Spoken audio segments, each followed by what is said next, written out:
Test. Test, test, test. Is it happening?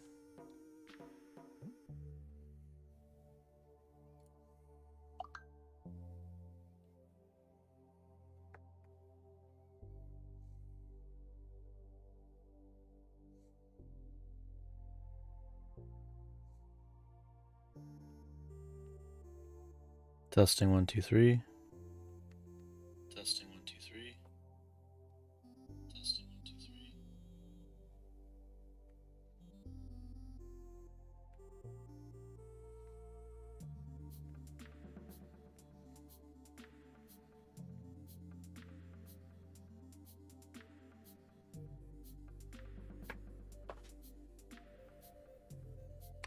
All right. I think it's happening.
What's gonna happen here?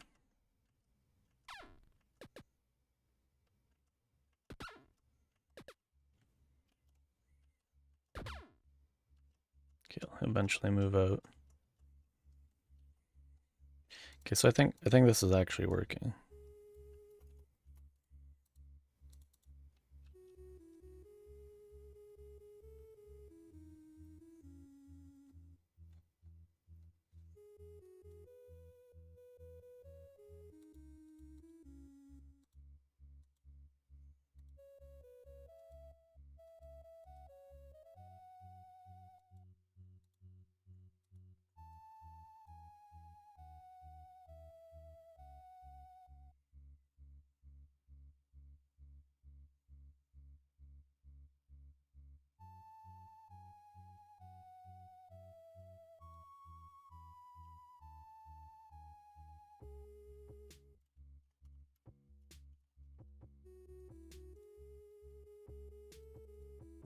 I think this was just like working all along. I don't know. Wasn't testing it properly or something.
Okay, so the next one was, this one is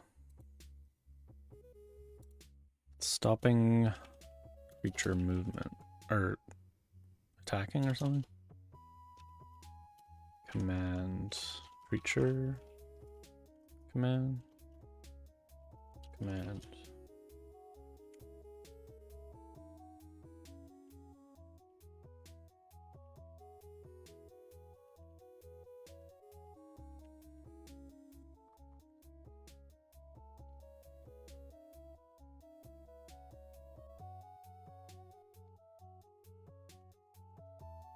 It's maybe set creature AI. Maybe. It is an action. Yeah, this has got to be it. This has got to be it.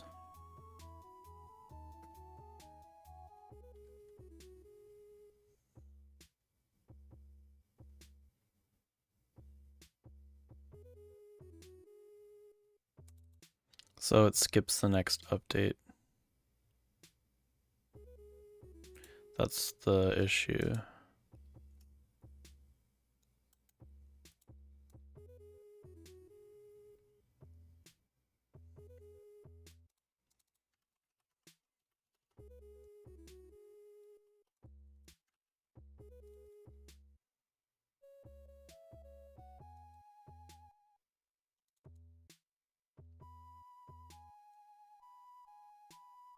I don't like how these are strings.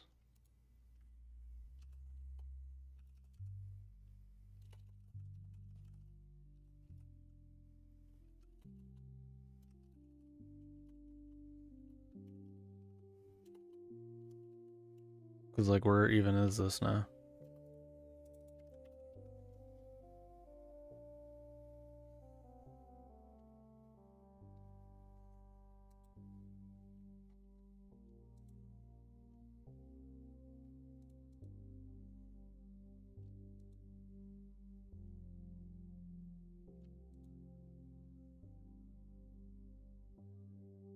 What am I looking at?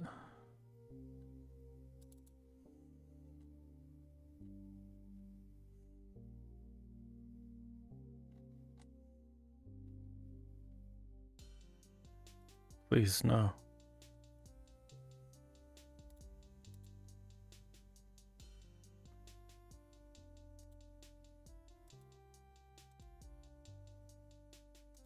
What if I do that? Okay, at least there's that.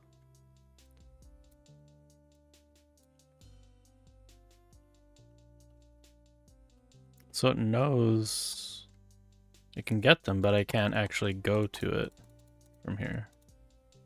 That's a problem.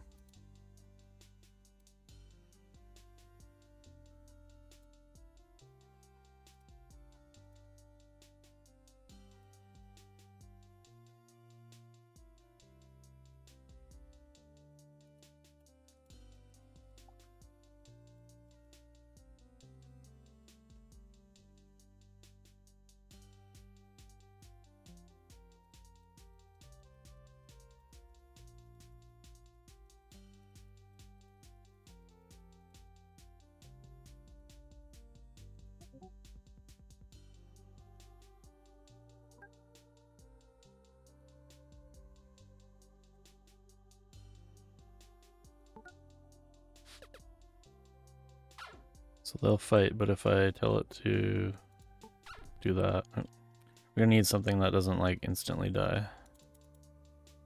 What was I using before?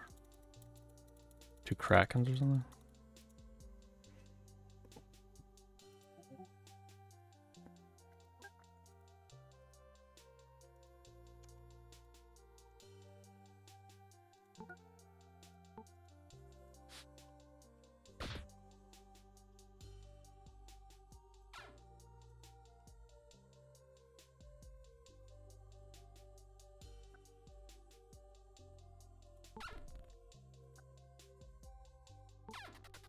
Yeah, so that's why that happens. I think now it will be normal.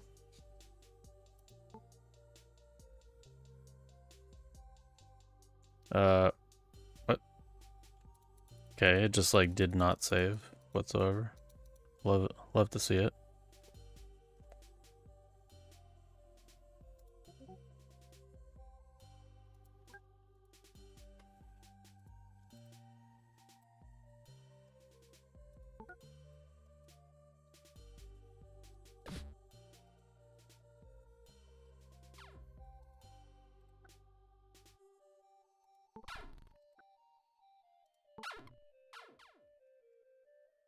Okay, so that worked.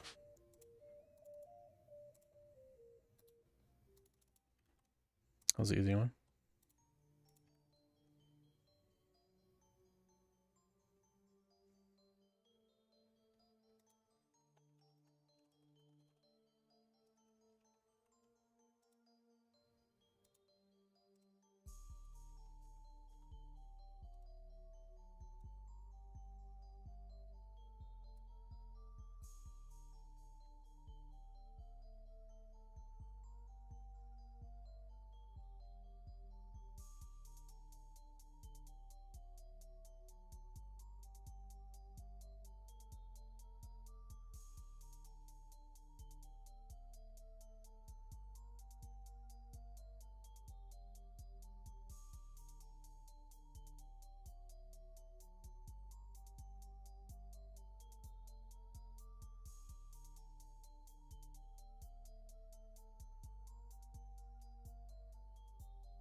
Oh, that's weird that that was still a bug.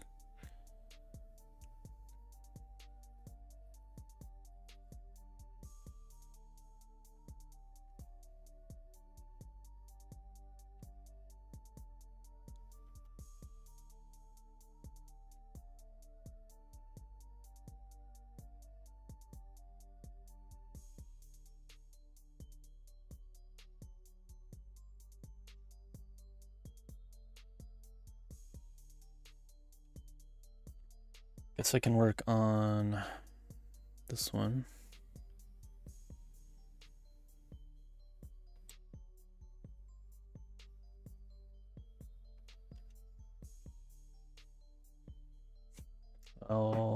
I'll be right back.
Alrighty.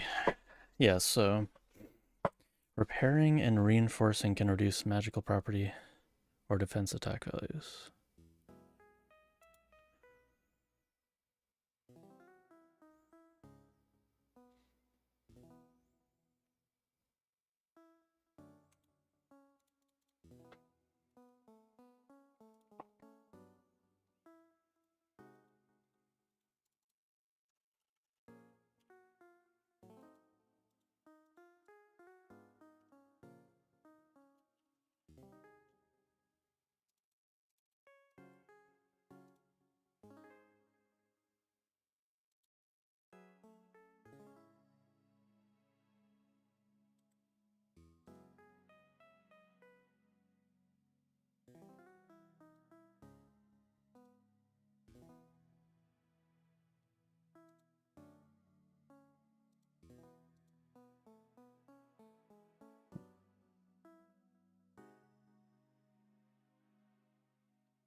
Okay, so repair, reinforce, we have upgrade, and then what was the other one? Reshape?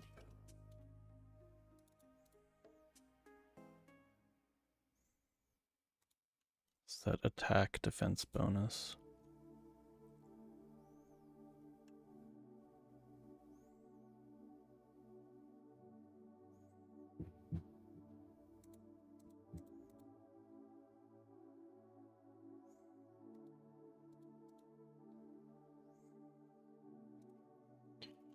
You implement balance. Implement a new balance feature involving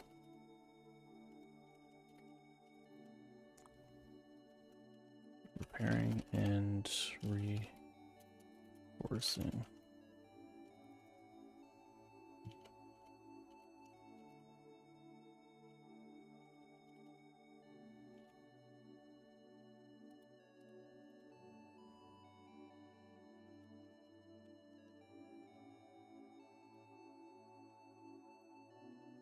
When used,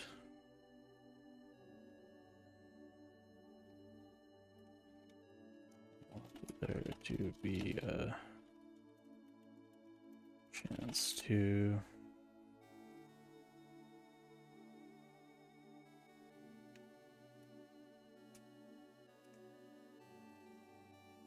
have to create a new sound effect for that too.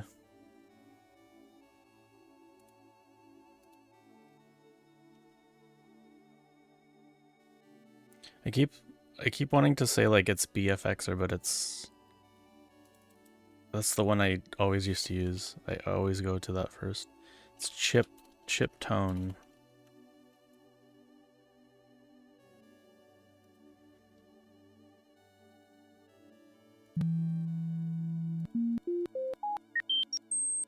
Ow. Stop.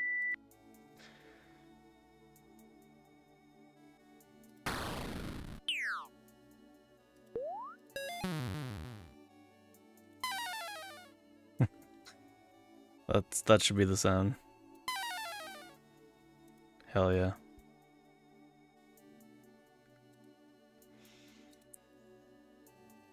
To either reduce magical property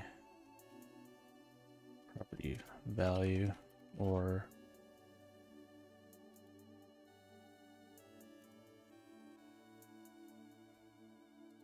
attack defense bonus if it has it. If it has any.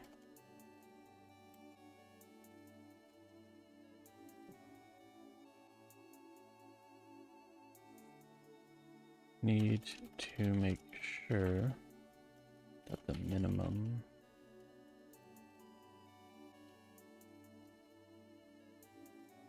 set and not reduced under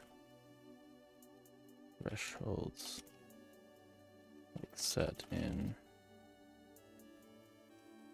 magical property descriptions.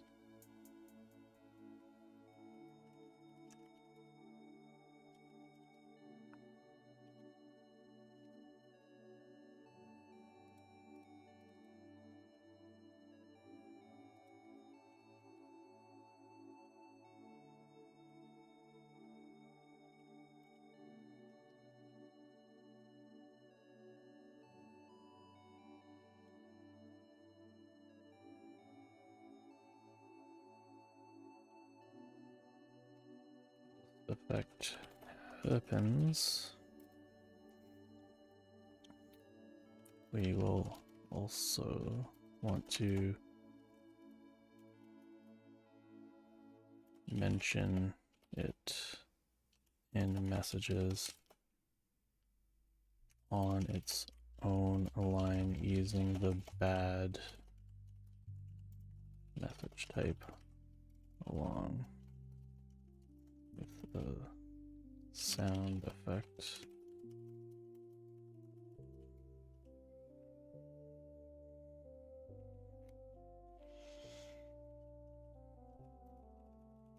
This effect will be able to be counteracted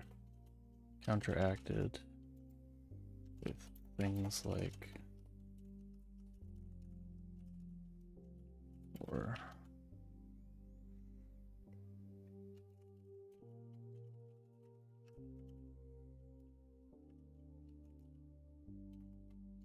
just FYI. I don't know if it needs to references.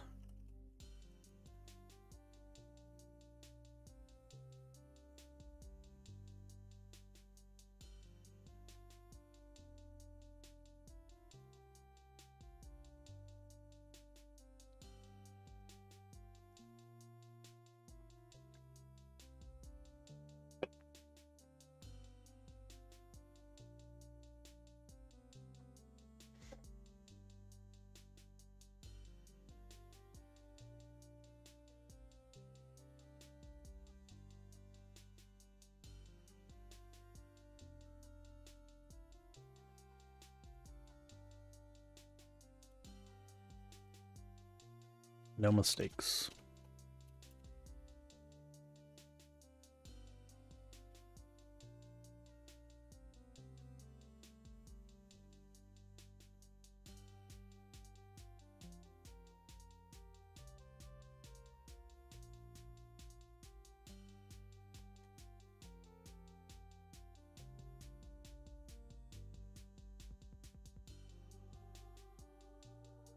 Wonder if I can have it. Yeah, I can link the function, I think. Should do that next time.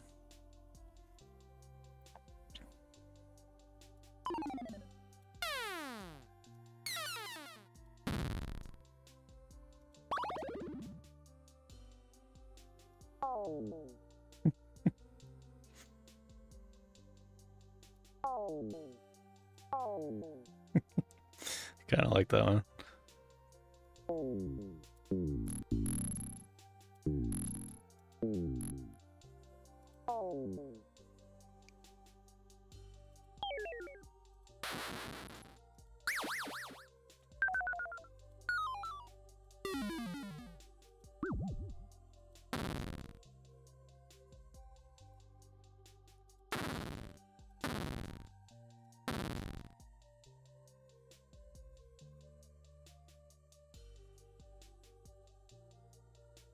It needs to be kind of long, because we want it to play like past the normal sound effects that would happen during like repair sound effect. So we have a general action, which is what would happen. Reinforce is, I'm guessing, also general action, yeah. General action.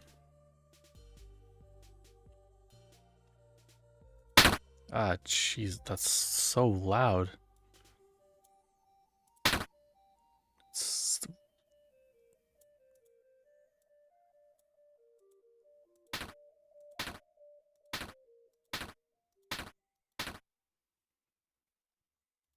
So that's fairly quick.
I also want to mention this in the action.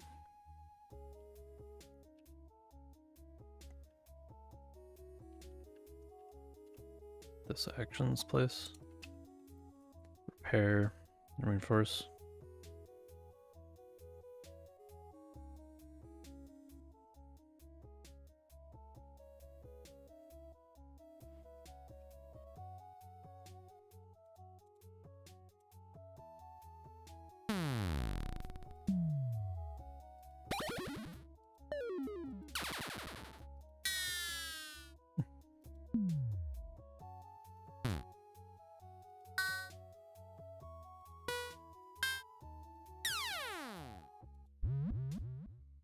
Ooh, that could be cool.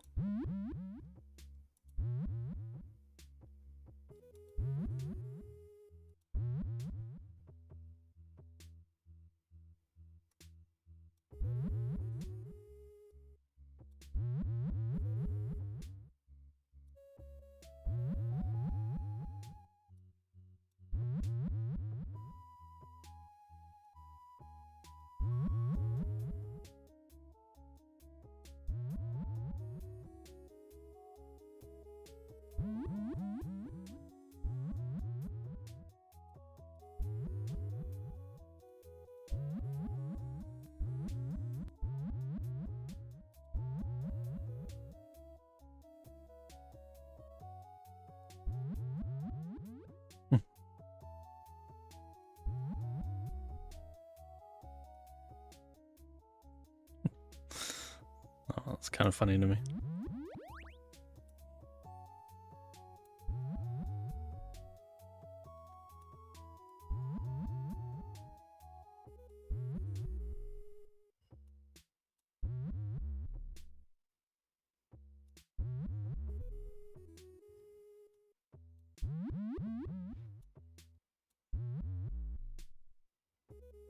Needs to be longer now.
That's like some, I don't know, like Super Mario World sound effect.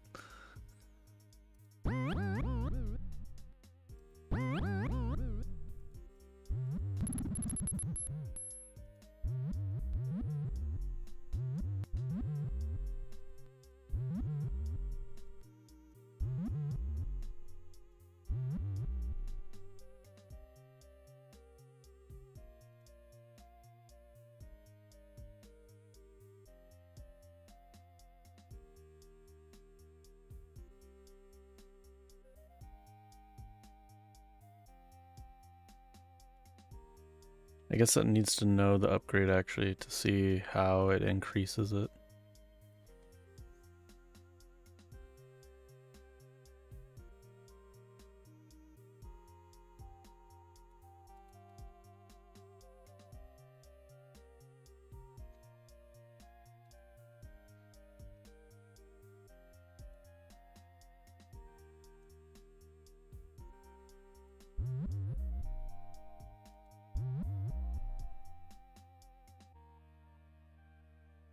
Do we use MP3s still? I think we do, right? Yeah, I just opened those.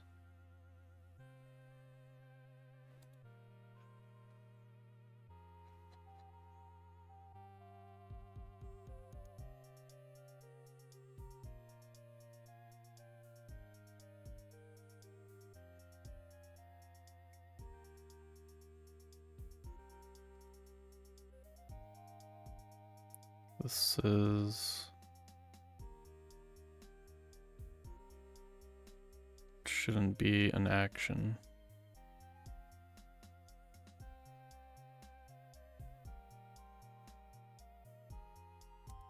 It's coming in fast.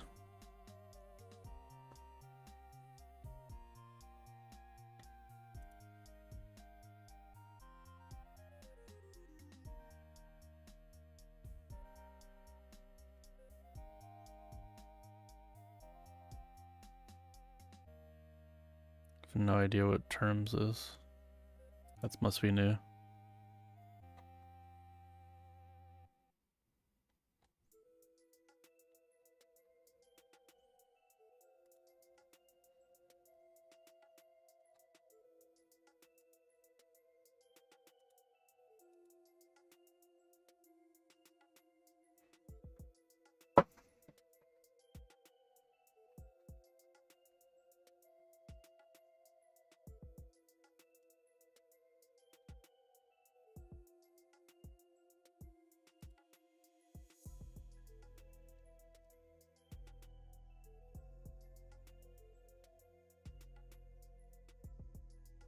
It has defense in...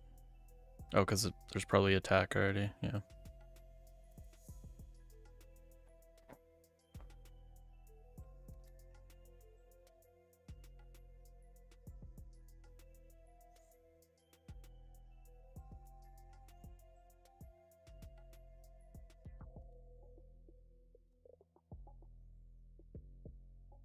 That's an item.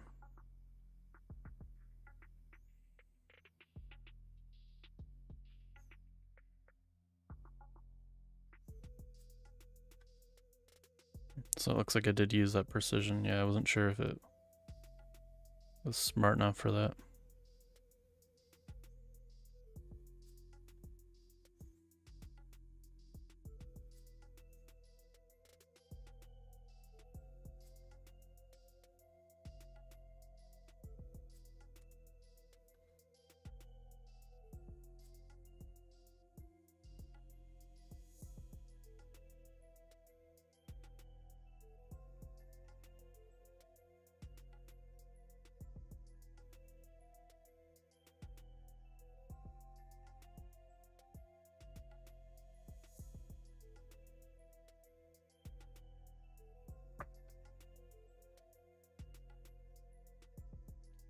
Might actually add this to refine as well.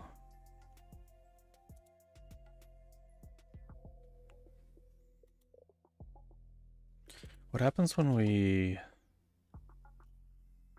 not upgrade, enhance, that's the one.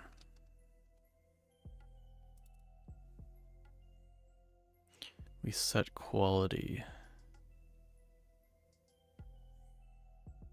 Set quality durability bonus.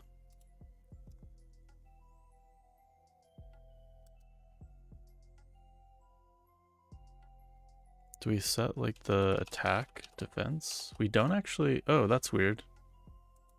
Wait a second.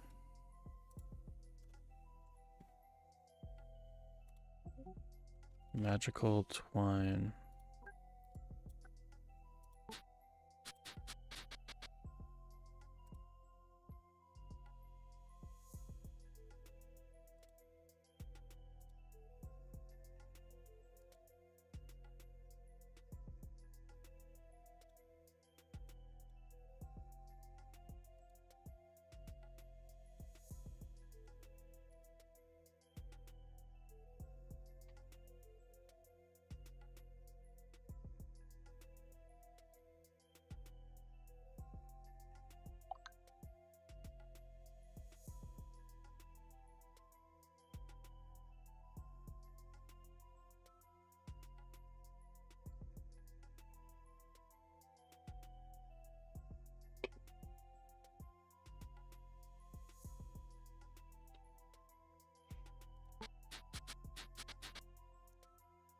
Let's say on this granite axe.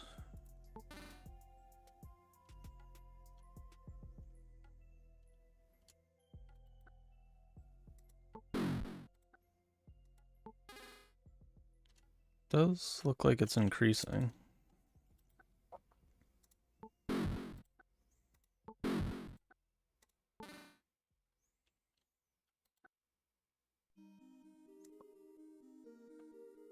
Okay. Not sure how it's doing that. Oh. Never mind. It is doing that. It's looking at the wrong place.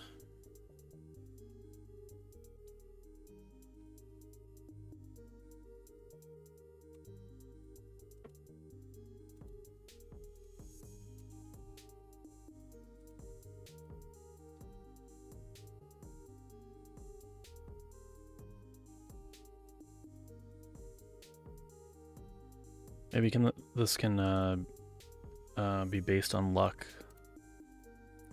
So you have to wait till the lucky event. Ooh, that's a good idea.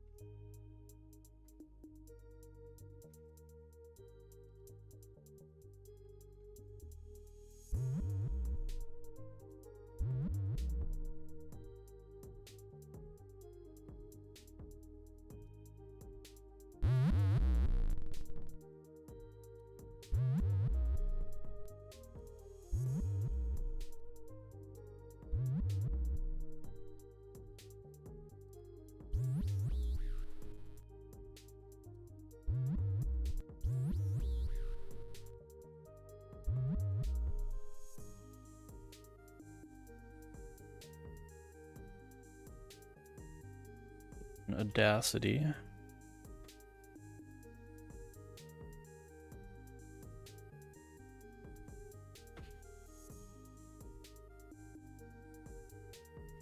Okay, Audacity's telling me to upgrade, or yeah. The last time I did this, it installed a bunch of bullshit onto my computer.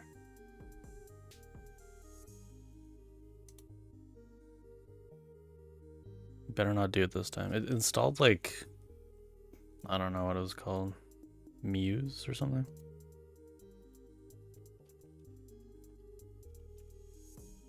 Yeah, Muse Hub or something.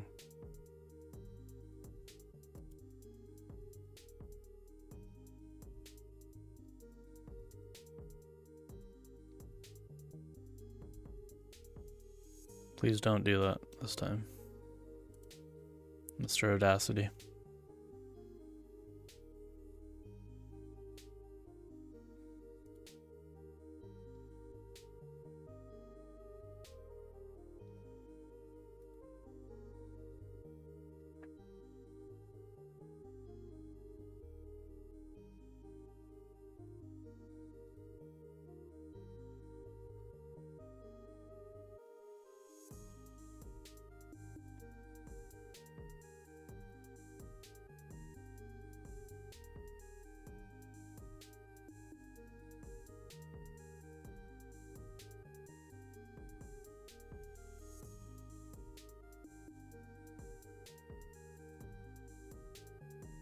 call this weaken.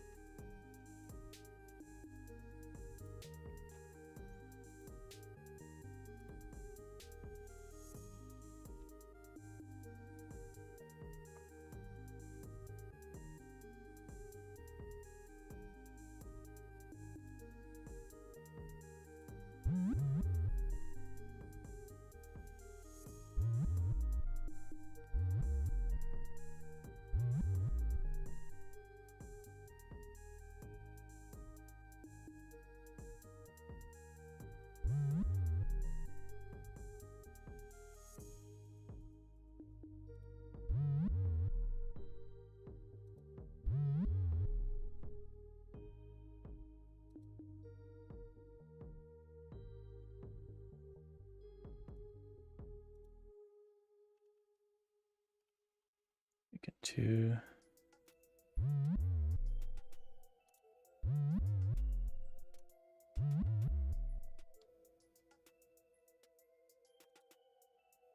weaken 3.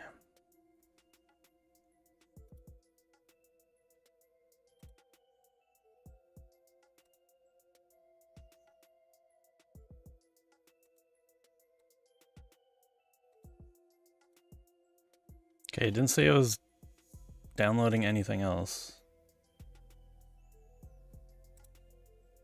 Better not be installing anything else.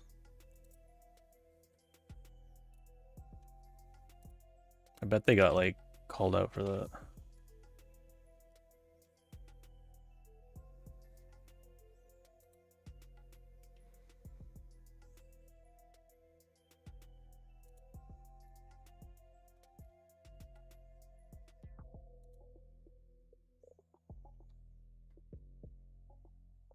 Oh, wait.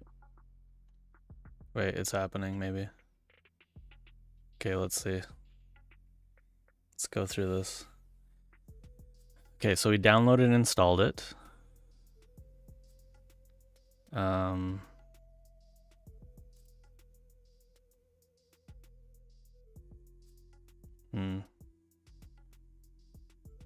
What should I do here? I feel like it's gonna do something. I'm gonna click the close, right? That's the only winning move.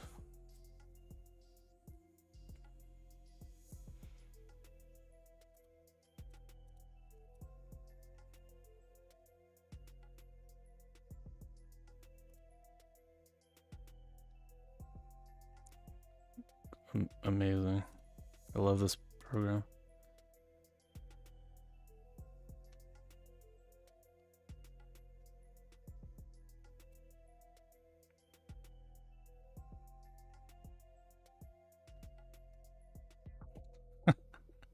Okay. Device. Seems like the device I want.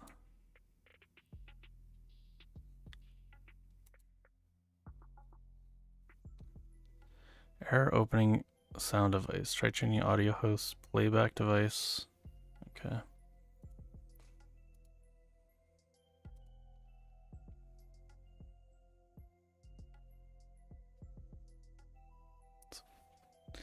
Let me roll this back. Host. Maybe direct sound? I have no idea. I don't know what any of these things do. Okay, that's doing something.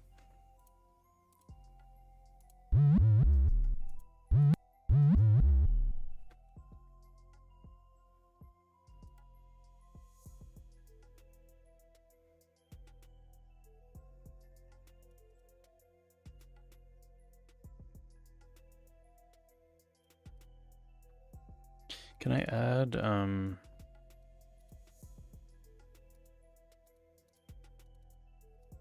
wonder if this will just add a delay. Actually, I can put a delay. I can put a delay in here actually. So I'm not gonna actually put a delay in the audio.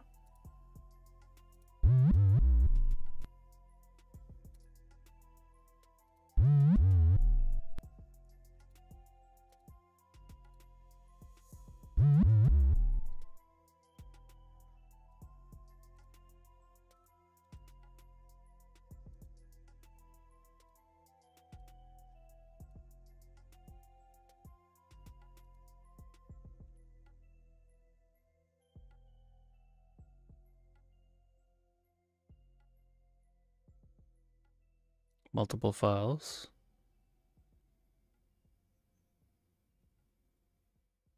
Current selection.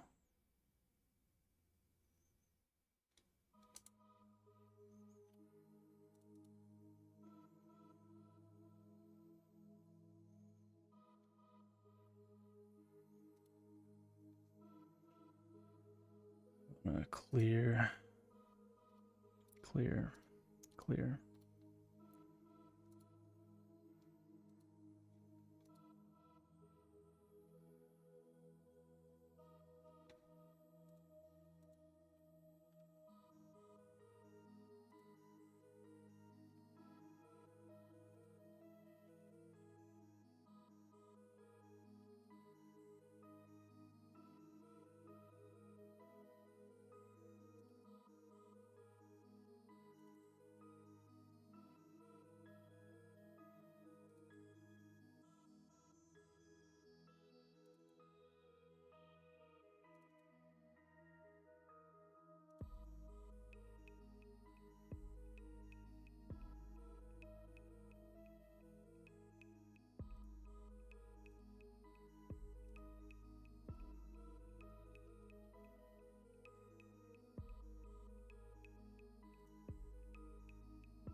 Looks like this is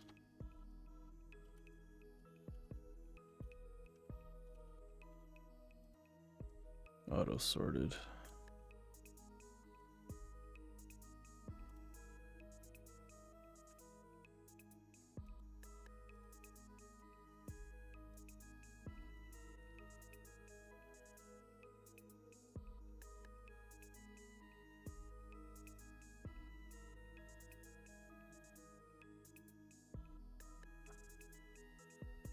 And this sucks.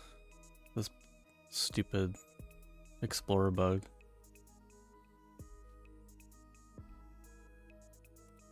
Help me, Gemini.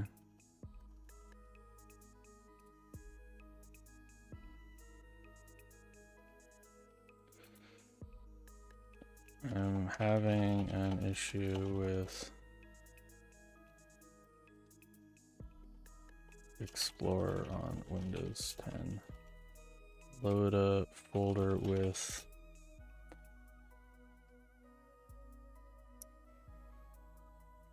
I don't know, like 100 MP3s, and it takes 3 minutes.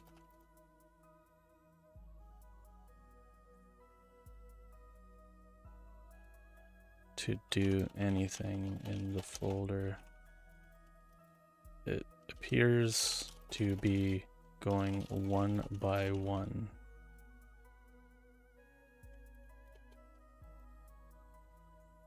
Doing something until I can actually scroll, add new files, rename things, etc. It's just frozen until it does whatever it is doing. Help.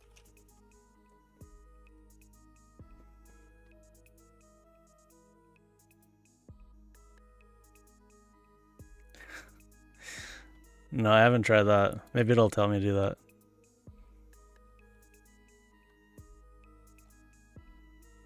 That's why I'm not using ChatGPT or any Microsoft AI. For this question. We need a non-bias answer. Green loading bar of death. Yes, it is green. Oh, it feels my pain. That's good.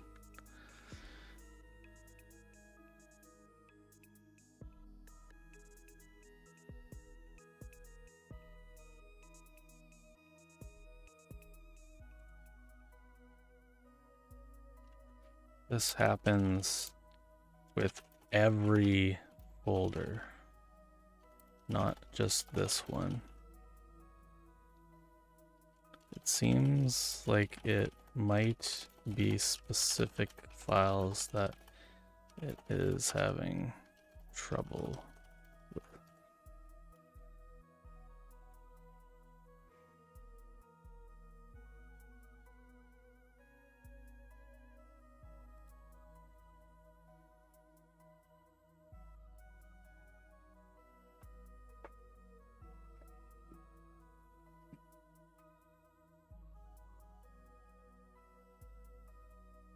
It's not any of this.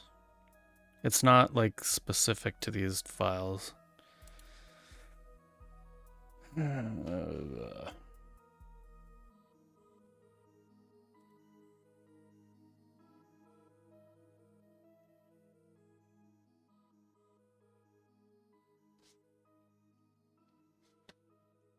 Whatever. Are they in there? Are they in there? It didn't actually transfer the files. I waited all that time.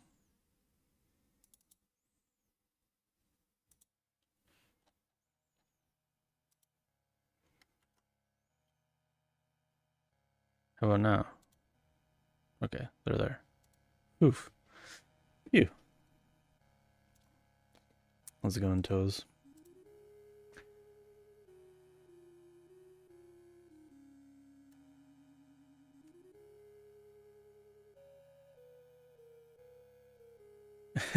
Yeah. Yeah, right. That is true. I mean, I try to not like I'm not even on Windows 11 yet as much, but some things I have to update. Like it's everything's like warning me now. What was like one thing that I couldn't actually stream tonight because my encoder was broken for some reason.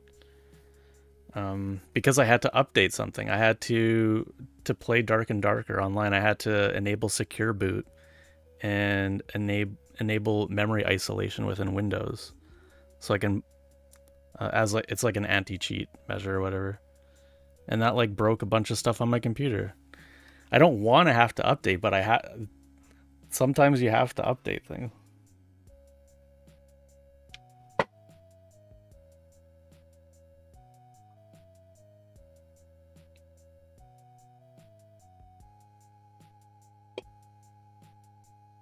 Anyway, anywho, all right, so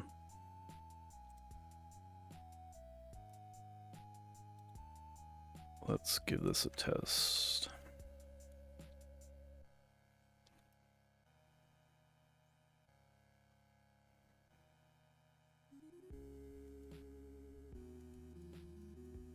Yeah, and for specifically for what I was doing within Dark and Darker, it was for like the quote unquote hardcore mode, so where like things actually matter in the game. So it's set up as a form of like anti cheat. I wonder how much that actually makes a difference though.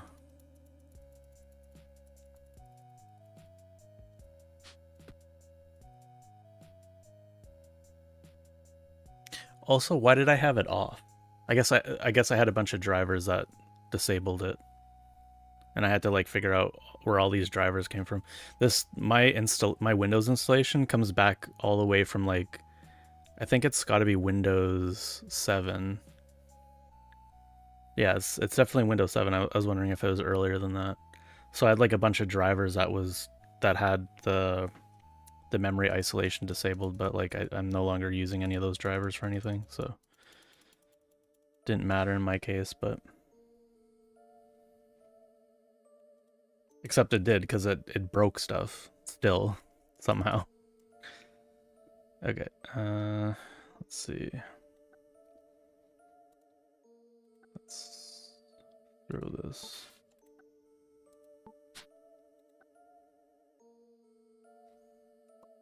I don't have a hammer.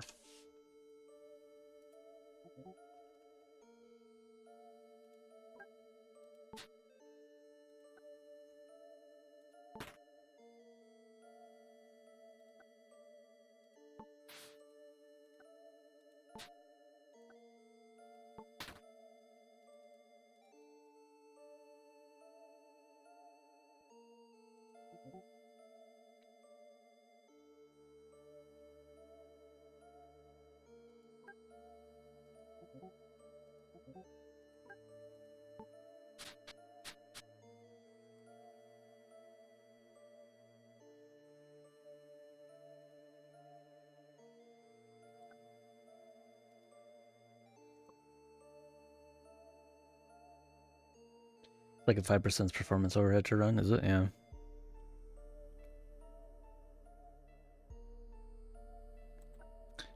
Well, I'm guessing it was a driver thing because there was a bunch of like I went to go enable and it was like you can't enable it because there's a bunch of drivers that need it to be disabled, and these drivers were all like super old from my Windows 7 install. So I just never had it on, never even thought about it. I didn't even like really know what it was until I had to look for it because Dark and Darker was complaining about it. I like forgot it existed at all.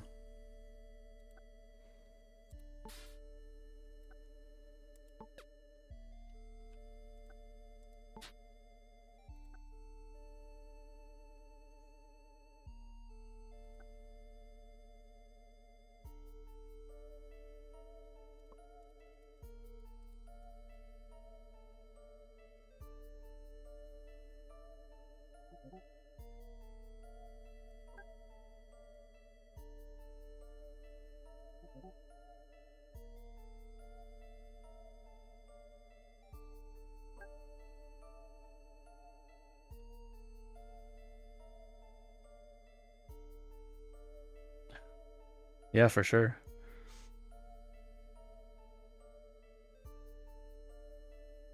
It's been like all the hardware is completely different. It's just I keep cloning the hard drive.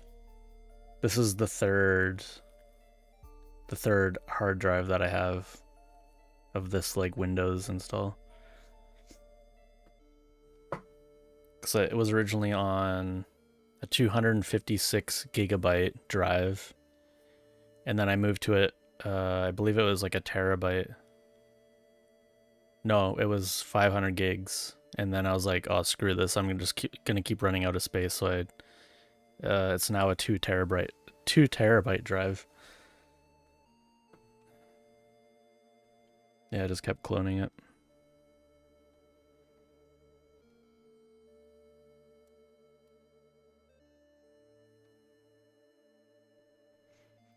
How's it going, East Nova? Oh, I heard it. That's way too quiet. We're gonna have to bump these up. That's weird because they seem loudish.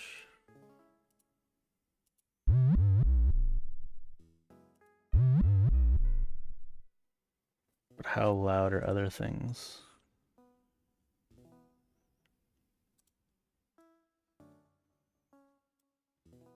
Oh yeah, that's way louder. Jesus Christ. Sorry. Oh my god. It's probably not even that loud on your guys' end.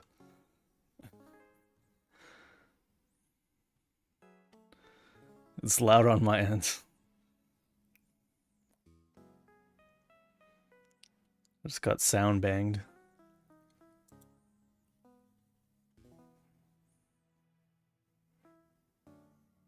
Okay, so that's why did it export so low?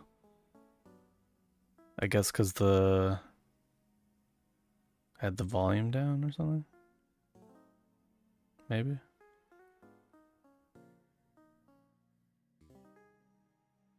trying to get it to 70. No, I can't get it. Okay, anyways. Okay, I guess we got to amplify.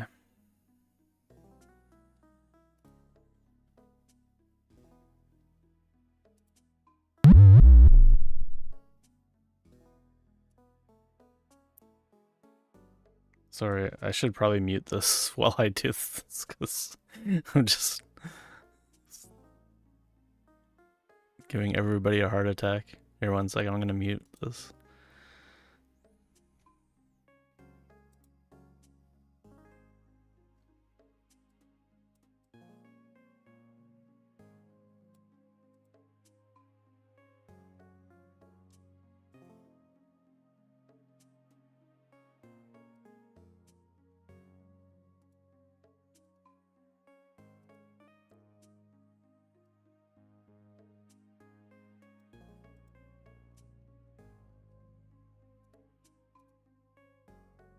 Why does it want to... It has like a specific amplification set. Is that just like a normalize? Yeah, so it kind of knows something. I'm not sure what it's doing.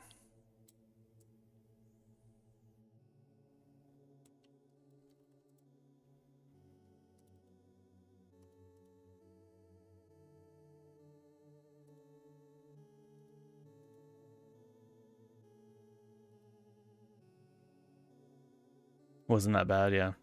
I have it turned down on the stream because of this reason.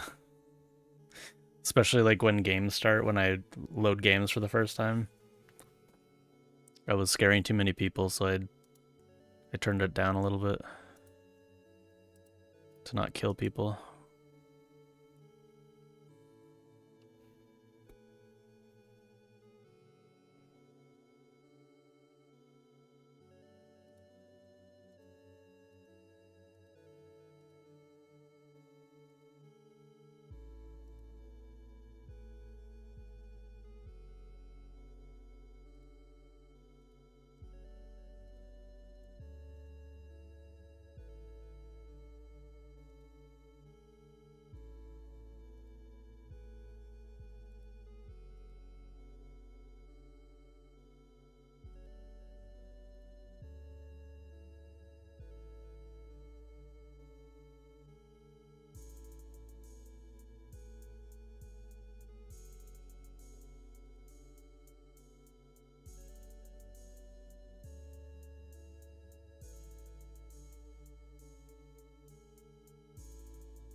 Okay, so that's what did it say? Working bronze helmet of tenacity has weakened its persistence.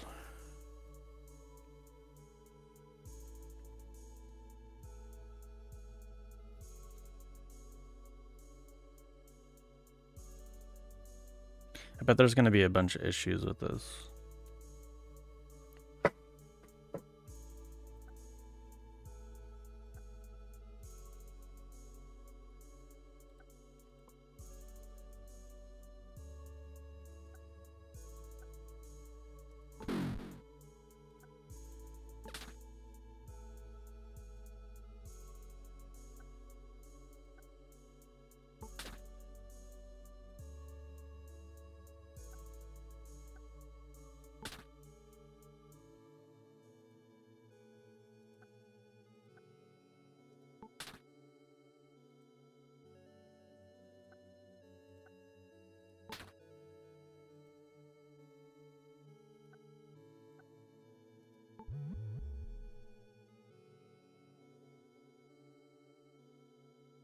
Weakens its cartography. No, not its cartography.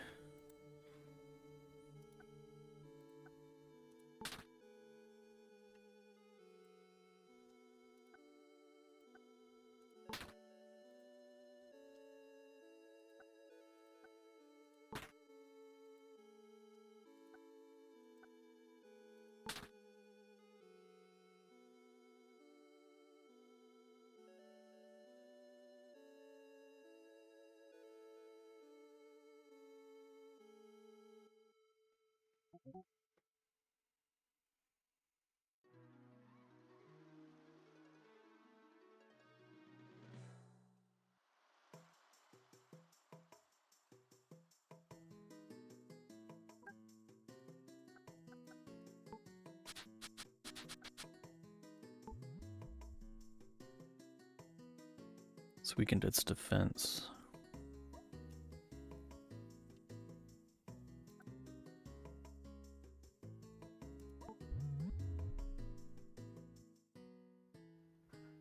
It's weakened its persistence.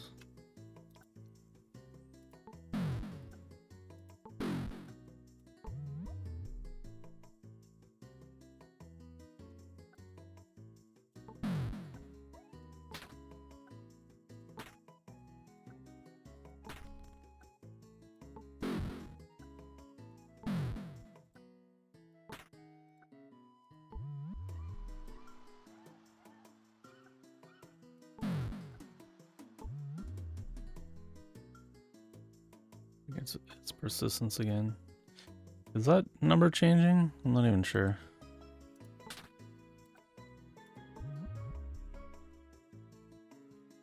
Cartography is definitely changing.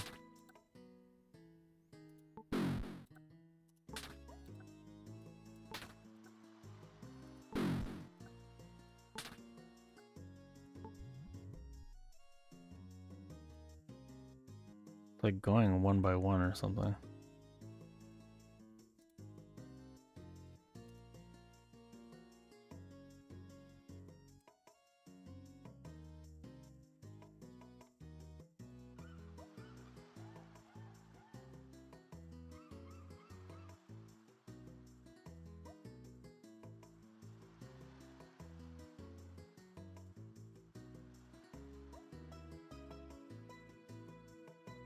Okay, let's see if what this sounds like. The increased volume levels.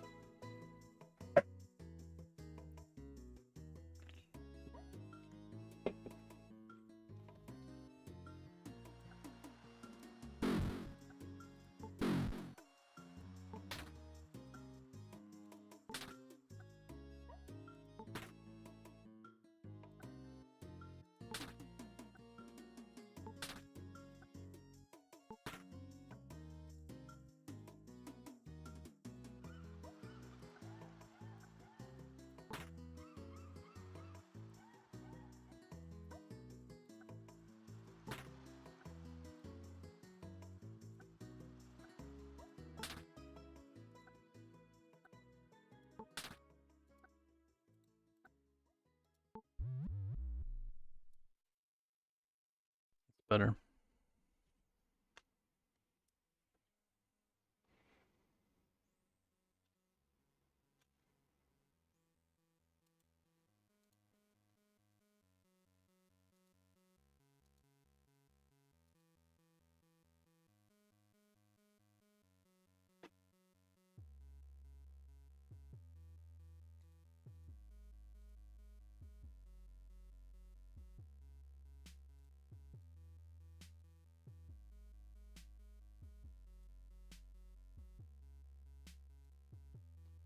Amount it's reducing electrical properties.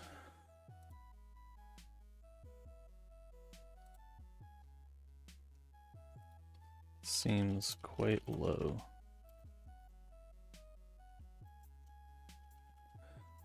It's a very large value. Like what persistence is. It seems fine for skills. 1% at a time.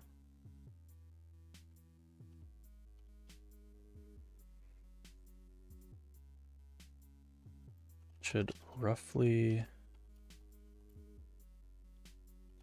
follow what is in upgrade, but in reverse.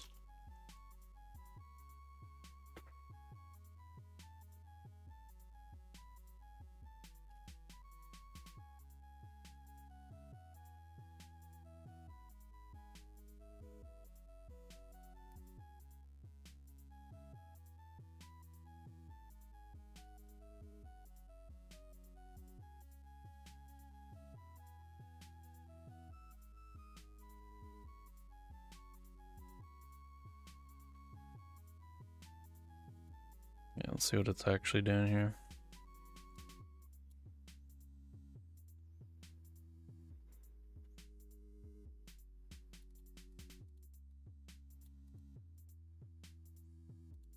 Pretty sure it's just doing one all the time, which is fine for defense and attack.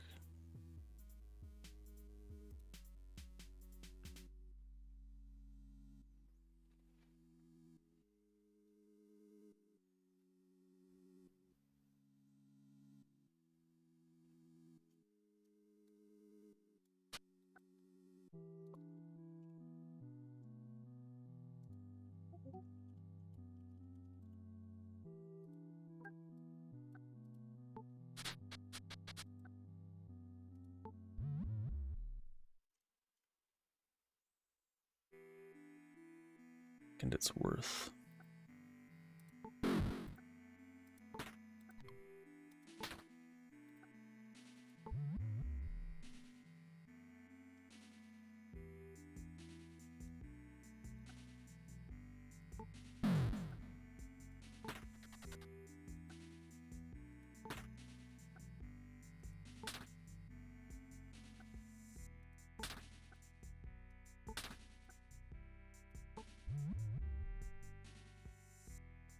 It's worth again.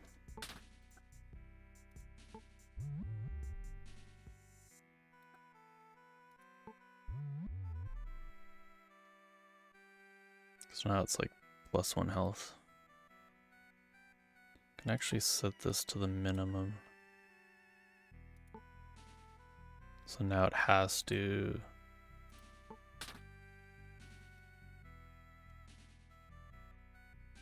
do defense. But it might be at the lowest value already. Yeah, I think it is.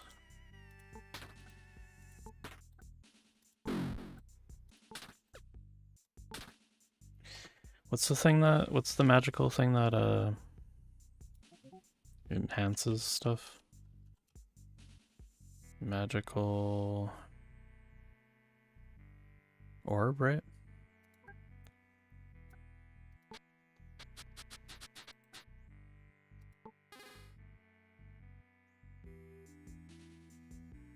No, that's just altering the... Oh, that's not what I want. Is it binding? Yes, it is. I knew that. That's reshape, yeah. Okay, so now it's +9. So we should be able to reduce this now. There we go. This weakens its defense. Okay, so that seems to be working.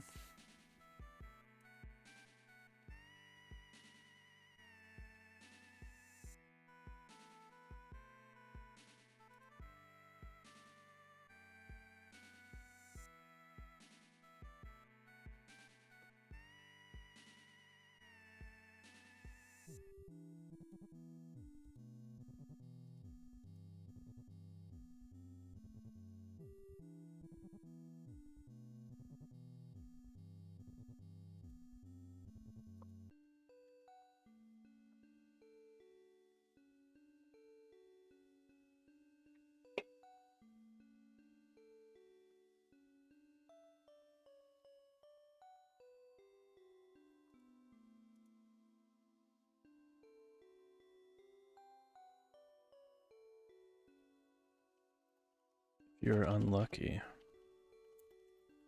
Can reduce.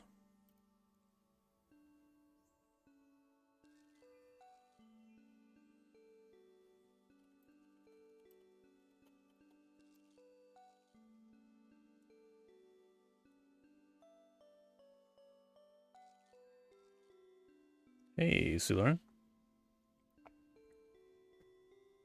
I see you there.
chance be reduced with the player's luck value. Get any new stuff?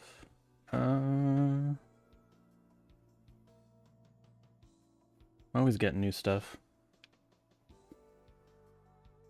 Always selling stuff too. I need like a... I mean, I can show off my sold stuff, but gain stuff, I can't really... Should have a system for that.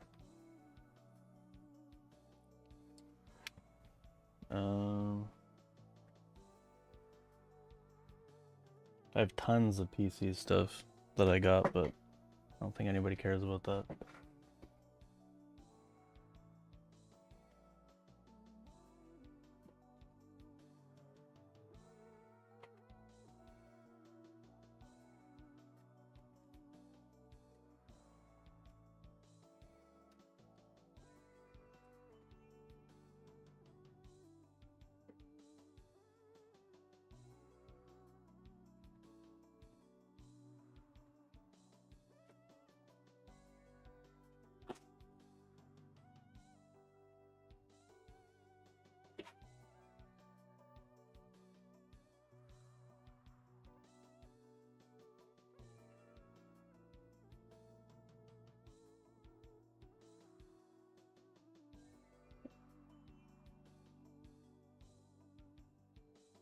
Yeah, like there's no way no good way to show like all this off. Lots of PlayStation games.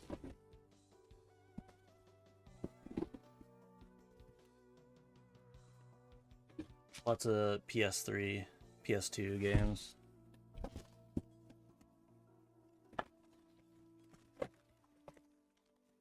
Like that one. I don't know, probably like 200 games.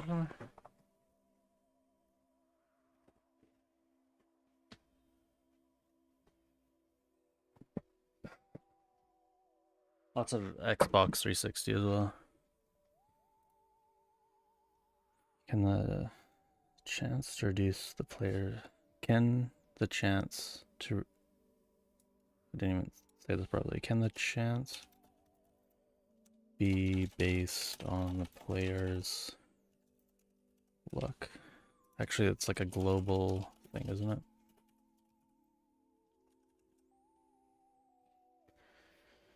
What PS1 games? Nothing crazy for PS1, I don't think.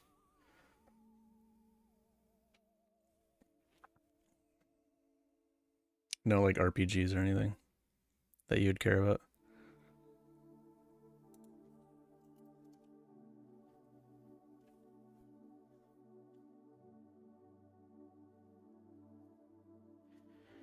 Global, what is it called? Custom.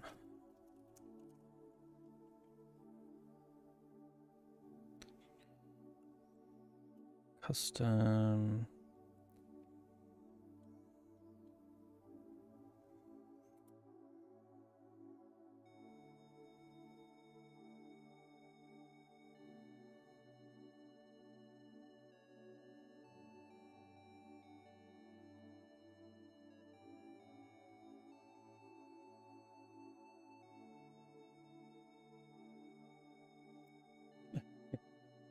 Yeah, the PS1 catalog, it's just sports and then RPGs. There's no in between. Unless it's Lucky Luke. Let me check here. Mostly. See if I can get a list. That one in particular was like a lot of bulk stuff.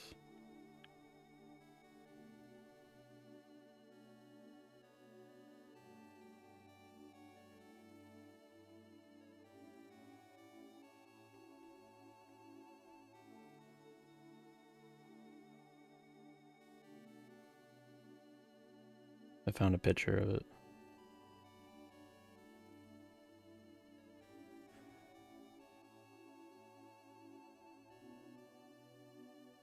Oh, there's racing games too.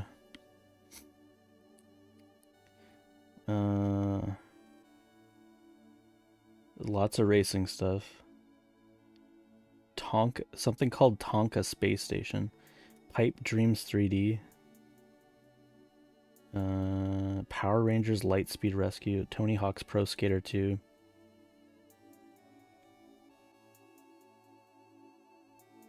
I want to know what Tonka Space Station is.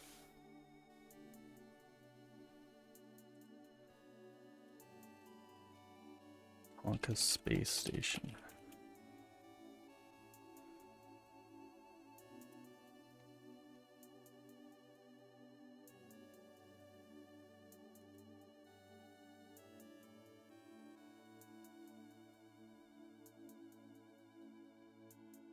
I'm not sure if I have that one.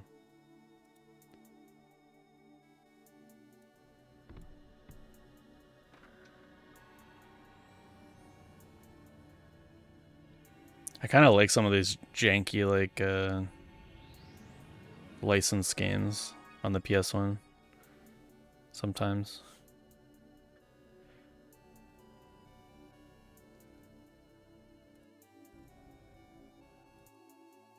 Need some serious heavy-duty machinery, blasting mutant weeds in the biosphere.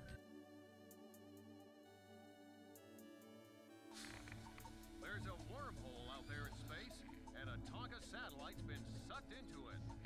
Okay, number one. What the hell does Tonka have to do with space? I'm not gonna trust this truck driver in space. Give me a break here. You're telling me this Tonka guy is an astronaut? Space station guy? I'm guessing like Tonka did like some space stuff in the 90s. Late 90s.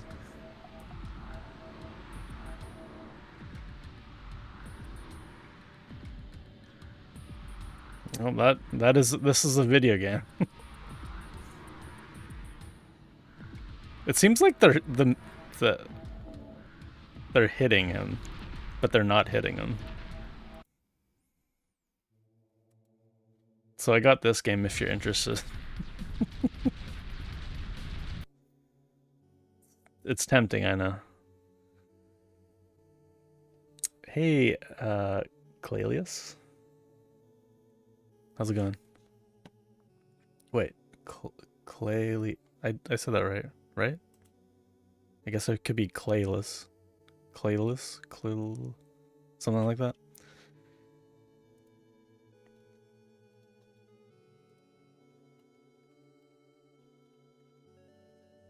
Look.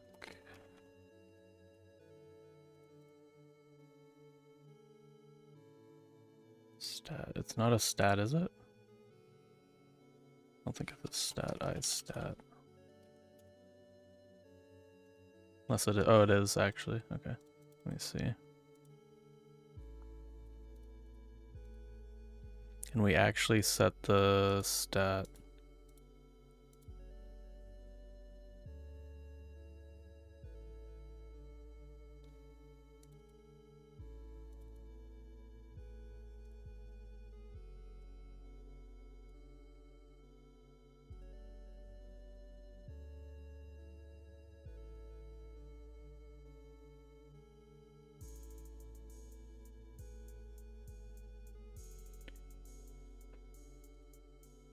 So, yeah, I'm gonna make it based on luck. What's like the normal values for luck? Do we see it?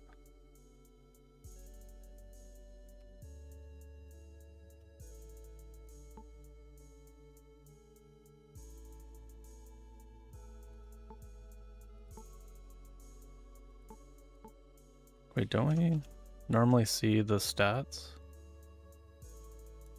Where's the stats at? We have curse data, milestone. We have history.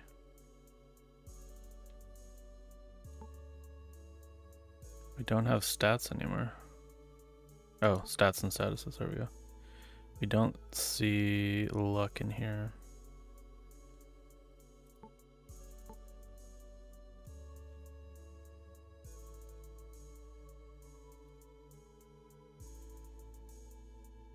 There's some fun stuff on demo discs. Yeah, demo discs were awesome back in the day. I like all demo discs actually, like even PC ones. That was like a lot of my entertainment.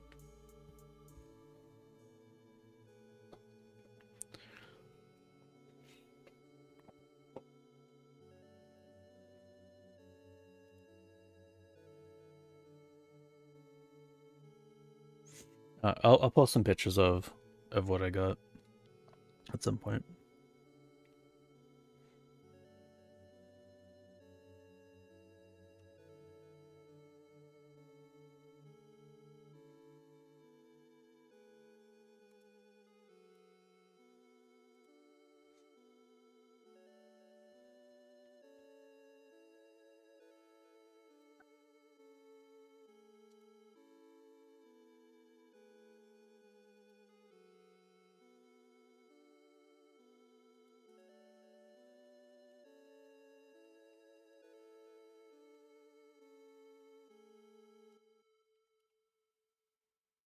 So look value is 1.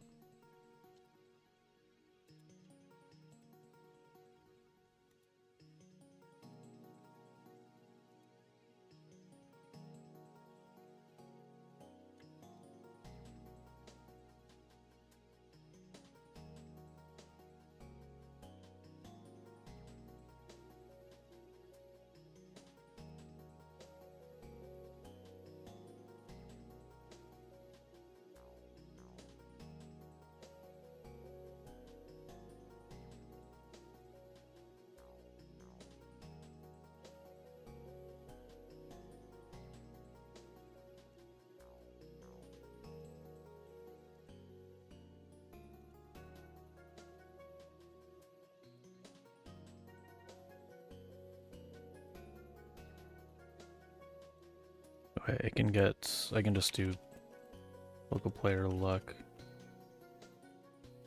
Not a function.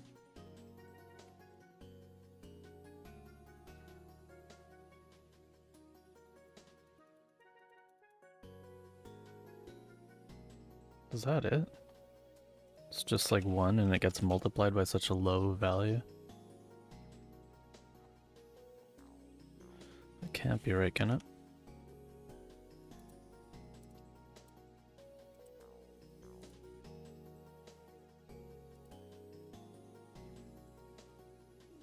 Oh, right, and then some armor will also give you luck.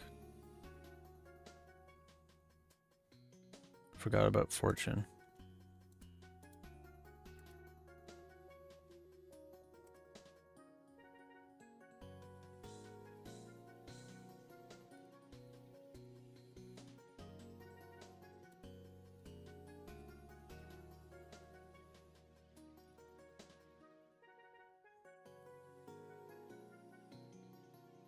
I just need to know what to like give it,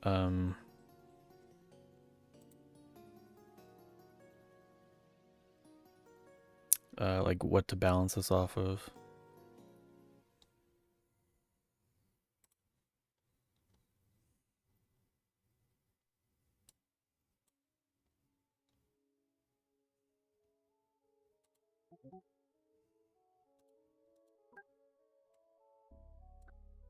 So it looks like 5.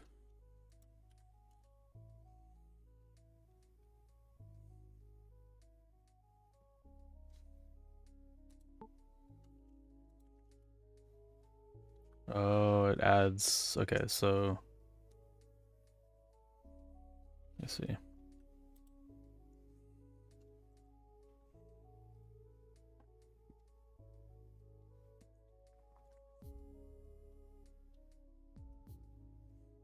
It's 5%.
The chance be based on the player's luck.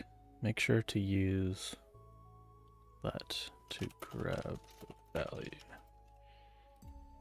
Luck is generally a value floats between around 1 and 2.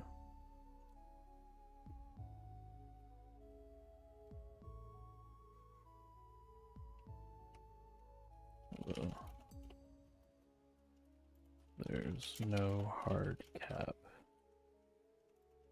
2 would be a very high value. Can the chance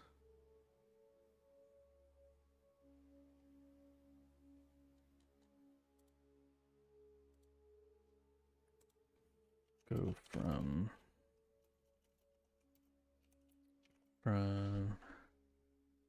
25% down to 10% chance when at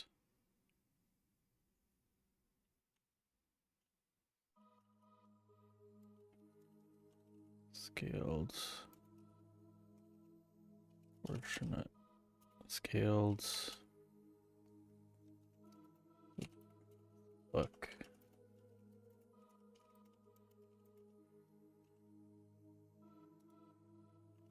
capped.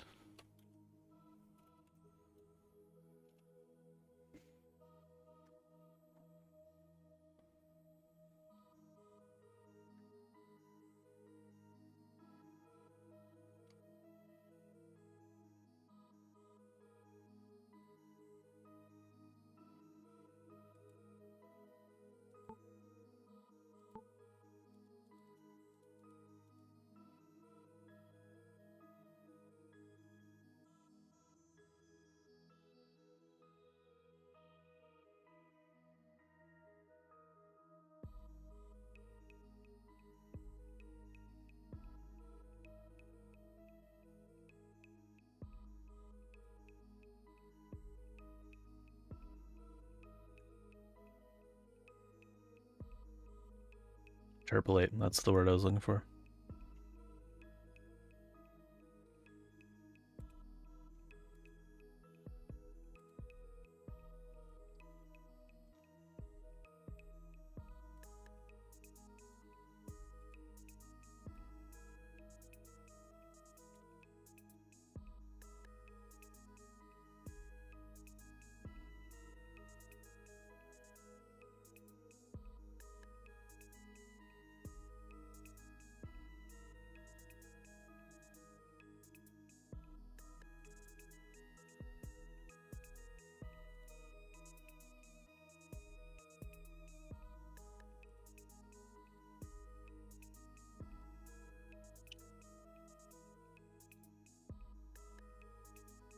So if you're unlucky, if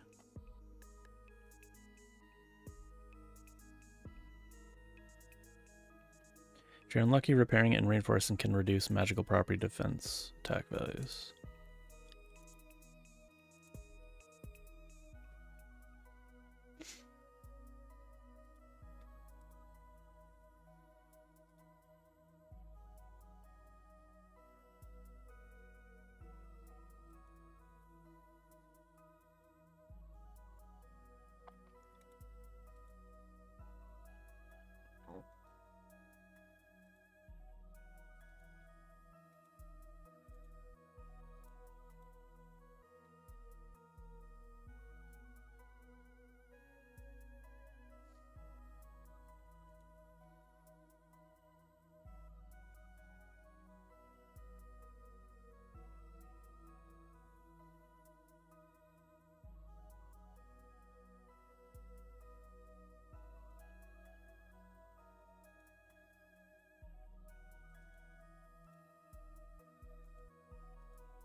Alrighty.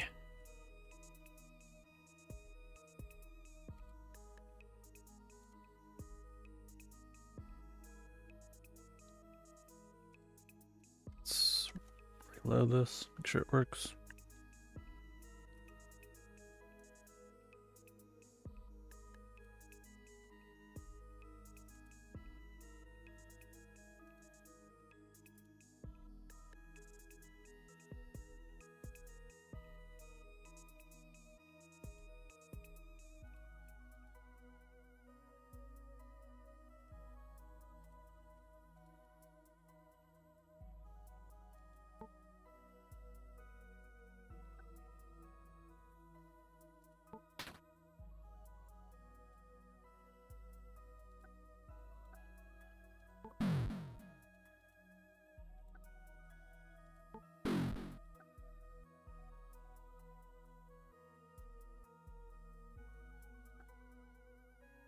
Why can't I? Oh, because I'm not.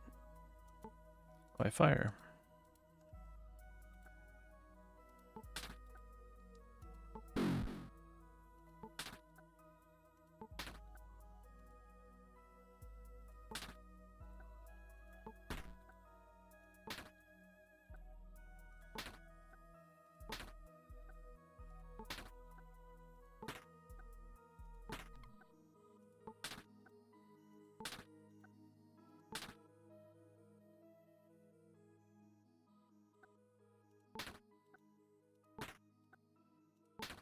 Like not happening at all now. Oh, because it doesn't have any stuff to reduce.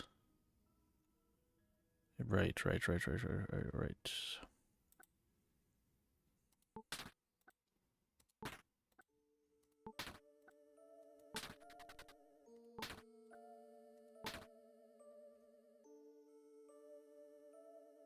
So featherweight is 0.4. Offer is 3925.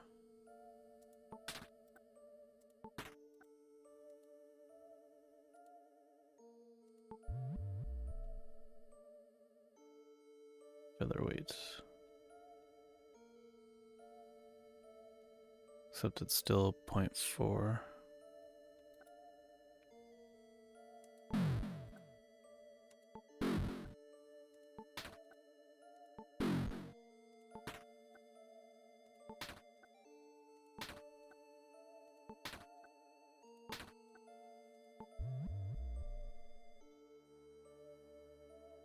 So that went down quite a lot.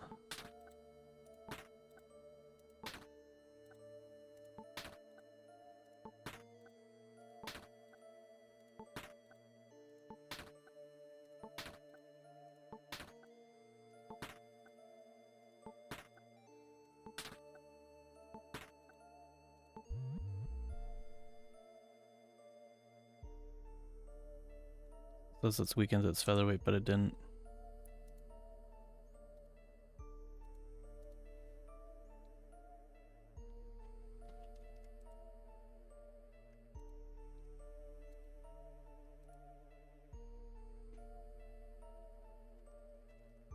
Some issue with minimum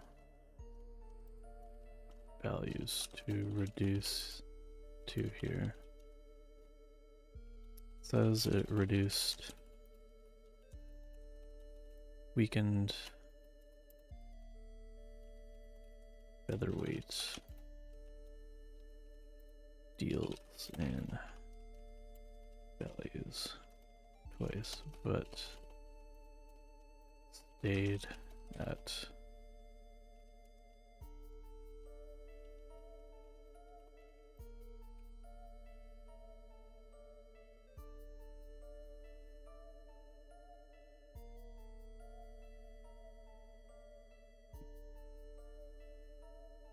oh, stop. Okay. I accidentally selected the entire file.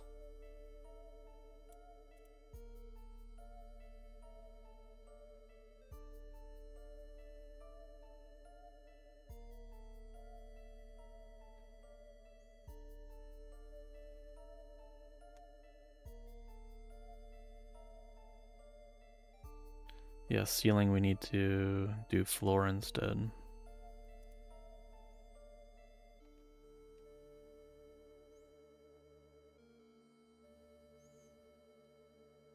Or... oh, yeah, we can... yeah, never mind. Round. Yeah. That would work better.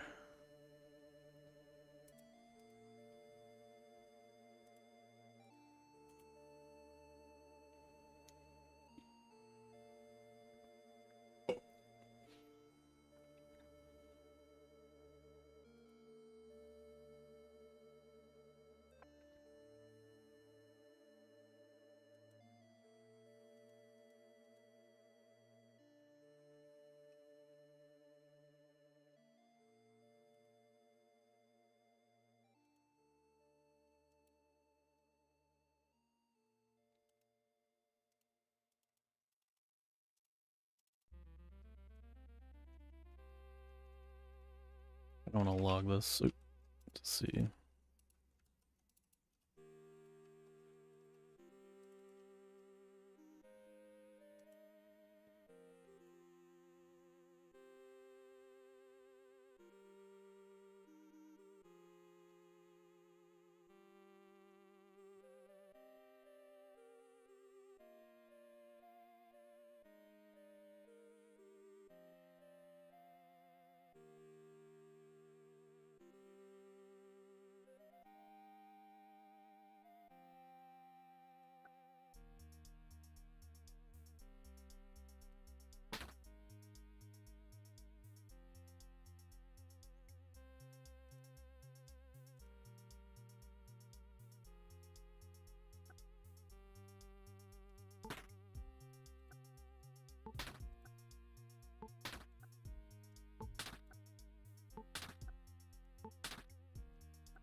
What, offering again?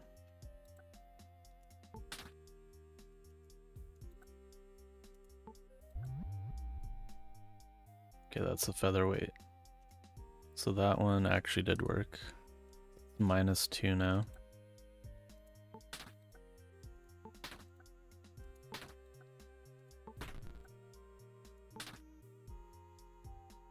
Hey, Mike Stone, how's it going?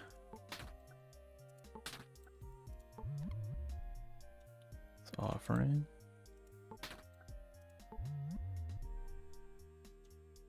Offering again.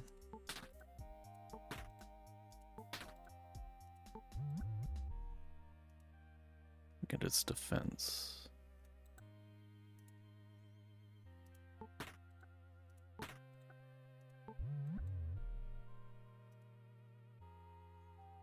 Must be at the lowest featherweight property. Keeps choosing offering.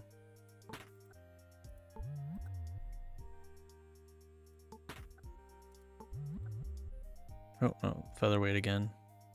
So now it's -1. So that's the lowest. Or it should be, theory.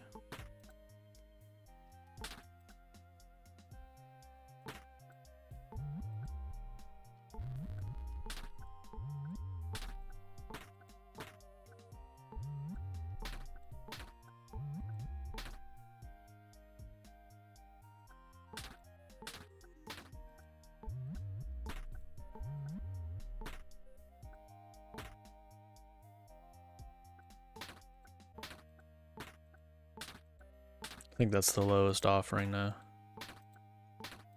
Yeah, it's no longer happening. Cool. Then we can reshape it.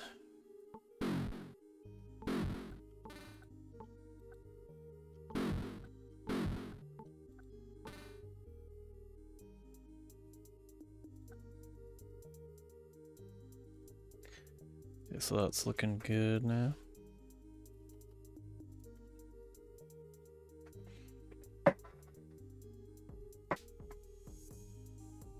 Speaking of which, I want to actually change it so you can never re-roll the same one. I should actually go through all the magical properties and fix all those at the same time.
Might as well do that. Let's figure that out. Those are a bunch of cards, I believe.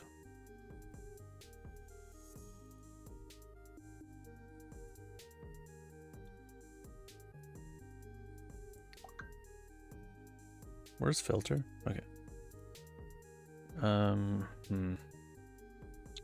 Reroll. Ah, there we go. I think this one.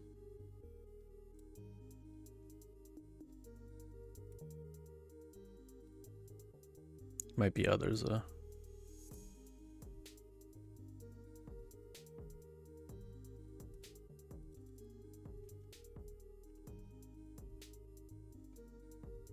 Roll. Rolling pin. Wait, re-roll? That's not finding roll? Oh. That's a bad filter. I didn't know that it wasn't like fuzzy.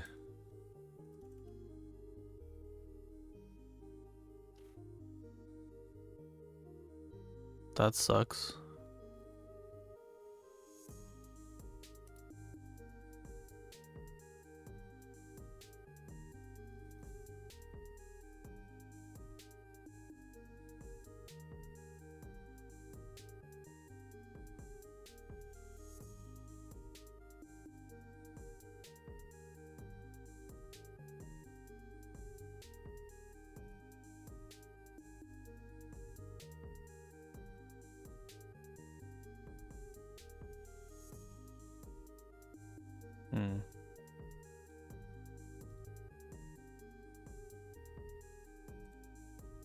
Okay, let's go through all the magic actions.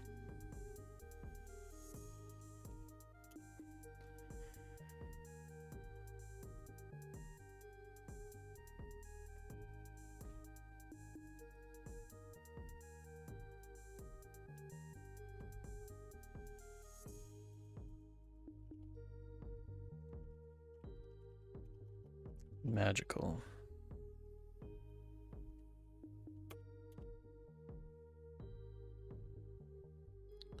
Orb is alter.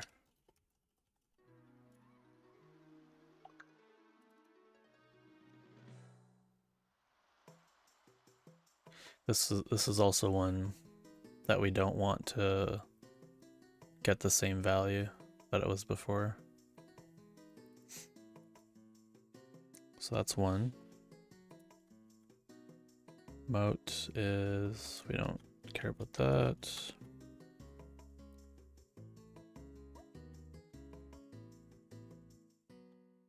Essence is enchant, which gives it a property.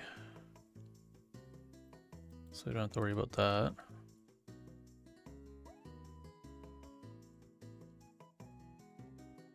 Aspect, which is transmogrify.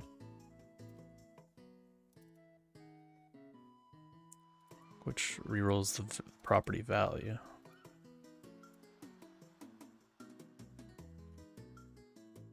So that's one. Extract, which is upgrade, which we don't have to worry about. Twine is enhance, which we don't have to worry about. Binding is this one we do have to worry about. Reshape.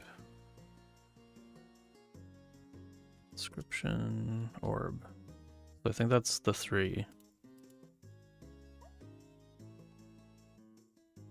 Alter rerolls the properties. Transmogrify rerolls the property values. Reshape rerolls the attack defense bonuses. Okay.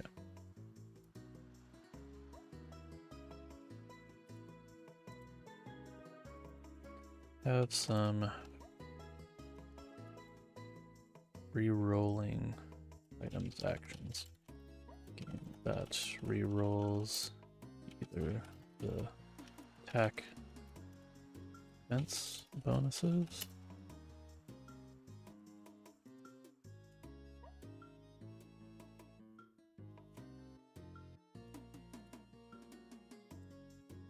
Magical property values.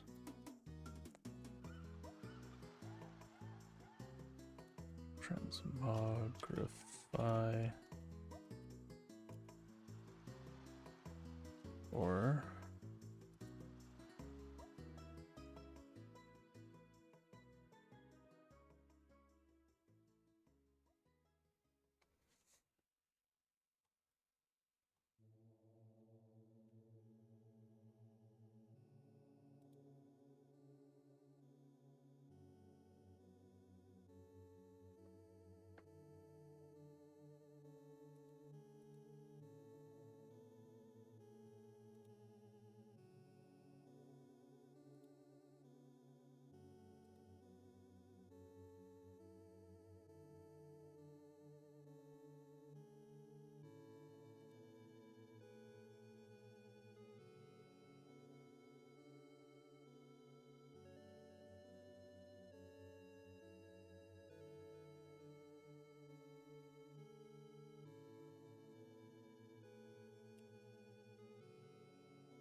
sorry, got distracted. Okay, and then for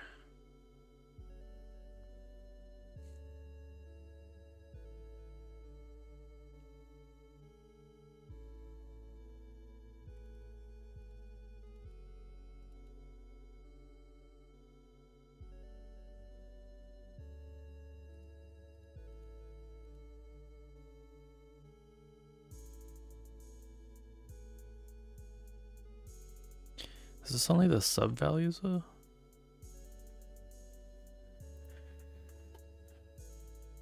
Wait, let me see.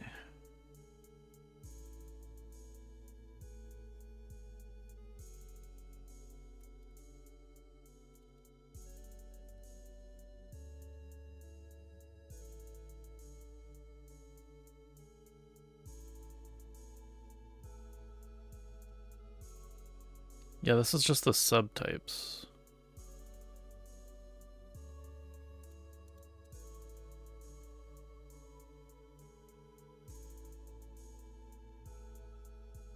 Is there not one that rerolls everything?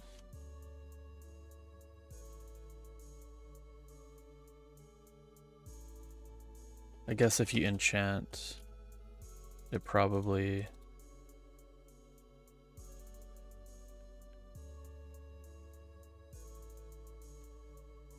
adds a new one. Had magical properties.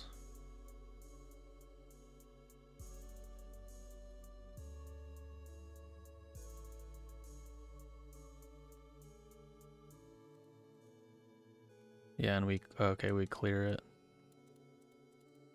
Okay.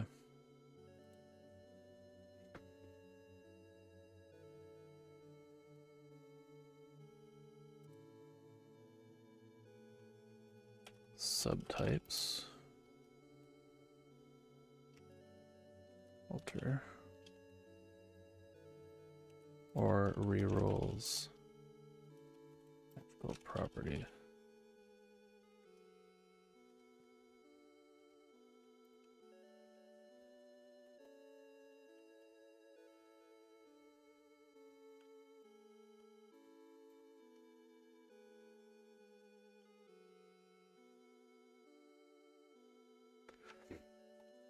But none of these check to make sure that we aren't re-rolling to the exact same value.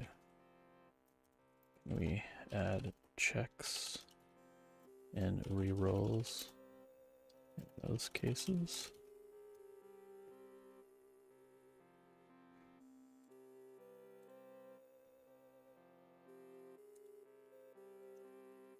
This has been a long-standing issue.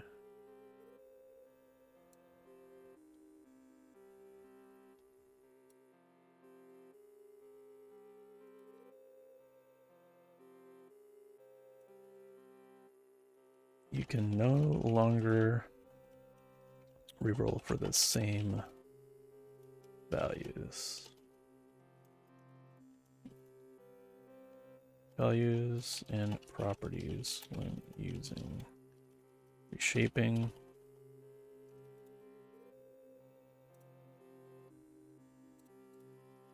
Transmogrifying.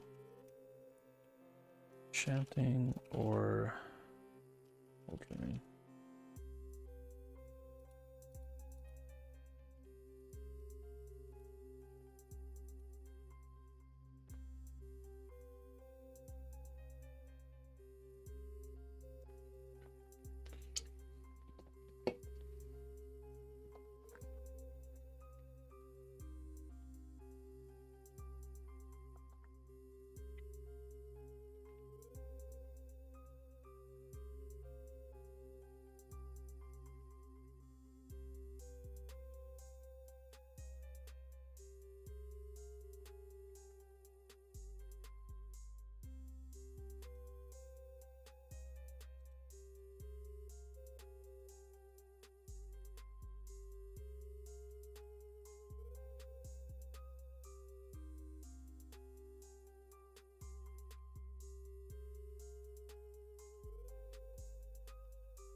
My builds keep failing for some reason.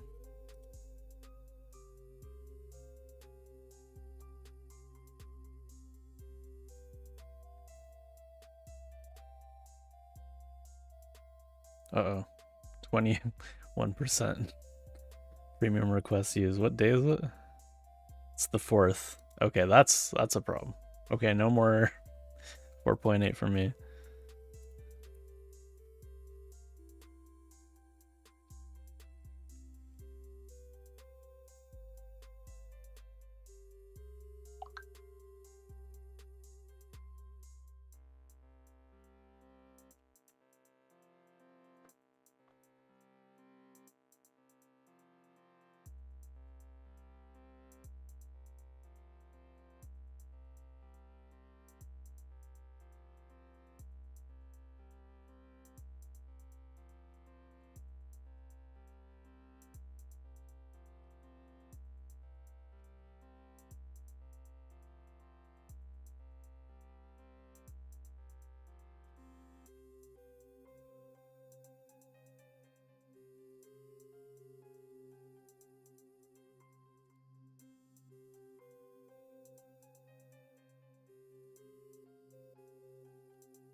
Yeah, what is this actually? This is at 27% right now. Wait. Why is 5.5 57%? Or 57 times? What is happening?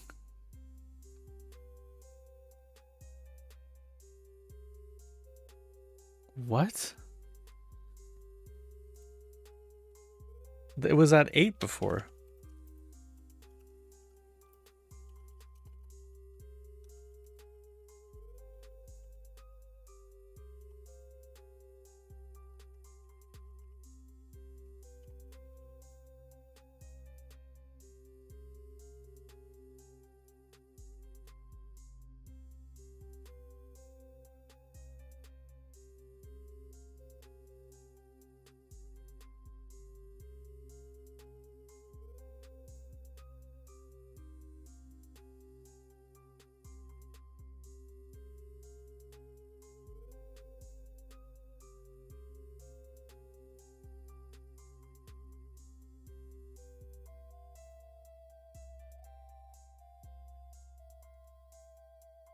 I swear, like yesterday, it wasn't that bad. I guess maybe it wasn't yesterday.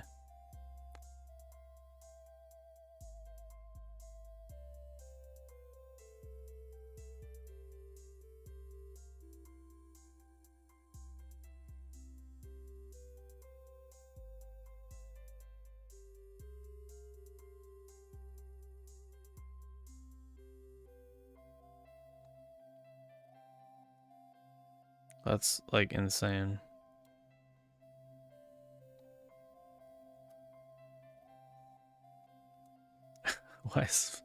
Why are these all the same?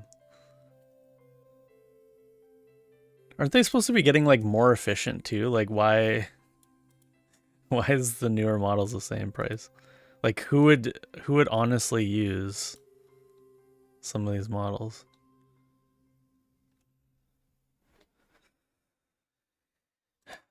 Hey Luna. Yeah, I paid for a year.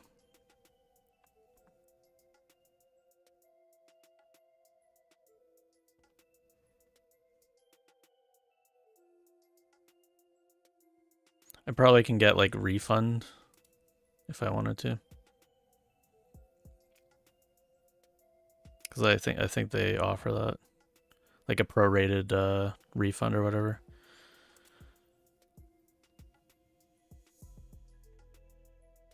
Is that how much I have to pay? And well, no. I mean, yes and no.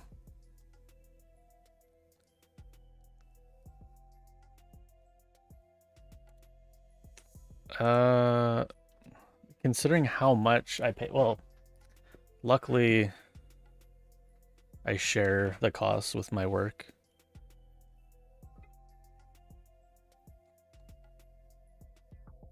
But I don't know. It's what is it? I can't even remember. Copilot Pro Plus pricing.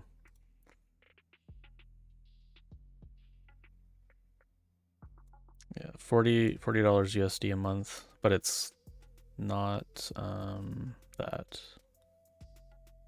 because you get a discount or whatever. Maybe you don't get a discount anymore. You do a year. Doesn't look like they have like a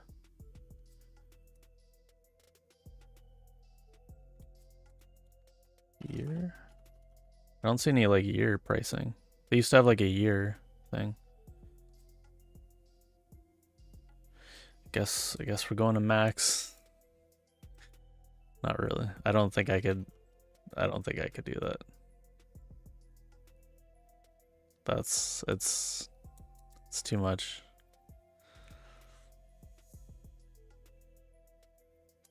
Oh wait, $70 monthly total credit. What is this? Oh yeah.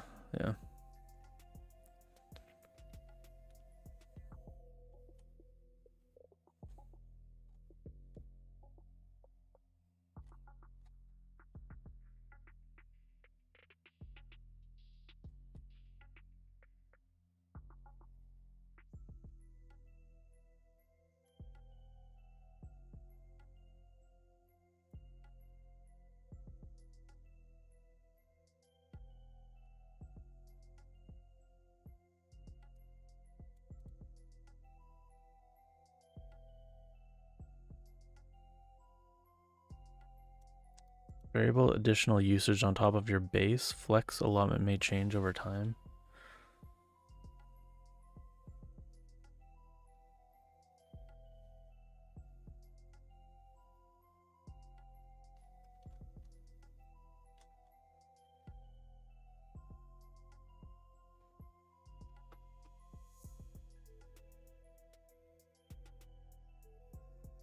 Yeah, no. I never did that, but I mean, the problem I'm having right now is I'm at 21% use for this for this month. That's gonna be a problem. So I'll have to figure that out. Like, I don't really want to go back to 5.4, but I think that's what's gonna happen.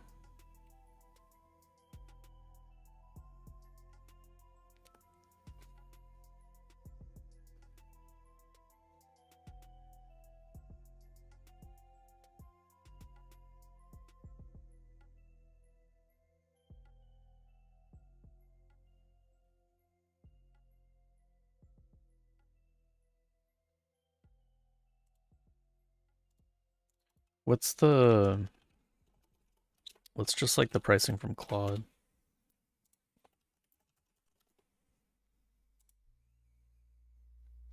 IBM. What?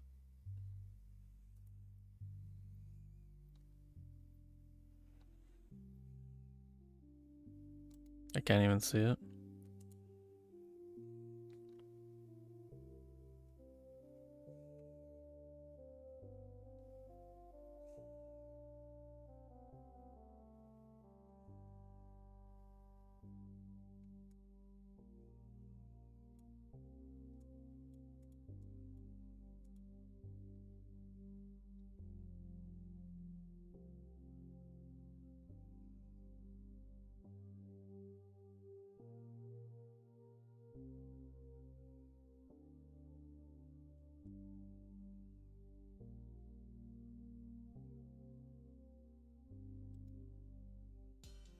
Usage capacity standard. What does that mean?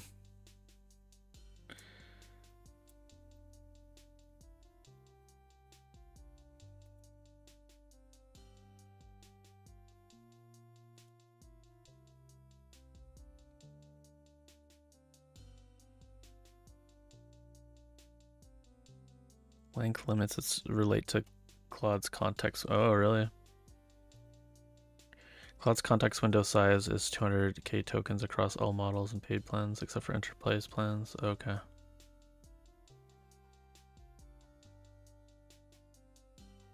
Oh, that's, I mean, that's some heavy restrictions. Okay.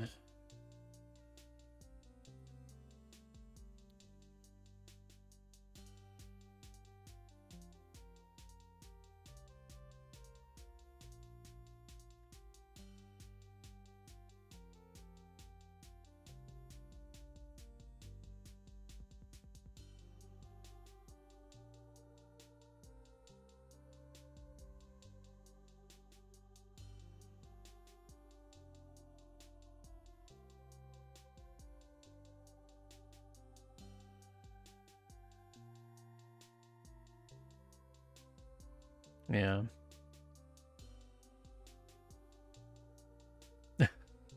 Yeah, all good. For some broader context, with an enterprise API-based harness that delegates a lot of minor tasks to 5.4 and 5.4 mini with reduced effort and reserve. I think these models are just becoming cost prohibitive for personal use, and that's going to really impact the democratization of these tools.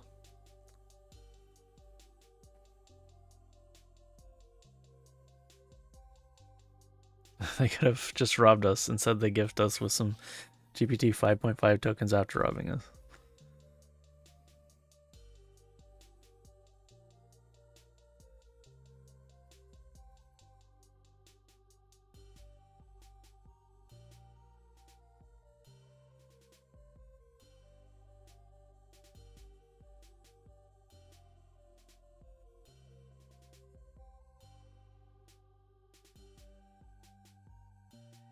I mean, yeah, this makes sense, I think, because guess what? They're skimming. They're basically making it cost prohibitive to like personal use because they can charge whatever they want to like the companies and businesses that pay for this for their users, and they can charge like an insane amount, right?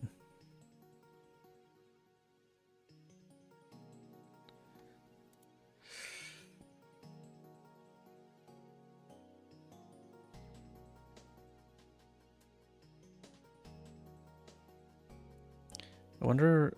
So wait.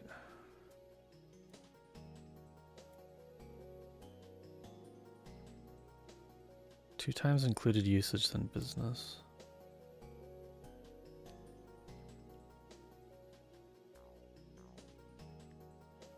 You have to contact sales for those. I mean, this actually seems cheap, but I don't know like what kind of.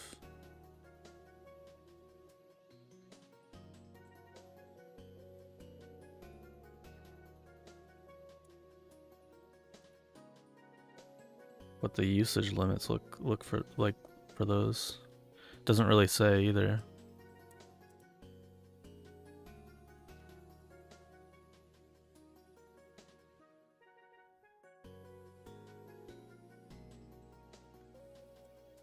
It says the base credits are $39, but like that's what the base credits are for Pro. So that's this. These aren't.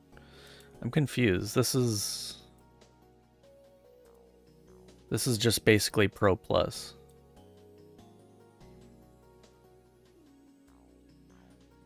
Yeah, I guess, right? Yeah.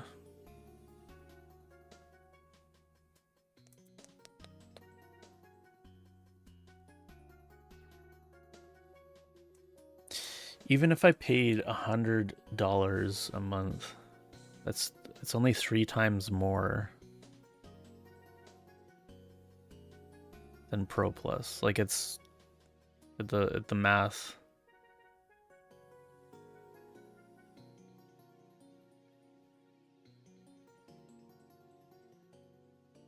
I mean, the math, the value is good if you were to use all those 3 times the amount, but well, I need to figure out how to do this.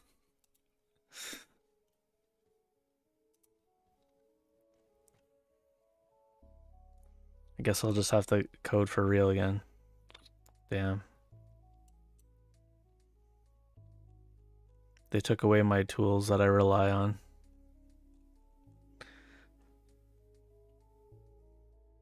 They took away my toys, my shiny toys.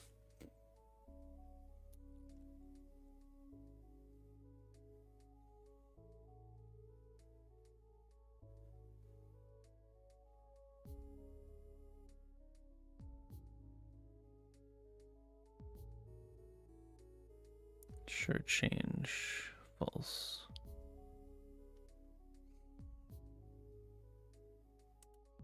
Temps.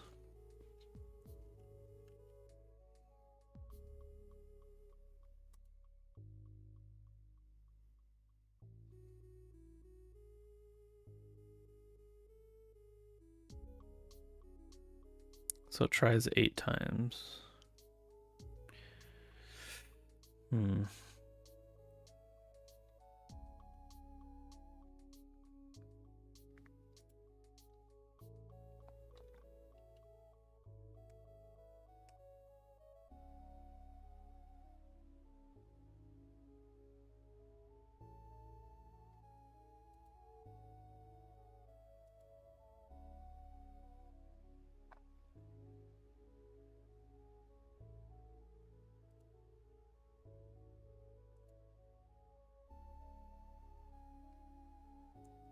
Didn't change alter.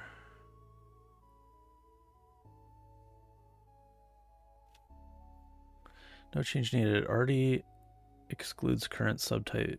Oh, okay.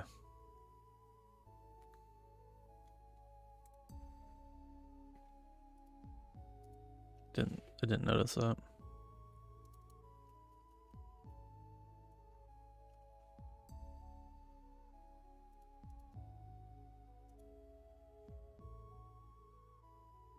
My main job, no, my main job is not wayward.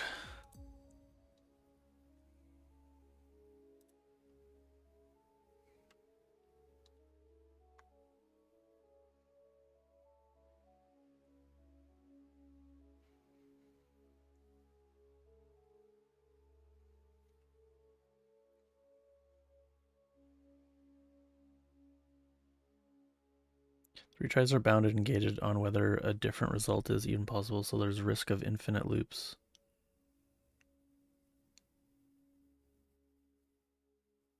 So there's no risk. Okay, yeah, that was okay. And all randomness stays on seeded random for multiplayer determinism. Okay.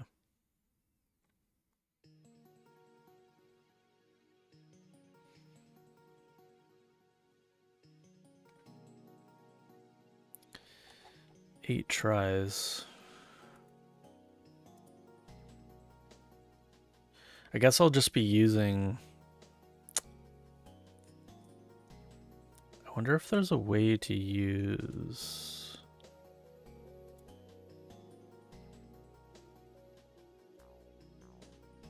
Even Gemini Flash is 14 times. Damn.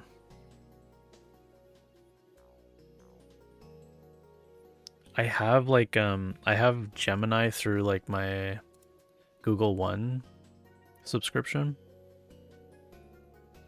And I have access to like all the models. I wonder if there's like usage limits on that.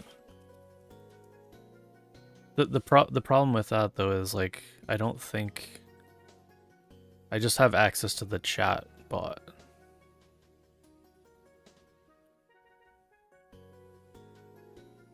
I don't want to have to code in a chat bot again, like the early days of AI. But I might have to start doing that more.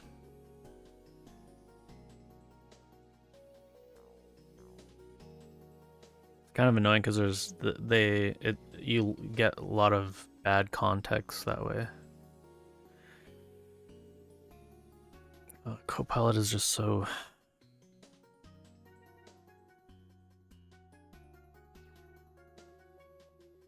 It's just too good.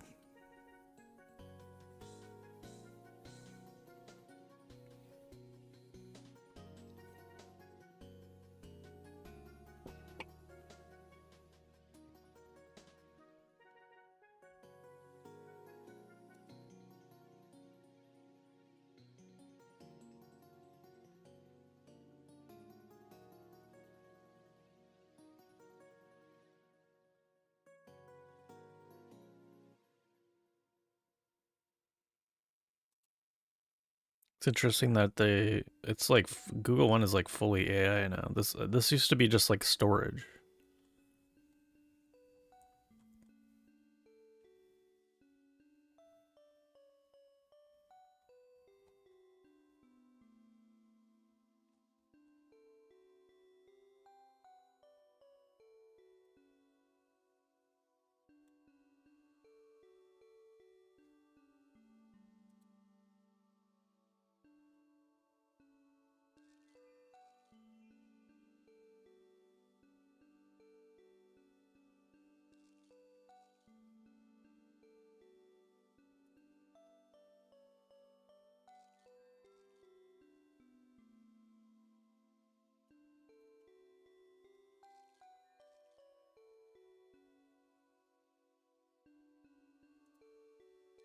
There's Gemini Code Assist.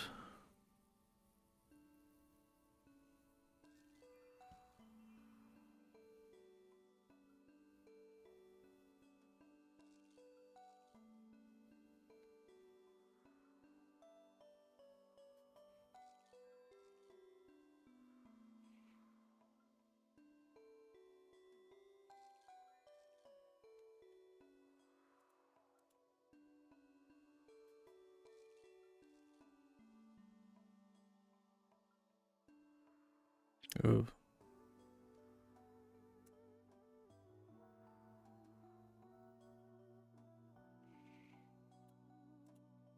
Great. Now discontinue for Google One users. Okay, so they...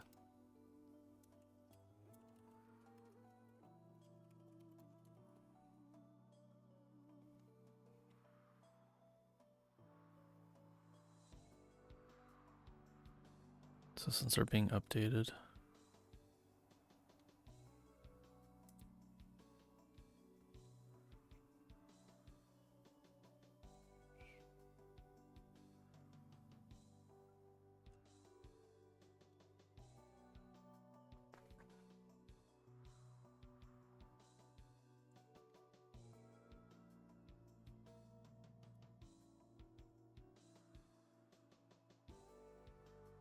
What is Google anti-gravity?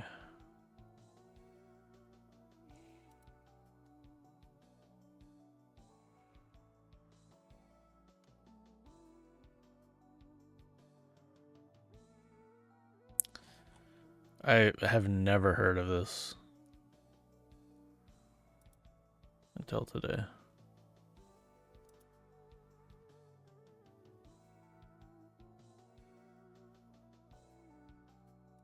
Built for developers, and it combines the best of all worlds. It's both an editor, an agent manager orchestration system, and a browser, all in one product surface. So, VS Code. So to start, we're going to open up the anti-gravity app, and we're going to go through the onboarding. So let's click next. Personally, I'm a light mode guy, so let's head over to default light mode. Disgusting. Click that sign in with Google button. So you'll just use your normal Gmail account. Click sign in, and this will pop us back into anti-gravity. All right, so now we're logged in. We're going to introduce you to a key concept of anti-gravity, which is that there are three main surfaces on which you can get your work done. The first one is called the Agent Manager. This is a place for you to manage and create agents across all of your workspaces. There's one Agent Manager window. Now, if you want to get into the code, if you want to take over from the agent, for example, and bring that task from 90% to 100%, you can at any point press Command-E or press the Open in Editor button. And this will take you into the anti-gravity editor, which has things like tab, autocomplete, the agent sidebar, everything you've come to know and love inside of your editor products. And finally, there is a browser. This is a brand new offering that incorporates an agent directly inside of Chrome. So you can ask questions like, test my feature, and the agent manager or the editor will spawn a browser and click on the screen, scroll on the screen to basically test the products that you're building. So this is a really, really powerful way to bring all that context, that rich context of applications and docs directly into the agent. So we're gonna go with agent-assisted development. What this means is the I mean, LLM that's will automatically decide kind of crazy, if actually. something is worth our attention. If something is very, very easy, the agent will just go off and implement it and come back at the end. But for some things that are more complicated, or if it has questions, it might ask us, hey, why don't you take a look at this, answer a few questions about I mean, it makes sense that Google's doing this, right? Like, they want everything in their ecosystem. And, like, they have all the tools, like, especially, like, for web-based stuff. I mean, go off and execute. So it's a different way it kind of makes sense that this is my preferred way. So now that we finished onboarding, let's go ahead and get started on our first project.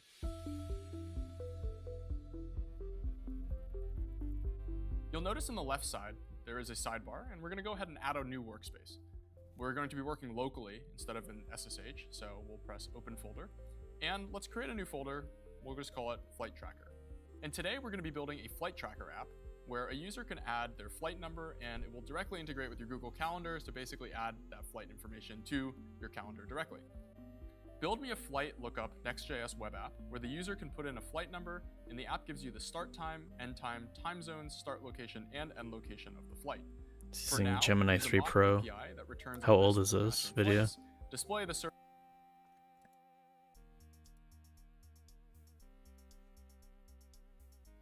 Six months, yeah.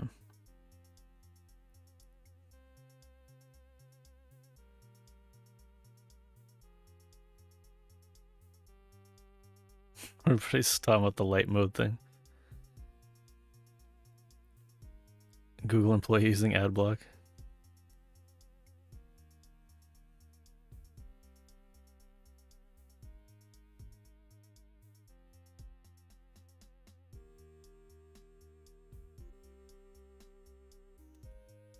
search results under the form input.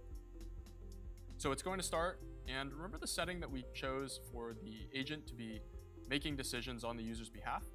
Because we chose that auto setting, this means that the agent is capable of running terminal commands on our behalf without our approval. Now, if this command was something a bit more sophisticated, we want to build that trust with you as the user, and so we'll obviously notify you to approve or deny that specific request. What? So we'll go off. It looks like we wanted to run create next app, and What did you just say? And so we'll obviously so it's going to start, and remember the setting that we chose for the agent to be making So it's on auto. decisions on the user's behalf?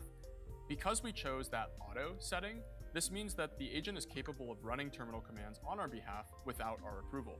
Now, if this command was something a bit more sophisticated, we want to build that trust with So if the command is something more chose that auto setting, this means that the agent is more capable of running sophisticated. terminal commands on our behalf without our approval. Now, if this command was something a bit more sophisticated, we want to build that trust with you as the user, and so we'll obviously notify you to approve or deny that specific. Okay, so it's saying that if it's a yeah, but how you're using AI to determine if it's a command that's more sophisticated or like dangerous, and you're relying on it to like not mess up ever. So we'll go off. It looks like we wanted to run create next app, and the agent will now start That doing sounds like a bad on your idea. behalf in the background. So But don't you choose can keep auto. on its progress. And one of the really cool features for anti-gravity is this notion of artifacts.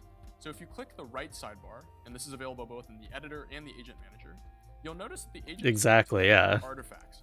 These are markdown files for the agent to sort of track its own progress, do research, and even generate findings. We see that the agent is keeping its own task list to keep track of its progress, and this is something that you can also follow along with. We have instrumented the anti-gravity agent to work with three main artifacts.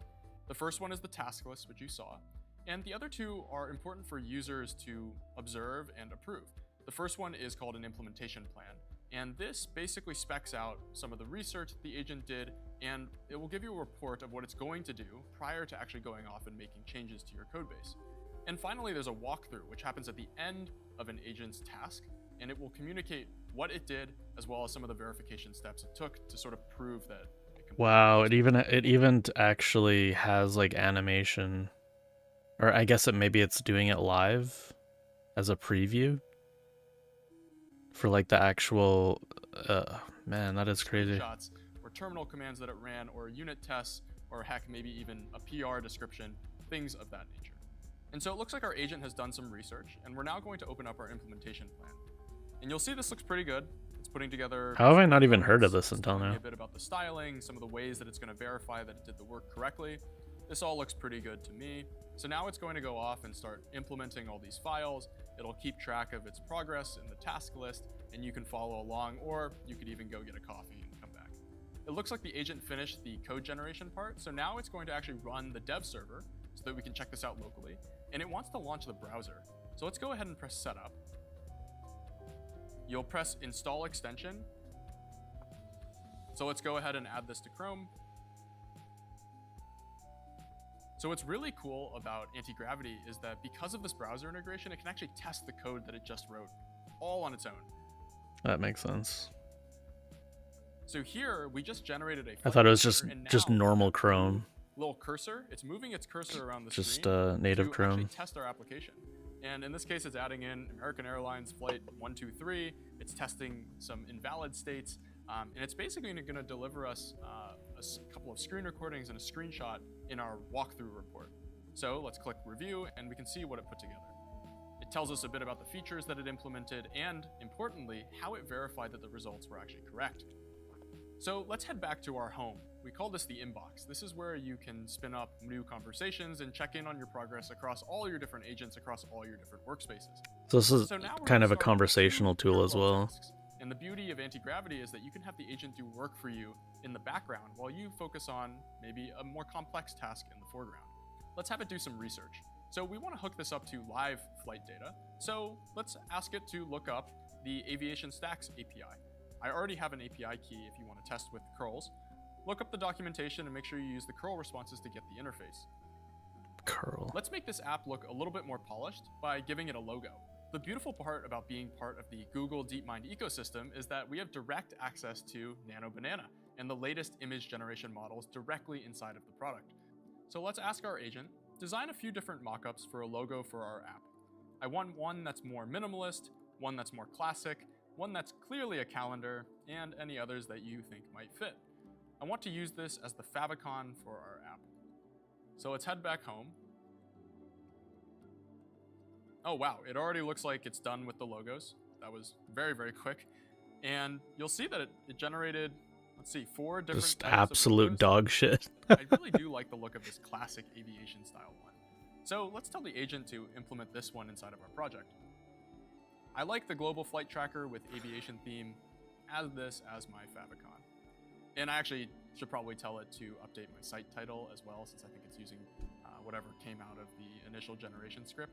So let's go ahead and tell it to do that as well. And you'll see that we are sending it as a pending comment, which basically means the agent can take into consideration at some good stopping point in the conversation. So here, it already got started working on the favicon, but now it's also going to take into account that we want to change the site title. And we didn't even need to babysit the agent. We could just leave it and leave some comments and come back, and it takes it into account. It's smart enough to know when and how to inject this into our conversation.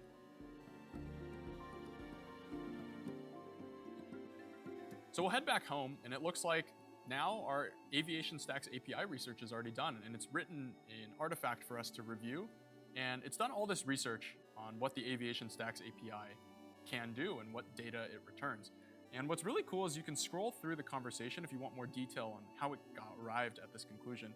And it did a Google search to basically figure out what is the Aviation Stack API, what is the docs URL for this, and it went out and actually read those pages to put together this research. Yeah, that's nice. love that See, that's why it's like it makes sense for Google to have a tool like this, because it's like they have the data for all of this stuff. They have the browser to run this thing in. They have like the plugin that works with Chrome. They have like all these tools and like the search engine stuff. Like it makes sense that they have this. I mean, because we gave it an API key, it's able this to is the literally natural run progression of all this stuff. and get sample data so that we know with very, very high confidence and very high trust that this is correct. So this implementation plan looks pretty good. Let's actually tell it and leave it some comments. So just like a Google Doc, you can highlight text, leave comments, and just say, use the key I gave you in the .env.local. We'll scroll through the rest. Is it, wait, so that's... And looks good to me. Implement this in a util folder so that I can apply it to the route. Don't change the route yet. Press submit. Great, now let's hop back over to home. That's we're quite gonna go nice, check in actually. on our design of the favicons. It looks like it's updated our favicon. You'll see it now in the tab. We should probably remove the white background at some point, but you kind of get the idea. It's able to do this work in parallel. So now we're sort of multi-threading our brain across these 2 different projects, and you'll see that this Aviation Stacks API util is almost done. Great, so our agent has notified us that it's ready for review, and it looks like it created this new file, aviationstack.ts, in our utils folder, and it looks like it used a lot of the research that it did before to make sure that this is correct. And let's now hop into the editor so that we can really, really use this new util. We could ask the agent to do this, but I want to show you some of the features inside of the editor. We'll head over to where I think the route Oh, we is. get to You'll edit see all code? this logic for mock flights that came out of the original. This is an editor? And we can go ahead and delete all this. The editor is already suggesting that we replace our mock data with our live data. So let's go ahead and press tab to accept this suggestion Wait. of the original generation. And we can go ahead and delete all this. The editor is already suggesting that we So it adds a squiggly for something it thinks that you should change? Oh, because you remove the import? that came out of the original generation. And we can go ahead and delete No, all it this. didn't. The editor is already suggesting that we replace our mock data with our live data. So let's go ahead and press tab to accept this suggestion. We're going to press tab again, include the import, And now let's just make sure that the rest of our Wow, UI is using okay. these new type declarations from the API as opposed to the mock data. So we'll go into page Wow. TSX and we'll start poking around. Looks like we'll need to change the shape of the data. So instead of flight, which is the mock API schema, we are going to use the one from the API itself. It's called aviation stack flight data. Because the agent has context over all the files in your code base as well as the internet documentation that we retrieved earlier, we can just tab and change all the instances in our UI of using the mock data to using the API data. Now Wow, that this that's looking pretty good to me. back over to the browser and just make sure that the app actually works with this new live data. So we'll type in a real flight. Looks like American Airlines Flight 100 is taking off from JFK and landing in Heathrow. So our app seems to be working. Now, let's put a bow on it. We want to be able to add this flight into our Google Calendar. Let's ask the agent to do this for us. For each flight result, make the entire card clickable to open a Google Calendar link with the flight information, notably the times and locations. Test this with the browser and show me a walkthrough when you are done. Again, we could let this task run in the background, but this product is really mind-blowing sometimes. So Hey Cuckoo, how's it going? Side by side. Yeah, he said he's a white theme user. So here it's saying reviewing clickable items. It's starting to map. He mentioned that. Data, and now it's going to go called it out and specifically. Files that are relevant for this conversation. It looks like it's implementing the Google Calendar integration, and the agent divides things into sections, so it's a bit easier for the user to follow along. Of course, you can always get into the nitty-gritty by going to the editor and showing all the steps. So it looks like it's done, and it's now going to the browser and actually testing this feature. So when the blue border is visible, this means that the browser is under the agent's control. And here it's testing out American Airlines Flight 100 and that is... cursor to click. And now you and can this is 6 months old too, so like I'm assuming this has gotten even better. Okay, well I might be looking into this, I guess, because I have access to this, and I'm not really paying for it necessarily. I'm just paying for Google One. As far as I know. So Google One, I think I have. What do I have?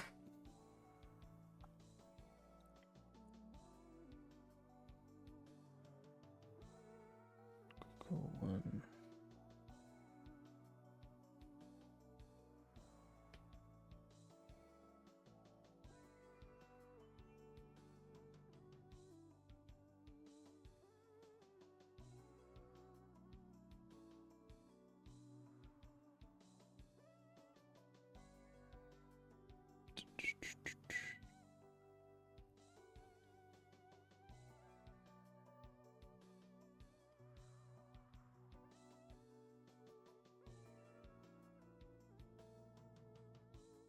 No idea where this would be.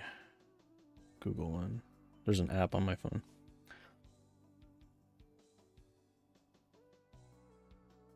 So I currently have AI Plus. Google One AI Plus. That's not what I bought. That's just what they renamed it to.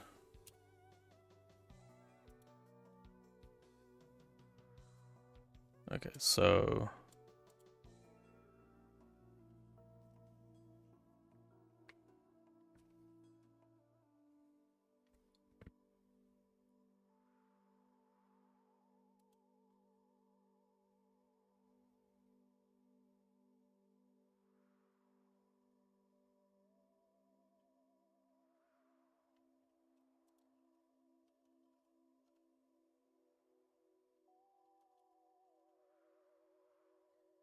it seems like there is agent request limited.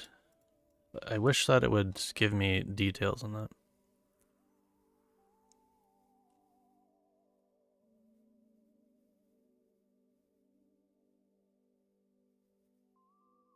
Wait, YouTube Premium individual plan included.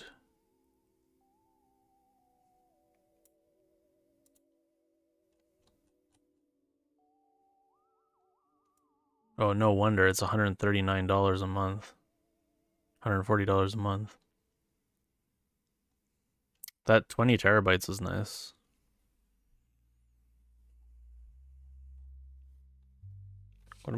What do I have? I think I have 2 terabytes, yeah. So I have the plus plan, but 2 terabytes. I don't know if that does anything. It doesn't look like it. How much is this? This is so 2.5 times.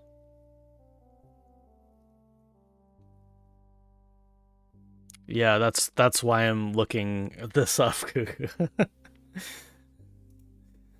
Yeah, I just looked at my my premium requests usage, and I'm already at 21% used for this month, and it's the 4th of the month. So I'm looking at alternative options here.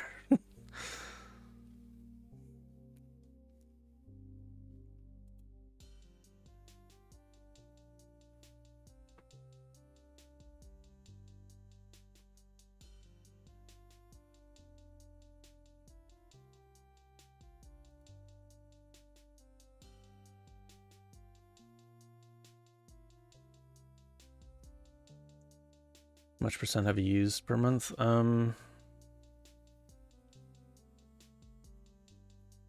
Usually I get pretty close to maxing it out for the last, I don't know, I want to say like maybe half a year.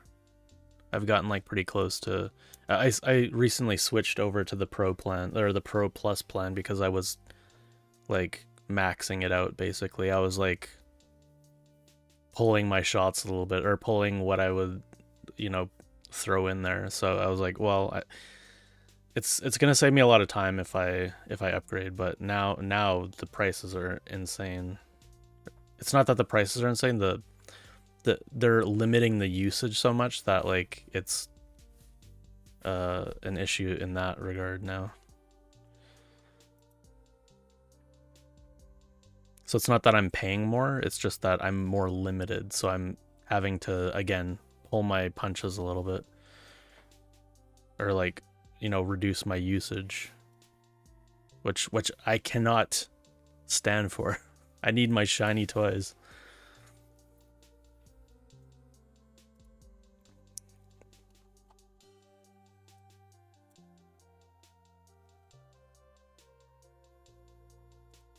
So yeah, that's why I was looking at this anti-gravity thing. So I guess I'll check this out. I have supposedly some kind of usage limits. Whatever that means. Joules. What is joules?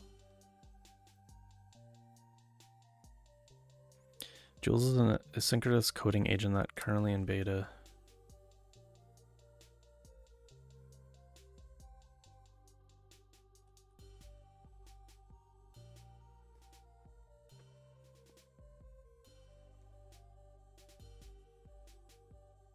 What is Google Flow? All these things will be dead in like 5 years. Google Flow. Oh, it's their AI music app thing. Creative Studio for storytelling. Create clip scenes and stories. Text to video, ingredients to video. Okay, so it's not necessarily music. Why did I think it was music? Google Flow Music. Oh, okay. All of these, let's see. These are all going to be dead in 5 years. There's so many new Google services and apps.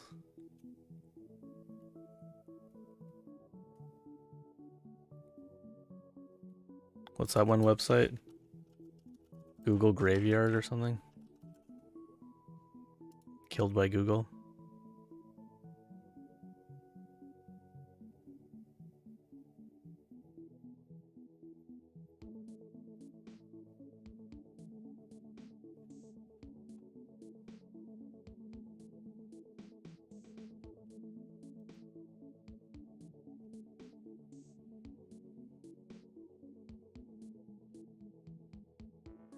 Okay. Anyways, yeah, I guess I'm gonna be testing that out.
Codex seems the most subsidized. The usage limits. Yeah, I haven't looked at Codex at all.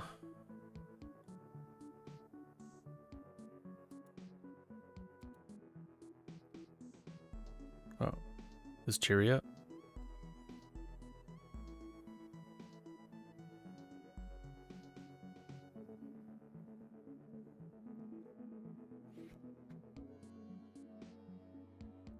Are the huge AI investments happening also in Canada, or is it just the US? Stock market wise, it's probably just the US. I mean, our stock markets are basically the US stock markets. All of our like ETFs and stuff like ETFs are all like S&P 500 base. I mean, not all of them, but like the popular ones. We just do whatever the US does.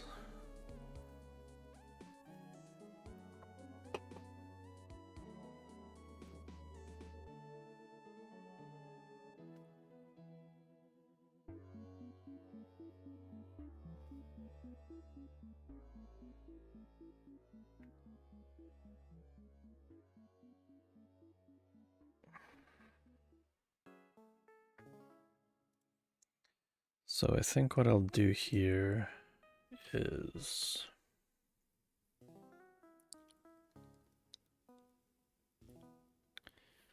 yeah, we're weeaboos, but for America.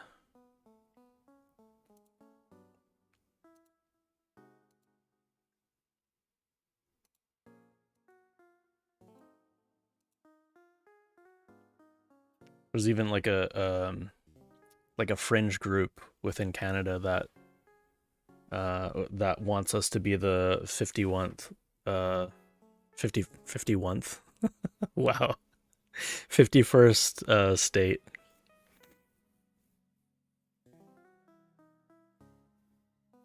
And like just parrot like US politics and like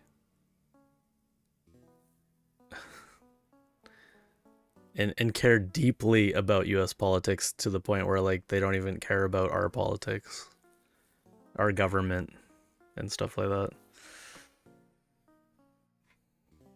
51th 51, that's a new one. I'm gonna use that one. Okay, so I want to change this. I'm going to make it so if we don't get a new value, then we can fail out.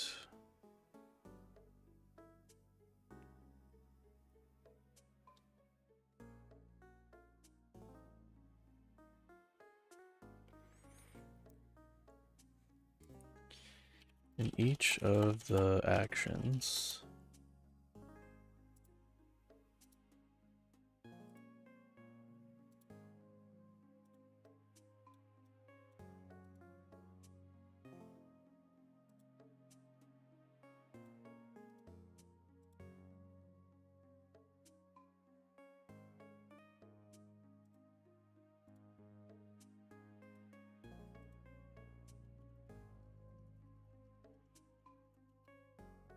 failure state, we don't end up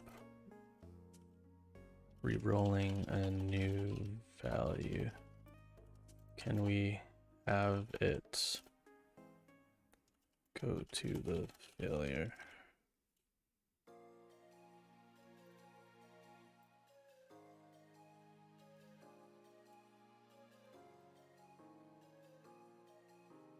Can we have it act as a fail?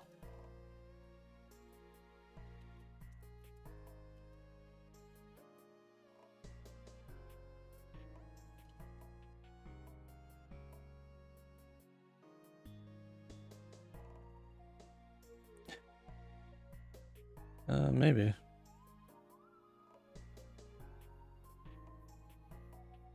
I don't feel like moving again though. I got too much stuff.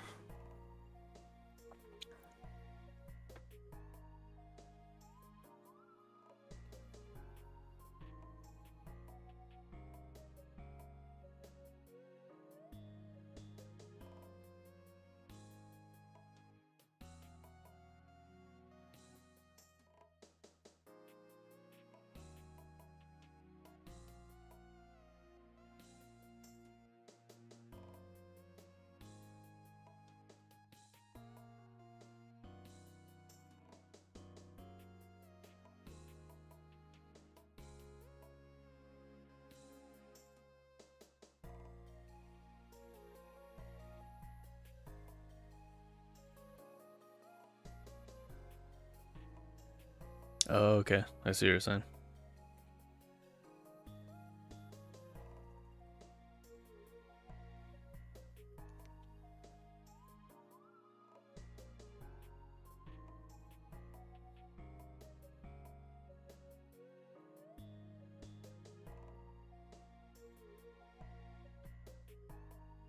Probably could have did this myself and saved some of my premium requests.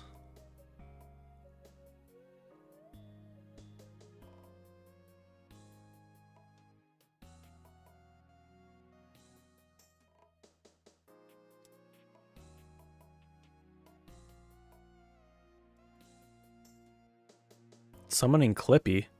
What? What did you just say? It said summoning Clippy.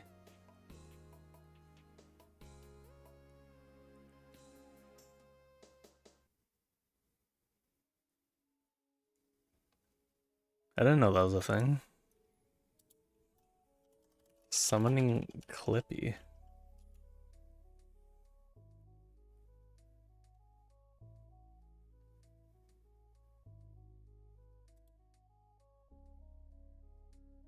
Bribing the hamster? Well, I have very flexible sense of humor, but with the recent changes to pricing, I've lost all will to laugh.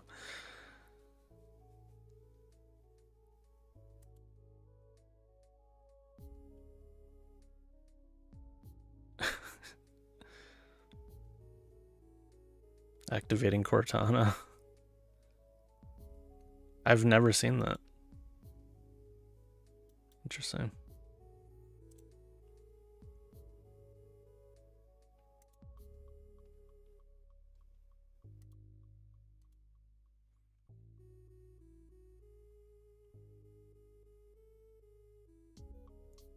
Oh, it did something for altar.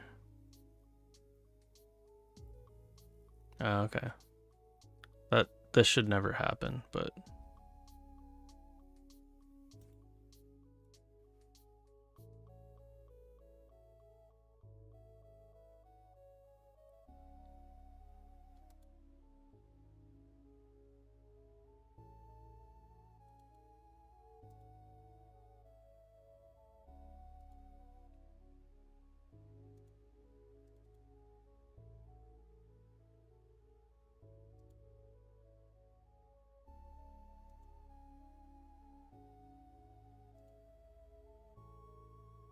if no property has an alternate subtype to swap to it, it now falls through. So it's silently setting an undefined subtype. This should never happen.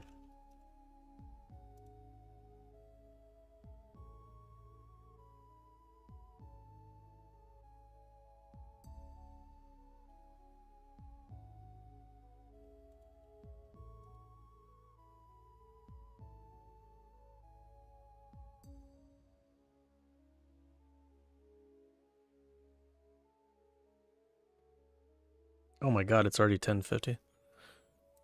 Okay, guess we'll save this for... I'll have to test this quite a bit, so I'll save this for next week. Basically, I'm making it so you can't re-roll the same values anymore for when you like re-roll like the attack and defense bonuses, or the if you transmogrify the item or alter the item or enchant the item, just makes it so you can't re-roll it to the same property values or property types. All right, well, that should do it for that. So I'm gonna check out a game I played quite a while ago. Maybe 2 years? No, like a year. Probably about a year.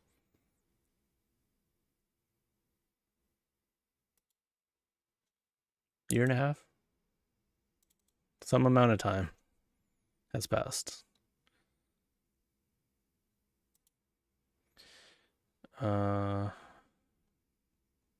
They updated their GUI, did they? Where did they update their GUI?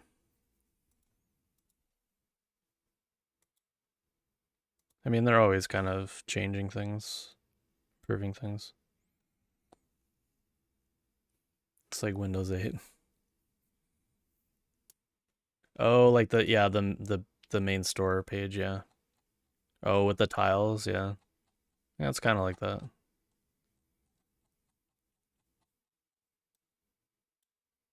I don't hate it personally. Okay, so Utopia. Yeah, so 2024 is when I last played it. Oh, September 11th. There we go. September 11th.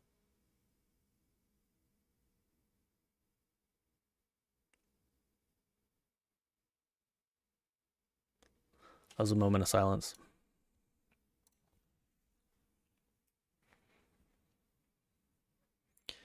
So they have a huge update. They sent over a key.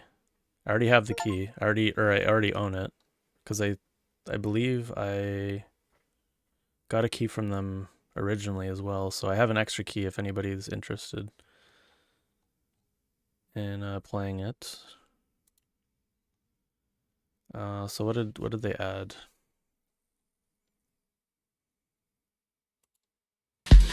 Sorry, that is so loud. It's still so loud.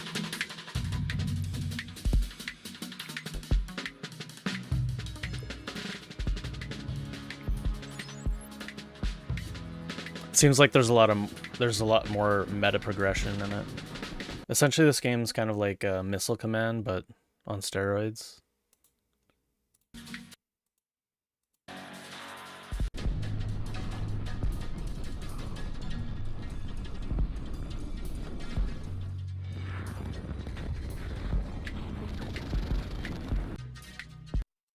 Yeah, so they added a bunch of new stuff, so I wanted to check it out again because I actually, yeah, I had a good time playing this, as I recall, but I felt like it was kind of, I kind of like saw most of what, I kind of got all I wanted out of it like originally, so, but supposedly there's a lot more content and stuff.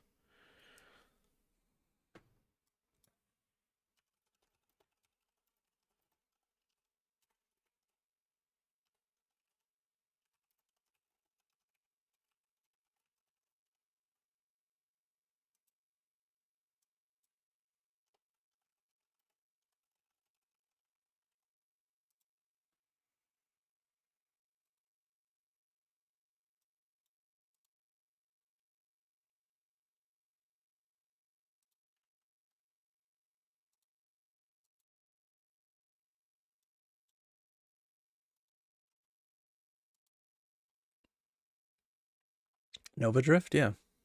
It's kind of like that. I played Nova Drift too.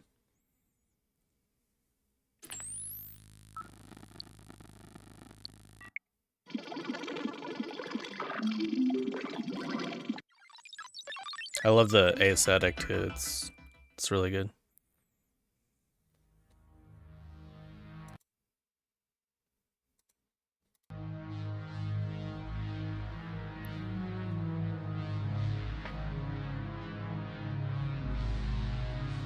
It's vector graphics, very Vectrex inspired.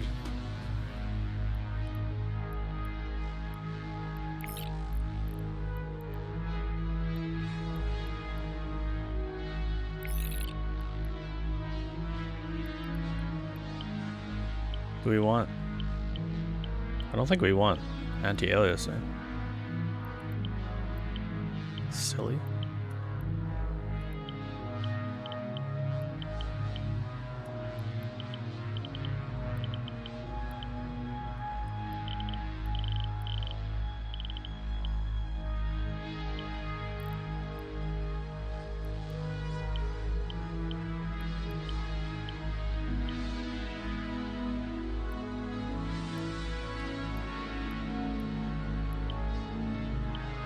I think I like flat screen.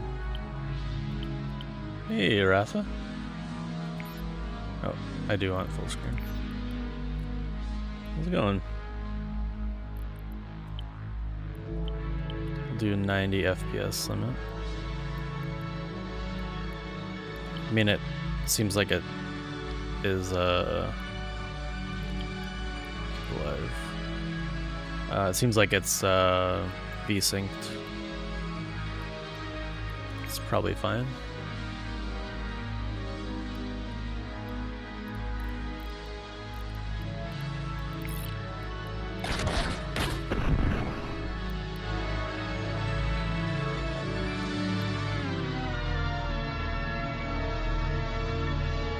That is cool.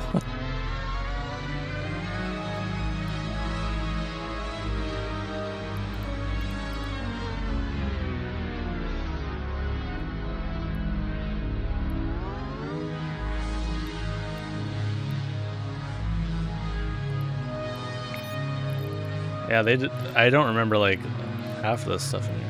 It's like a guide. It's rewards. Okay.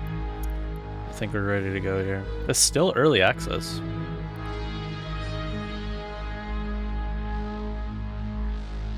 Yeah, there's a ton of more content in this, so I wanted to check it out. They actually offered me a key, another key they sent over. So I know you were kind of looking into this, Ratha, so if you want to, let me know if you're still want to look at this, and I can maybe send it over.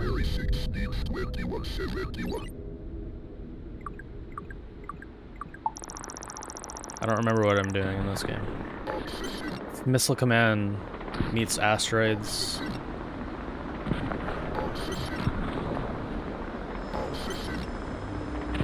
And I'm in the way, right?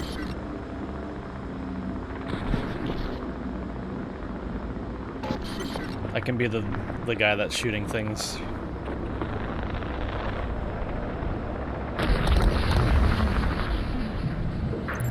Does that work? Right in the center?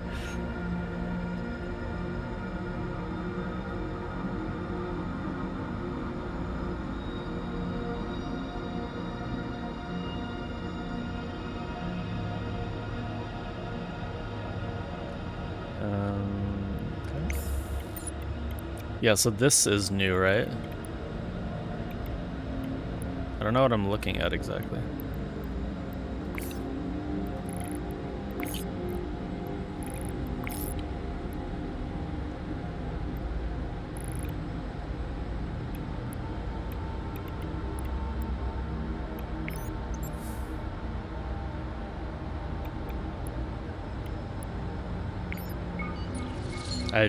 I just clicked randomly on random things.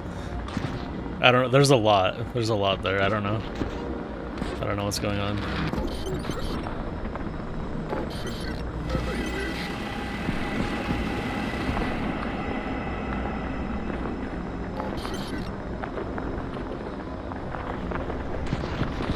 Uh-oh.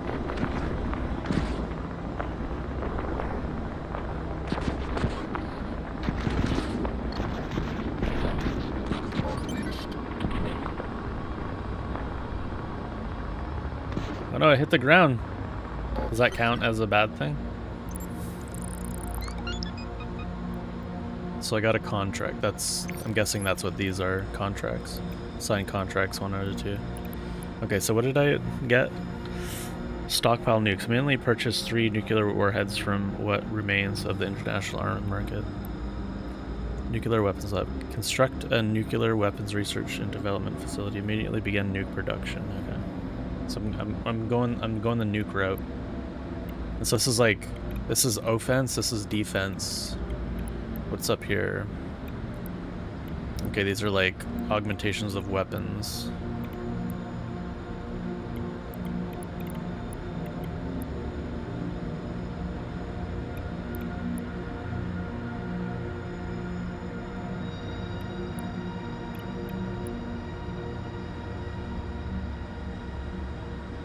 Citizens want answers. Many believe there is no invasion at all, and this is nothing but an elaborate hoax.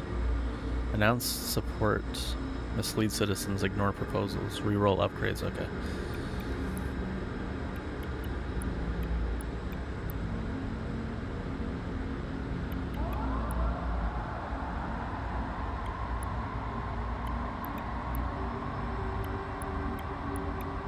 So the only ones that I can grab are the stockpile nukes, the arc flail, or the regenerative shield.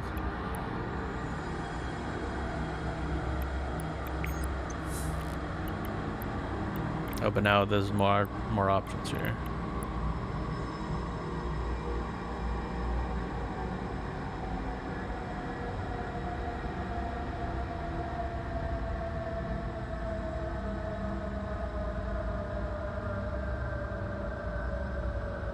Change the progression slightly. Shield is also an offensive capability. Yeah, I guess so. I just got an idea that probably nobody has done. Tech tree quest progression.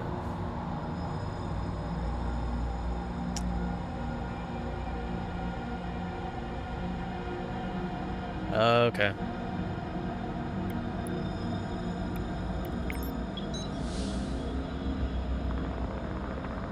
Let's test a nuke. I assume it's mouse 1. I'll wait till there's more on the screen.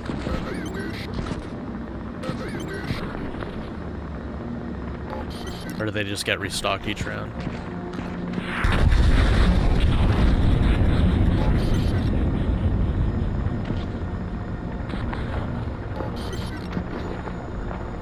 I get 3 per round, right? It looks like they stay though. You can make a stockpile out of them. No! Oh no!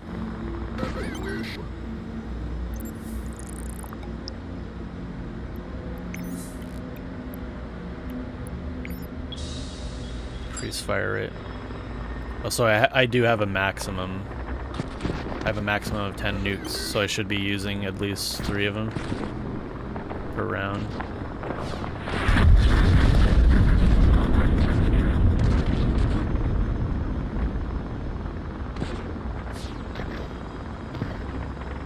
Oh no! Nuke him! Oh no!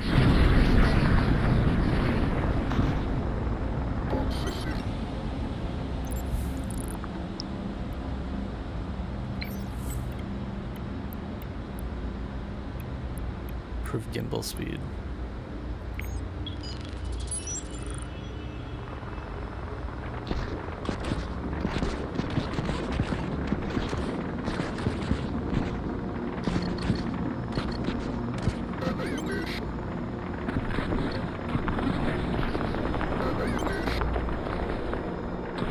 Oh no.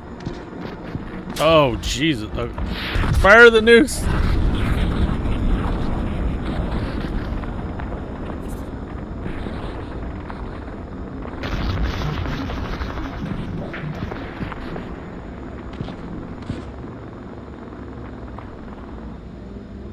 That was rough.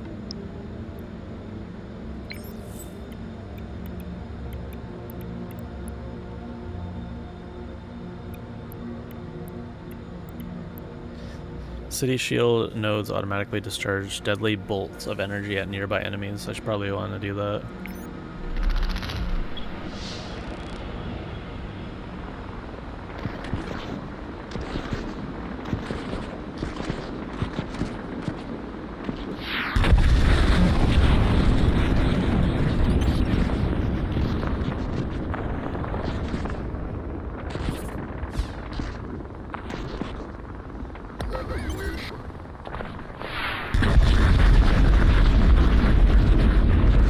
Glad I got that arc flail thing.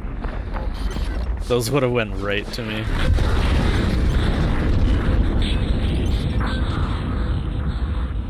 Oof. Okay. It's already getting really hard.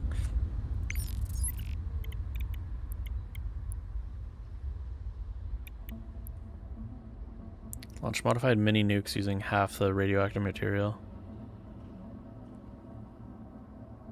-40 nuke radius. Immediately purchase 3. Okay. Full scale evacuation. That's reroll upgrades. Can I do that? I wonder how many times I can do that. Institution of automation. Establish facilities to support autonomous construction and maintenance. Max 2 outposts. +1 instant outposts. Let's try that. Drone facility? Or factory? I like that. Let's do drones. I wonder if I should have put it closer or further away.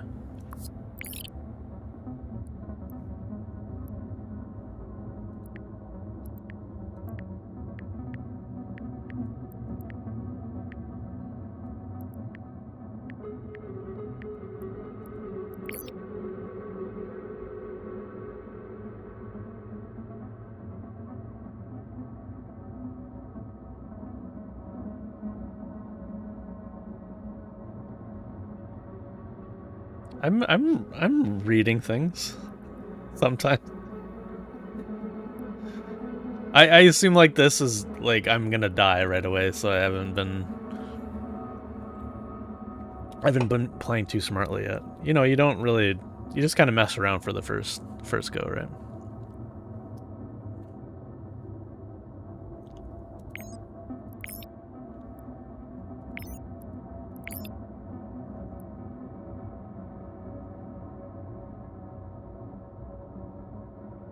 Occasionally, yeah, let's do that.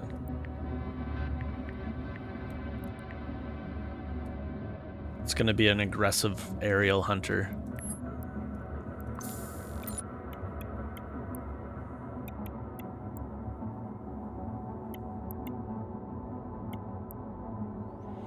+1 laser damage. Plus 50% output regenerate. Revived outpost starts at 100% integrity. Plus 25 burn damage. Burn duration. Let's do this regenerate.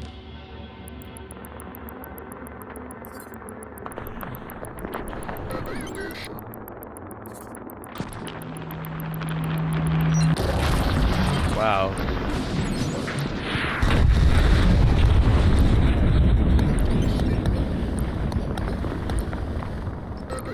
Just zap my outpost. 50% health.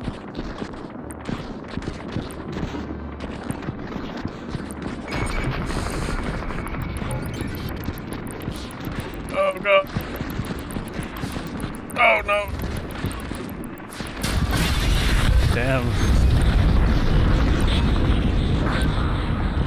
I'm trying to save my nukes, but I don't think I can save my nukes anymore. Oh my god, how many people did I lose? Oh no.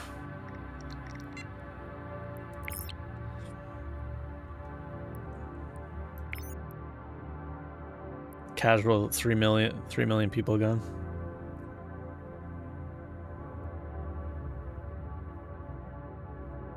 It seems like you know a lot about this game.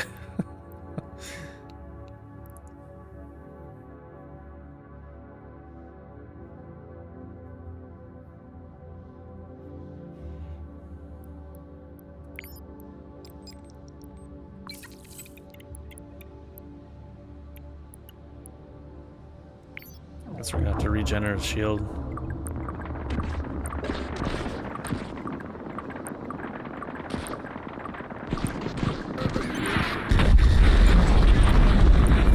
I just wish that hit that other thing. At least it hits my outpost.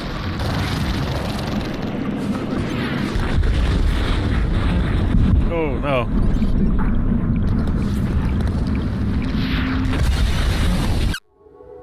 Oh. That's cool.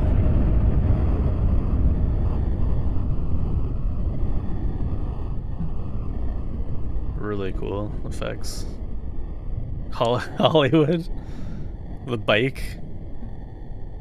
I don't know what that is. The umbrella. That is really cool. The dinosaur. There's dinosaurs?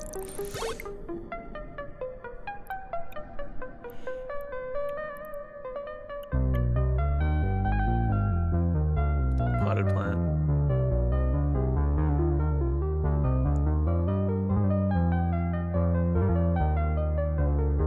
I watch about 2 hours gameplay on channels like Ultra Scene and such. Gauntlet style. Yeah, the music reminds me of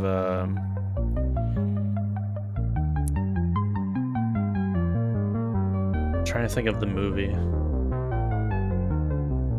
I might be thinking of just like Tron or like War Games.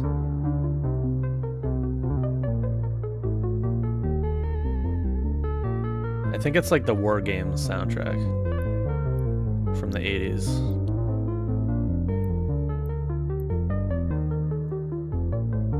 Something like that. Some kind of movie. Some kind of 80s movie. Okay, surrender.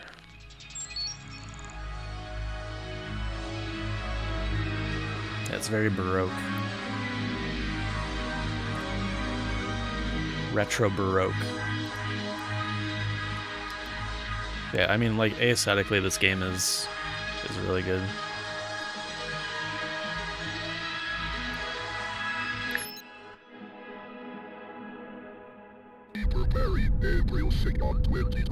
Wow.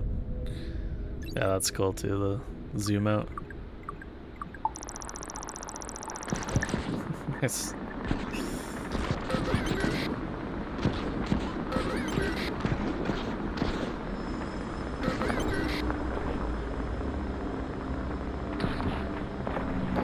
This is no city. This is Utopia. This is a metropolis filled with 76 million people.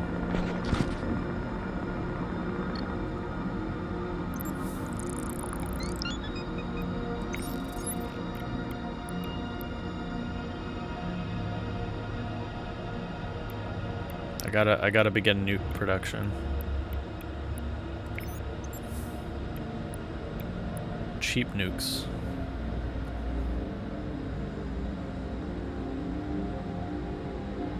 Seven assorted nukes. I think I gotta go with the arc flail. That helped me out a lot last time. Oh no! I didn't mean to do that. Well, there goes one nuke. Who gave me the nuclear button?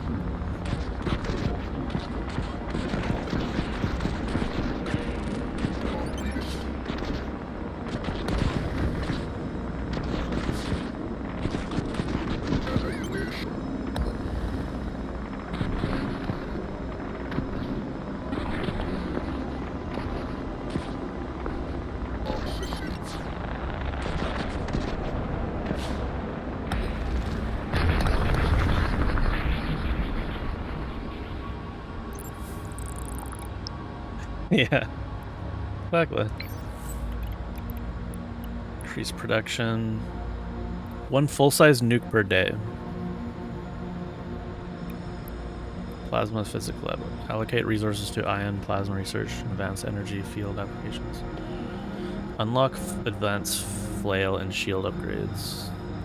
Let's go with that. Well, I think flail is really good if it can be a little bit faster.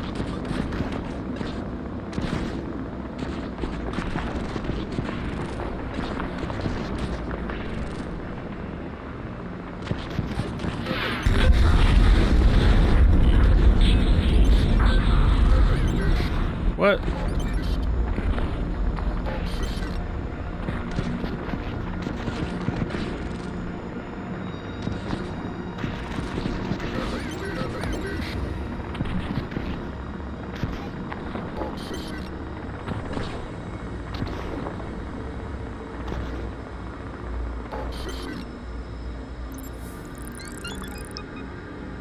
I'm kind of in the way, aren't I?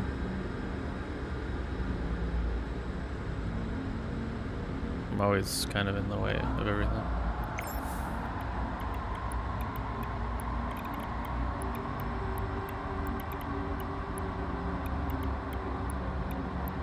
Release calm gas. There we go. Got the arcs. 50% faster after shocking, yeah, so 50% flailer rate. Arc chain could also be good. Fire rate is also really good. Do rapid arc. Increase production.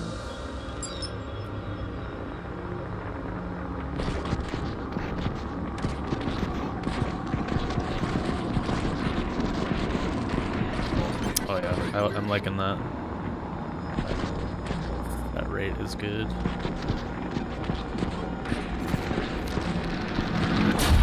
Oh no. Okay, I hate those things. That was a mini one. How did it do so much damage?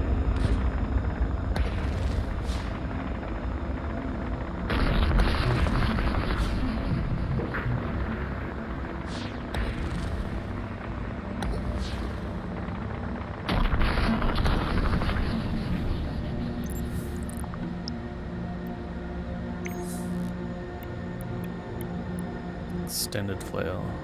The flail range is good too.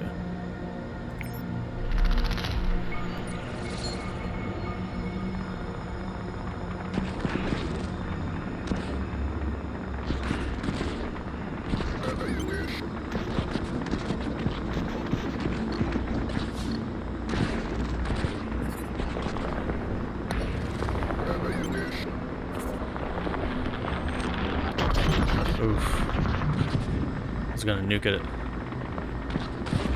have to nuke that.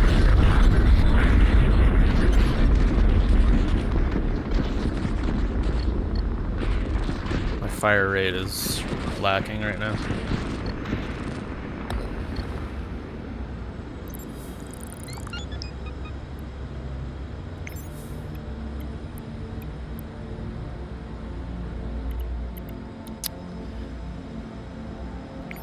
Got it.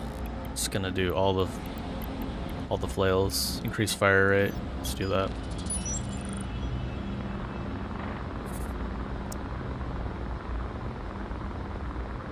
I'm gonna nuke it as soon as I see it. What? I can dodge nukes?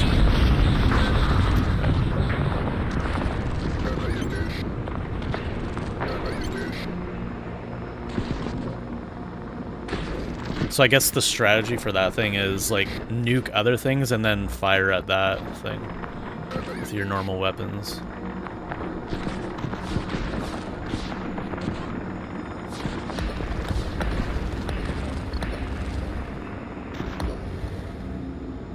Hey, Fluffy.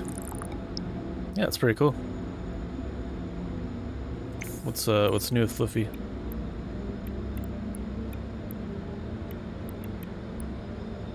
Okay, resources to primary weapon aid development.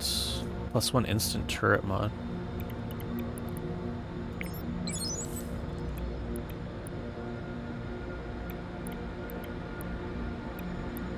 Garbage blunderbuss.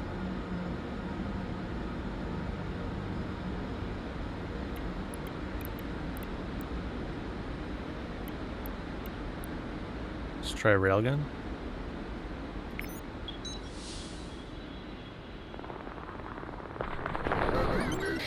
That's a pretty tight pattern. I wasn't expecting it to be that tight. That is actually really good.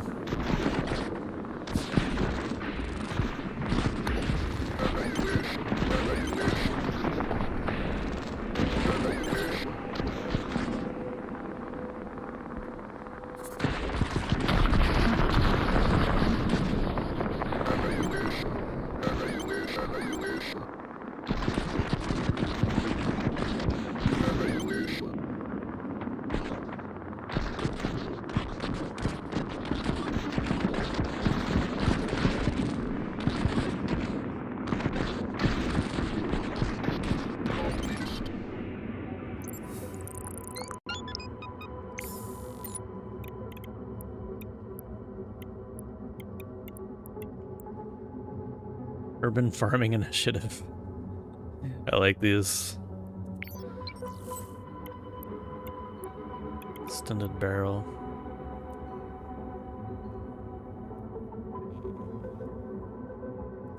Escape pod contest.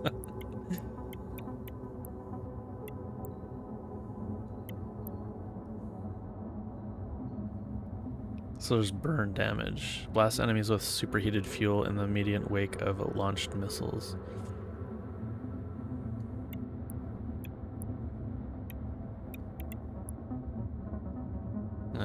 Sure. Uh-oh. Where are you? Is that thing getting more health?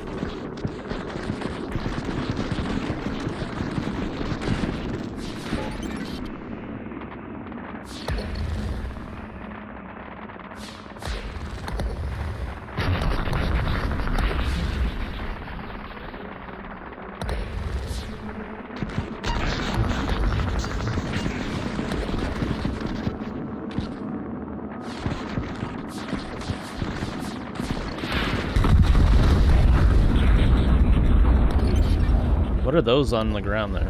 What is that? What? Okay, those are things to kill. They're not friendly blobs. I thought I had like a pet slime or something. I do think the aliens get a little bit more health each wave.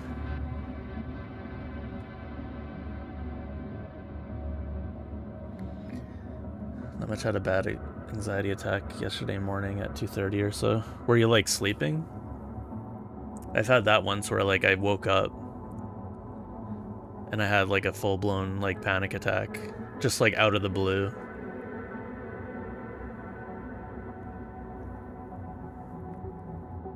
Yeah, I've had that before too. Luckily I haven't had like a really bad one since I had that. That was actually before my daughter was born, so I feel like it was like something to do with like just like the unknowns of how that would go, and I don't know, just being like not sure about stuff and what was going on with my life. But I've had like a lot of anxiety attacks since then, but that was like the worst one I had, when I just like woke up just out of the blue in the middle of the night. Just like full like dread, panic, like I'm gonna die. Like, I don't know. It's kind of like what taught me, like, I think like before that, I had this like notion that like a lot of like people, I didn't think like, I kind of didn't believe that like panic attacks were like real before that. Like I maybe did, but like I didn't like understand. Like I thought like it was kind of more like intentional, or kind of like the person was kind of like partially to blame in some way, but like that like kind of taught me like, no, like I had literally no control whatsoever over just like this overarching sense of like dread and like fear and all these emotions, right? The feeling of that I'm like about to die. And then that kind of really taught me that. So yeah, sometimes you can't control that stuff. Sometimes your brain is just bad, and you can't control it.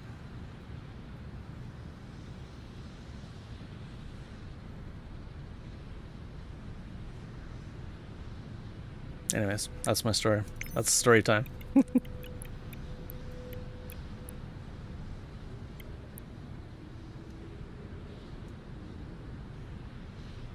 Avoid ambient and alcohol on airplanes, though. That'll keep the ambient, yeah.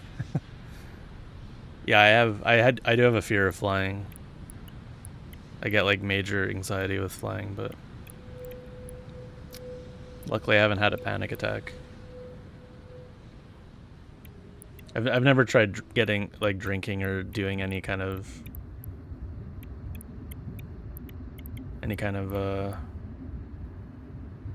having any kind of pharmaceutical intervention, we'll call it.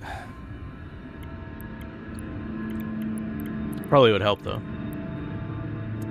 What do I want to do?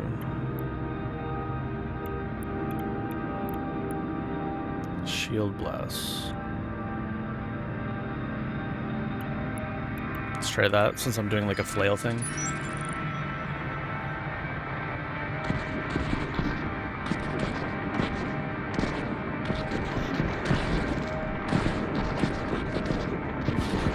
So that's actually killing things. When it hits like the ground near me. It's like killing, it was like killing one person. There's like some farmer out there.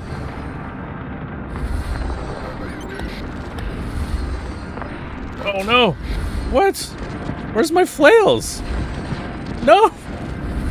Kill this thing! My flails failed me.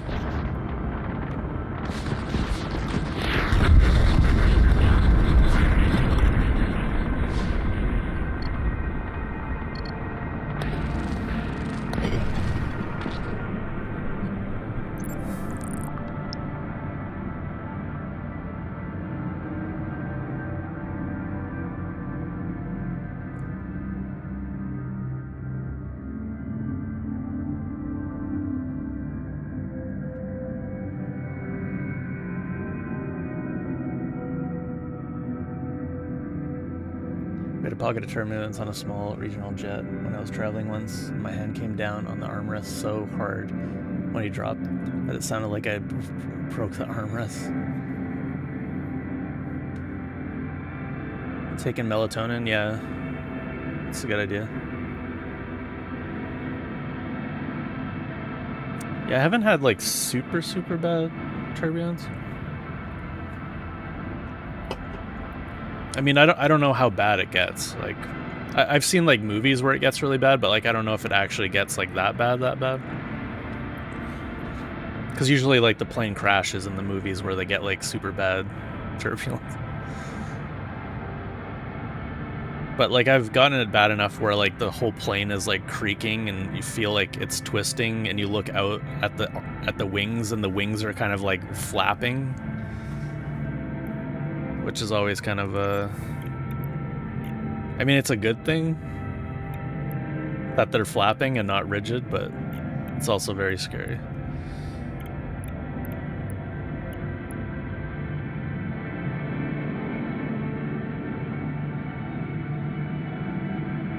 Yeah.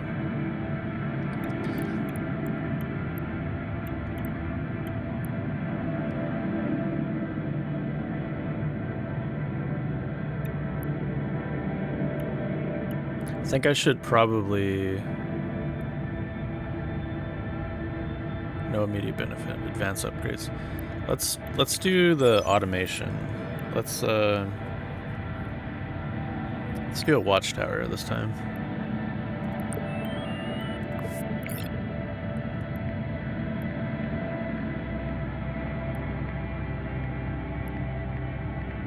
Long range.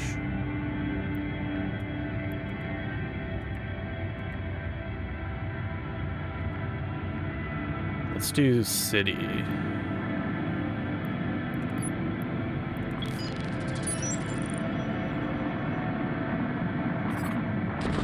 Oh, I got a lot of damage onto it.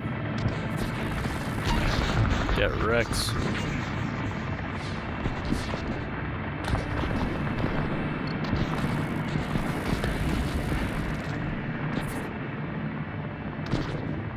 It's here. It's here. Oh no! Wow, that was close, probably.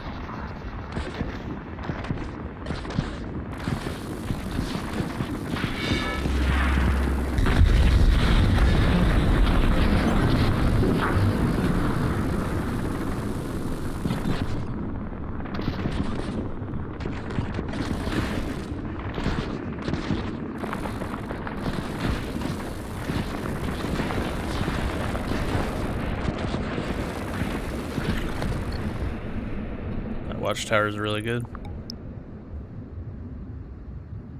Hey, Sheen. I flew in a single-engine plane a few years ago.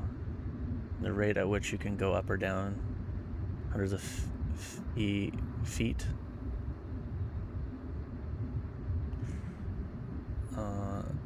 altitude is pretty scary, even if the joystick is centered.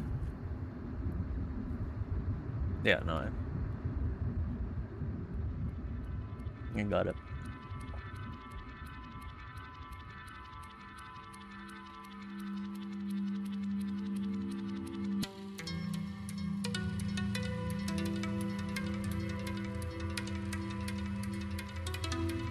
Right, Flippy. Try to take it easy.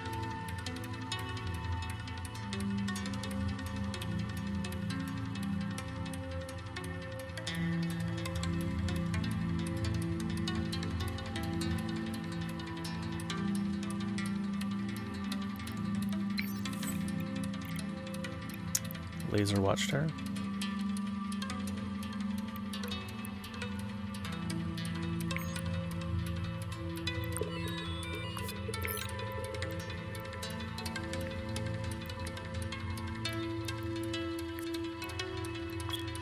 Okay, now we should be good.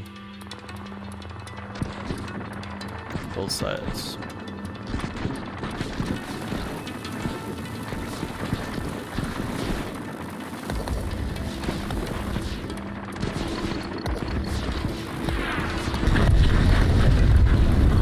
Probably didn't need to do that, but...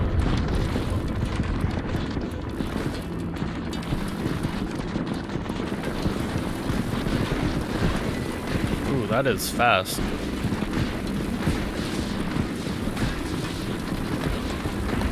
Now I need the nuke.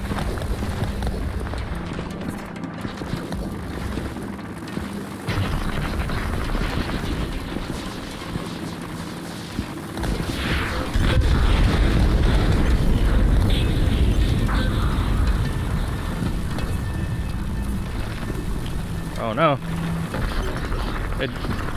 It tricked me. There was a baby one. Okay, now I'm out of nukes.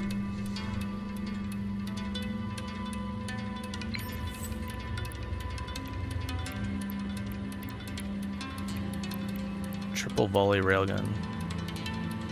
I think we gotta go with that.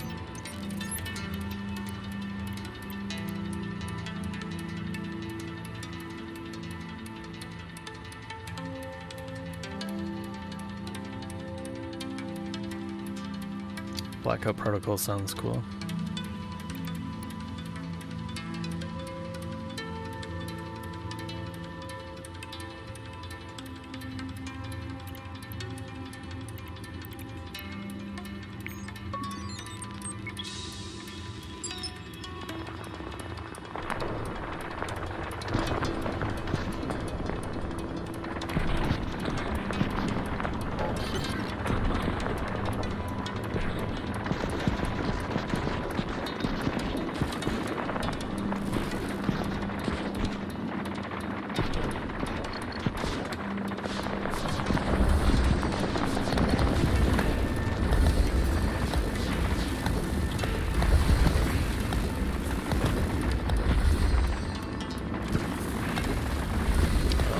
Like there's a lot of things coming for me.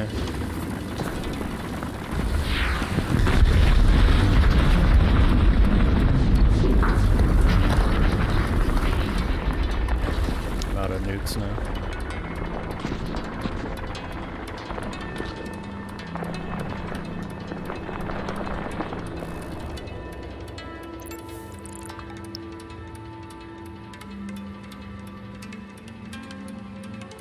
I mean, we can bump up the gain on this.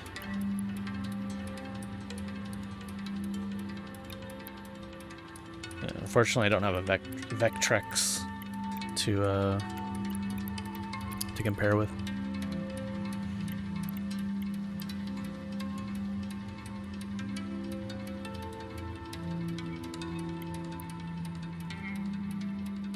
More flail damage.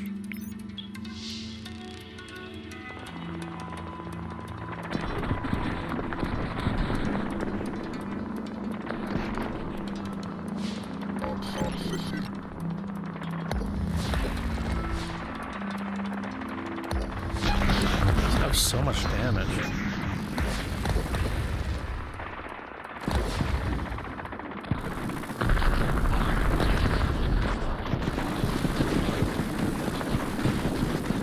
much health, I mean.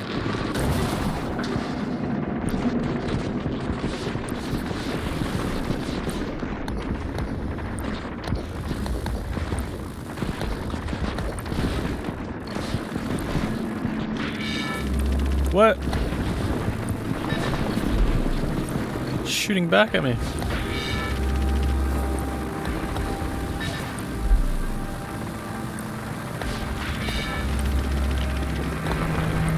No! Uh-oh.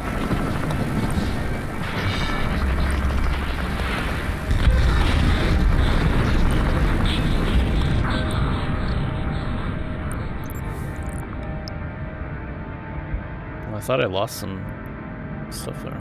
Guess not. Wait, what just happened? Oh, I didn't get any, oh, never mind. I must have clicked something.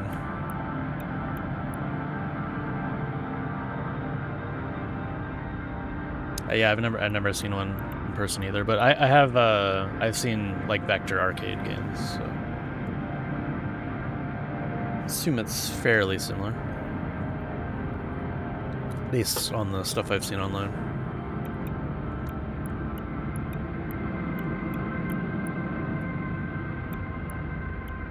Yeah, there was a arcade in my hometown that had Star Wars. I believe it was a Star Wars vector cabinet. Don't remember the name of the game.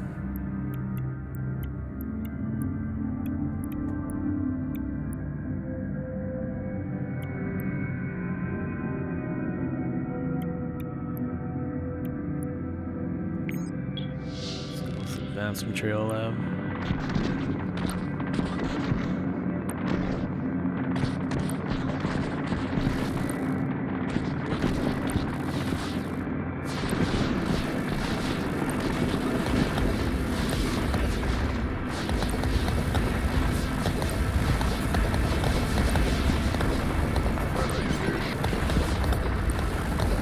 There's two of these stupid things.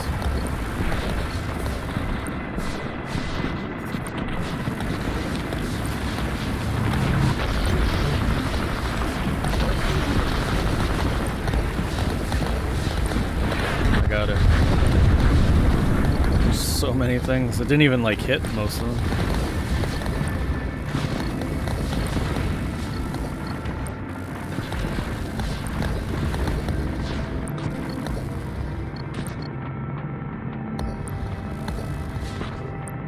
The flails saved me so much there.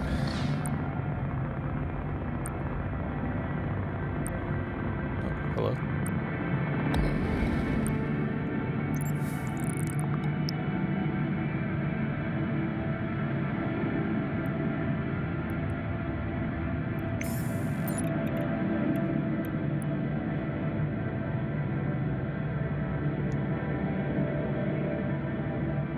What is going on YouTube chat?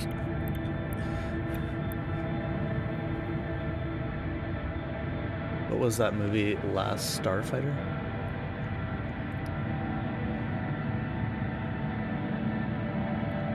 Not sure. I'll check in a second here. See if I can find that game as well. Q Disruptor Tower. Modify a watchtower to project exotic vacuum energy quanta. Target experiences temporal contraction, appearing in slow motion to external observers. Oh, interesting.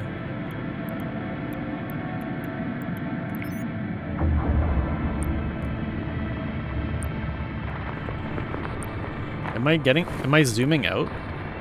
I feel like I'm further out than normal.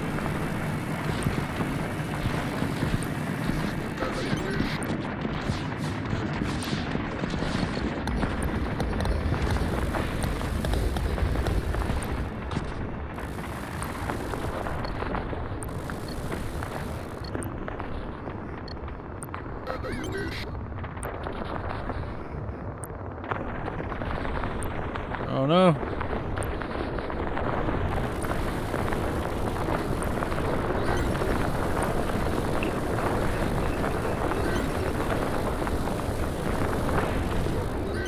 Oof.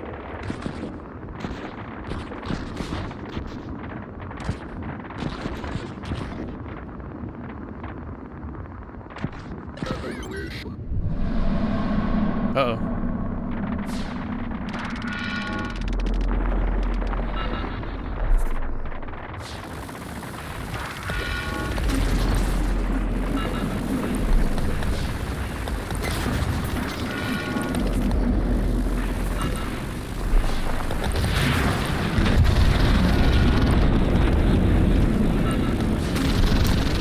He seems to have a lot of health. Both my towers are offline. That's gonna be a problem.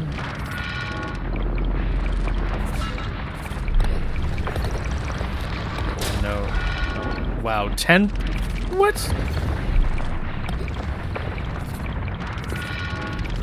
10%? Jesus. Okay, just kill me.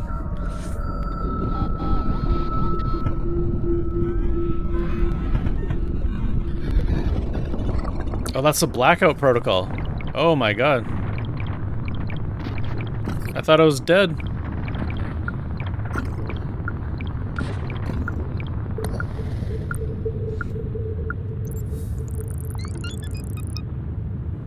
Yeah, that saved me.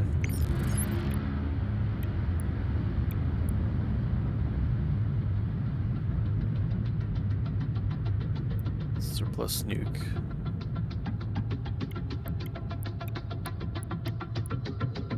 Superconducting flail.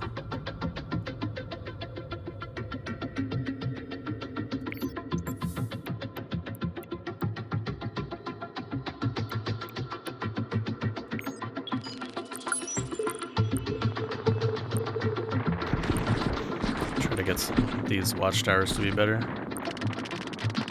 What is going on there?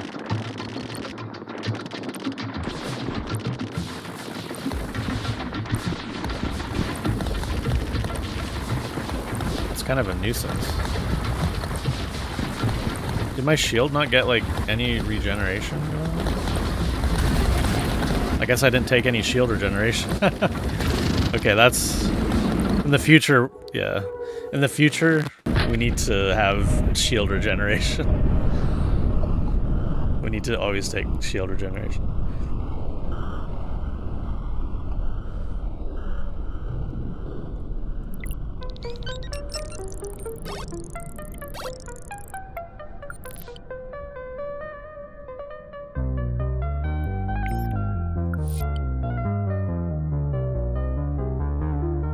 So these are new things that I unlocked, I'm guessing.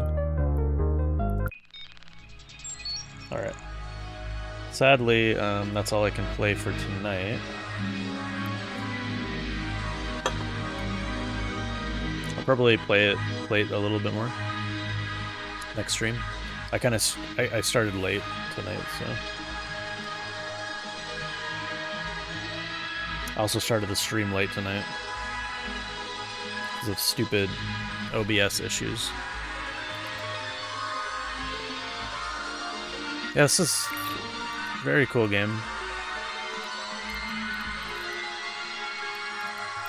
I like it. We like this game. How is it doing in terms of like oh nice. It kinda it got pretty popular, actually. That's good to hear, actually. Yeah, I didn't get to see whatever that is.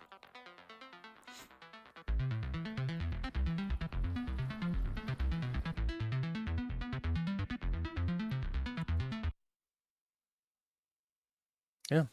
No, this is, I mean, they're doing pretty good. It's cool.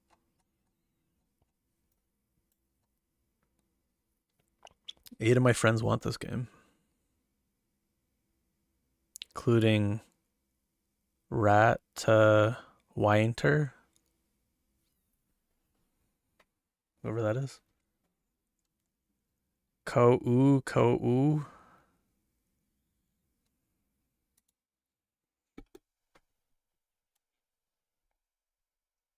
Test. Hello?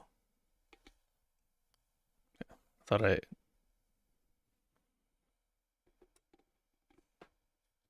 knocked the cable out of my microphone.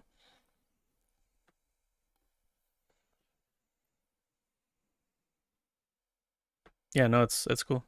I like it. I'll play it a little bit more next stream. But that's gonna do it for me, everybody.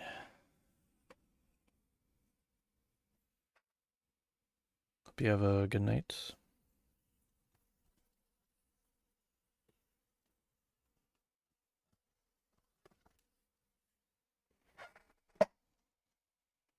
Out all my Dark and Dark. Yeah, I'm kind of addicted to Dark and Darker again, so that's what I've been playing off stream as well as on stream mostly. It's fun. I actually had to, so that was why I was late, is because I had to enable secure boot. And I can't just enable secure boot because my hard drive, well, my SSD, whatever, hard drive, whatever, it's the same thing. Anyways, it was not formatted in a way that allowed secure boot, so I had to convert it to, is it MGP? But I couldn't because it already had too many partitions on it. You can only have 3 partitions, so I had to remove one partition, which is just I think a security safety partition or something like that. Remove one of those, resize it, convert it over, turn on secure boot. GPT. I don't know. Anyways, oh maybe, yeah, it might be that. And then I also had to enable memory HCVI. Is that HCVI? Whatever acronym it is. It's the memory. It's the Windows memory isolation. But I couldn't because I had a bunch of old drivers that needed it to be off. So I had to figure out what these drivers were. Most of them were not being used at all because my installation goes all the way back to Windows 7. So a lot of this stuff is just not used anymore. Anyways, after all that, I was able to play in High Roller and Dark and Darker. And it's awesome. But also it made it so OBS didn't work tonight. So had to go through all that. HVCI, yeah, that's the one. Yeah, MPRT. Yeah, that's exactly it.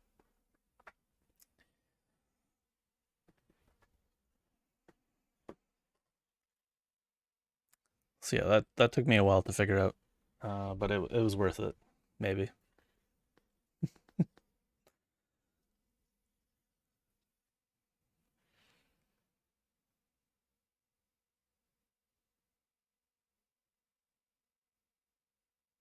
Oh, and then the ads started playing. Wait, snooze them. Snooze the ads. It's too late.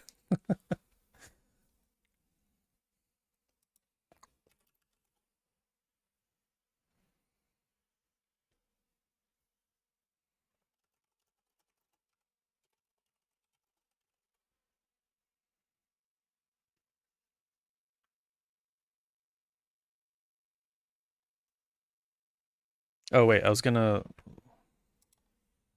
look something up.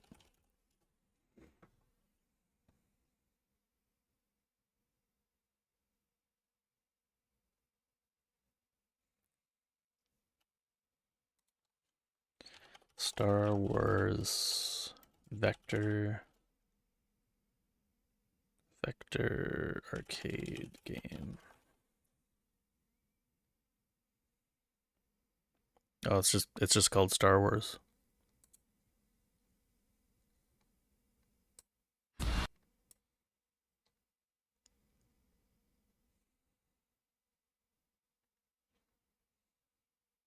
MKHBD. Why are you here? Marcus? What's Marcus doing on my screen? In an ad.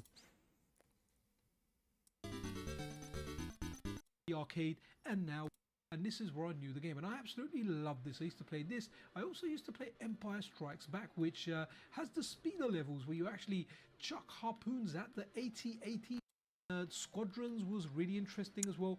Again, This my doesn't favorite seem Star Wars game familiar. of all time being Rogue Squadron 2 on the GameCube. I really wish they kind of brought some more modern Rogue Squadron games up. It'd be amazing to get one on the Switch too. Honestly, day one purchase for me. And there you go, guys. That's game over. By the way, I did put this on. Hmm.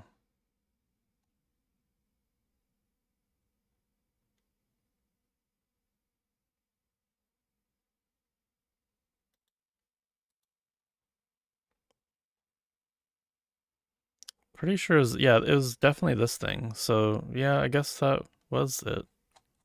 I may be conflating two different games in my mind. Yeah, it definitely was that. Okay. For some reason I thought it had like an overlay and you like got into it or something. I don't know. That might be a different thing. What was I gonna look up? Oh, Last Starfighter. Yeah, I never watched this. I know this now. I know this cover. Yeah, never watched that one. Is it good? IMDb. No, don't go to AI mode, damn it.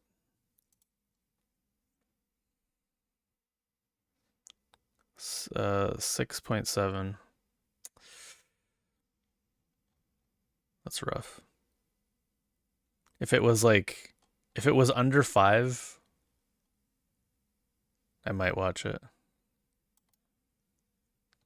What's like war games? I mentioned war games. No, not that one. 7.1. I mean, it's close to war games, and I like war games. Okay, maybe we'll have to watch that one. I watched a really good space movie recently. The hell is it called?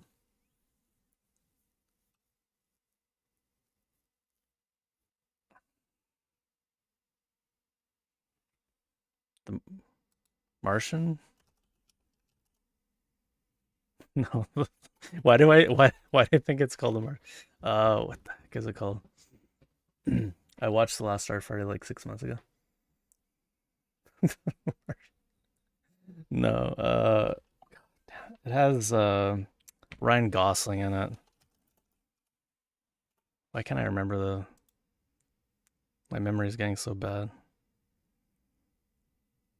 Project Hail Mary, yeah. Everybody should watch this one. This one's pretty good. 8.3. I had to suspend my disbelief a little bit. It's kind of like cheesy in the beginning, but it gets like good.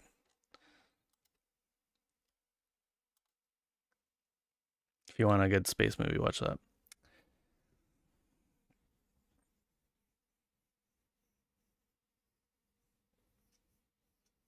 Breaker High. Moon, yeah, it's not Moon. Moon is god tier. That is one of my favorite movies. Is Moon, like space movies for sure. Moon is so good. Um, have you seen Solaris, like the remake from the early 2000s? It's this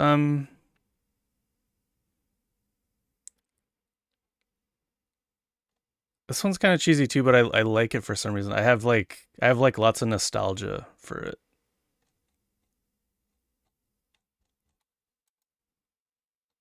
And there's like Event Horizon, which is kind of mostly a horror movie, but I also like it too.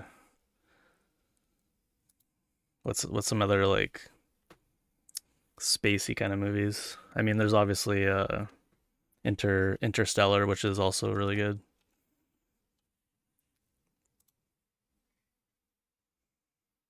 Yeah, I'm surprised Moon was actually that low.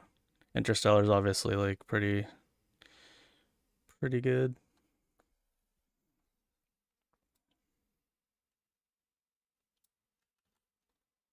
Martian was good. Yeah.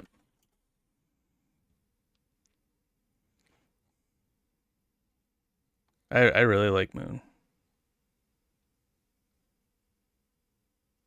Gravity. Gravity was not bad. The visual effects were pretty cool in that. Speaking of George Clooney, he was in Solaris. Oh, Oblivion. Oh, Arrival. Okay, these are god tier ones too. I really like Arrival, and I really like Oblivion.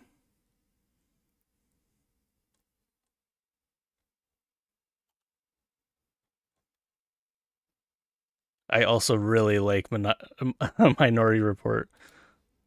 I also like Elysium too. Elysium was pretty good.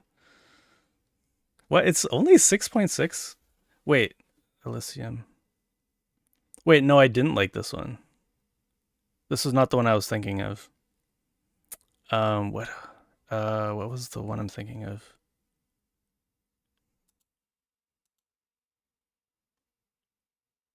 Edge of Tomorrow. Yes, sorry, Edge. For some reason I thought Elysium was Edge of Tomorrow. Edge of Tomorrow is also really good. We're getting further and further away from like space movies and more into like futuristic sci-fi stuff, but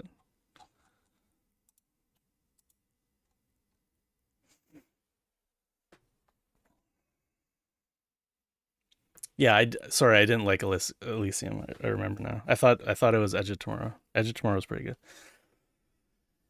Ender's Game. I don't really remember that one. I did watch it in theaters actually. I don't like really remember it that much. I have played Neo Scavenger. Easy, Sean. How's it going? Yeah, it's been a while since I watched this one. Maybe I should give this a watch again.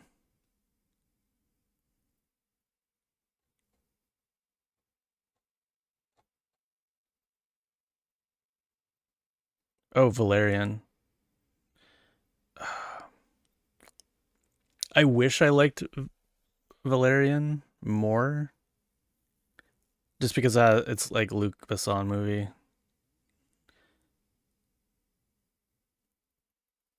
I wish I liked it more. It's very inventive and creative, but it's like it's nowhere close to like Fifth Element for me. Fifth Element is like one of my top movies. Again, not very spacey, but I mean there's actually a lot of space in it. I'm surprised it's actually that high. I feel like not a lot of people like this movie, but it's pretty cheesy and corny, but it's like peak like for me. It's like a time and a place kind of situation. It's got Starship Troopers, which is obviously another good one.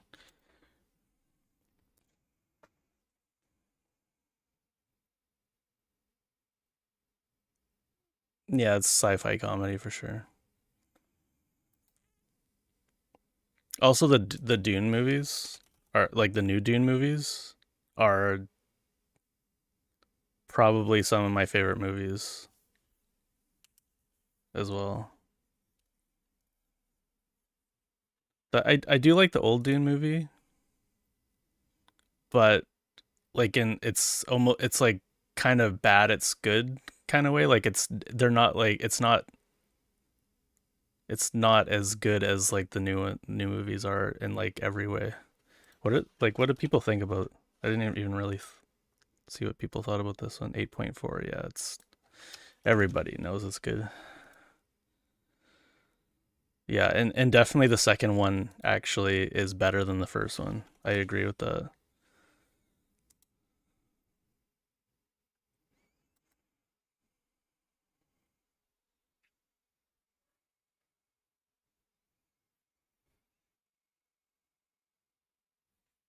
I don't think I've seen that. I should probably watch that. Je parle un petit peu de français.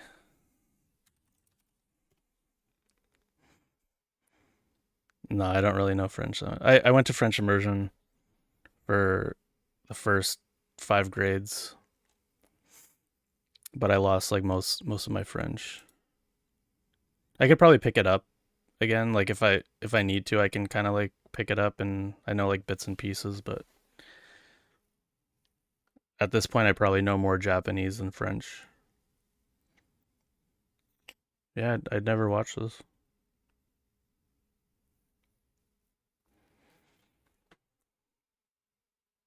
Does it still hold up? I don't know about those. I don't know about those dune worms I just saw.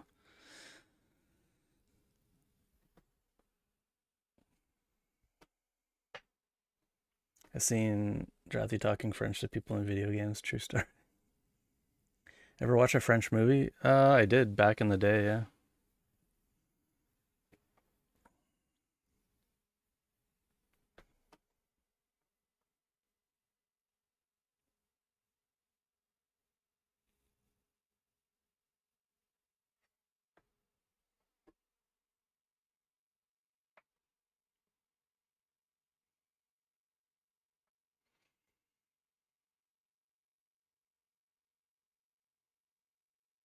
Oh, the new Dune, um, Dune Prophecy. Is that the new Dune? Yeah.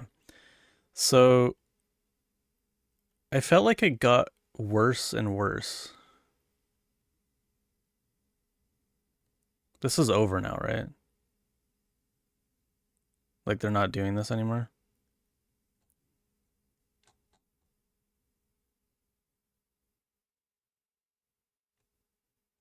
It was like okay, but I felt like it. I don't know.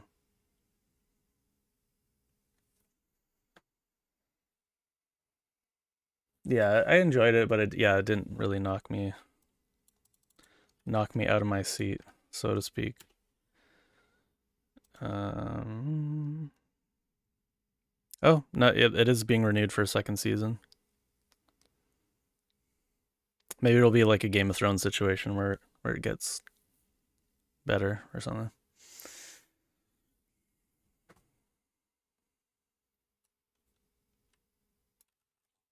Remember when I said I was gonna like leave and get like a decent night's rest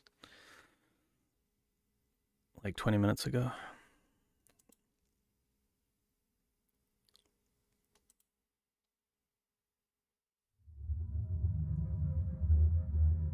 À l'aube des temps. Il y a 35 000 ans.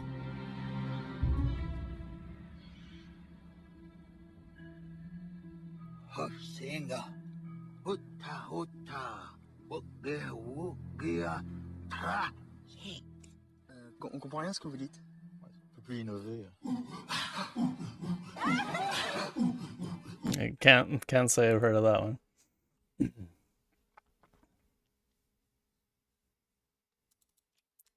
Primal animated. Is that this one? It's kind of similar vibes to what I was just watching. Trailer to. Have not. I thought for some reason like there's like a new uh there's a new Predator movie that's animated. I thought that's what that was at first, the Primal. I watched this actually. This is not very good. They the what was it called? Predator Prey? Prey, right?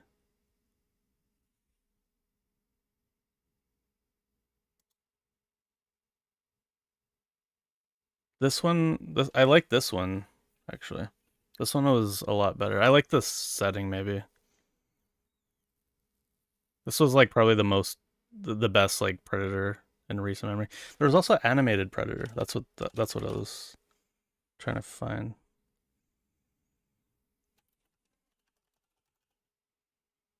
What was that one called? Killer of Killers.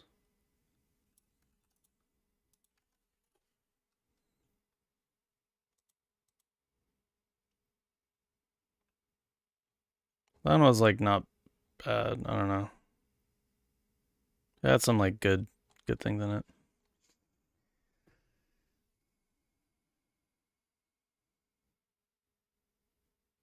Yeah, watch if you haven't watched Prey, watch Prey, and that's like a really I feel like it's really underrated. Maybe I don't know.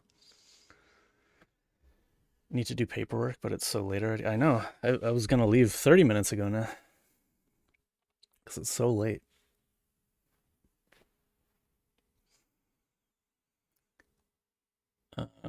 We're going on all kinds of tangents here.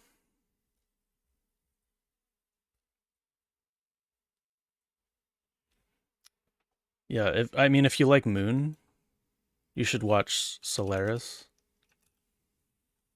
The new Solaris. It's not. I have to watch it again. Maybe don't watch it. I'll watch it and then see if it holds up. But I feel like it's similar to Moon in a lot of ways because it's weird. It's weird like Moon is weird. You know what I mean? But maybe not. Let me rewatch it and get back to you. Sularan gifted 1 subscriptions to the community. Samboni. Hello. Thank you.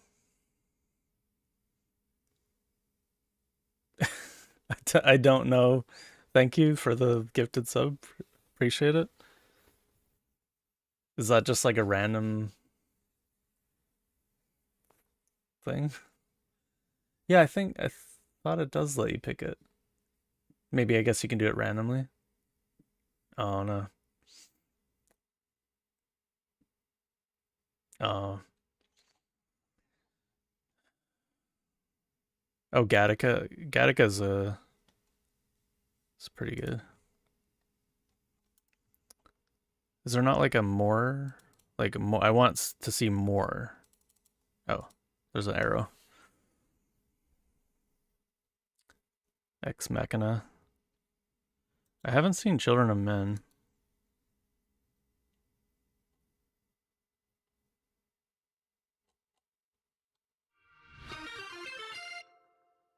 Sularan gifted a tier 1 subscription to Rather Winter.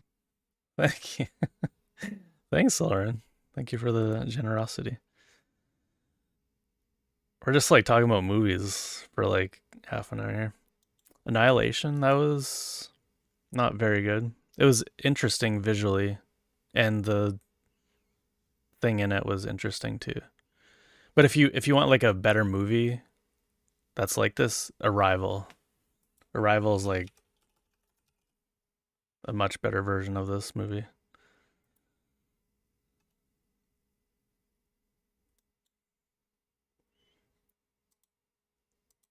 Really? I'm surprised there's like not more like movies like Moon. This is what we got to work with. I don't know if I even saw Source Code. I think I saw Source Code. Gattaca is a classic. District 9 is pretty good. Ex Machina is pretty... I feel like these aren't really too similar to Moon or something. I guess, yeah, maybe a little bit.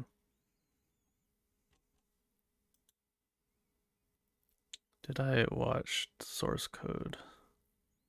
I feel like I didn't if I don't remember it.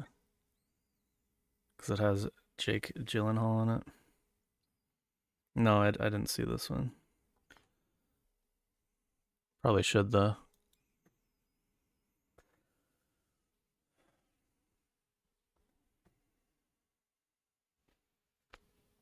Thank you for those, Solarna. Appreciate it.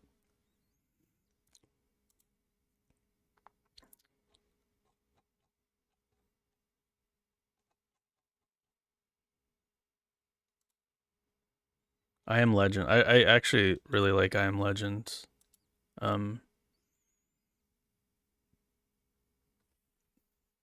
I think I like the graphic novel better, though, actually.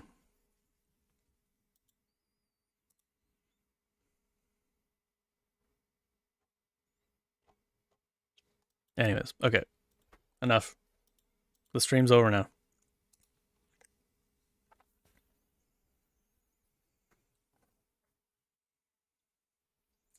Bit like phone booth, yeah. I guess in some ways.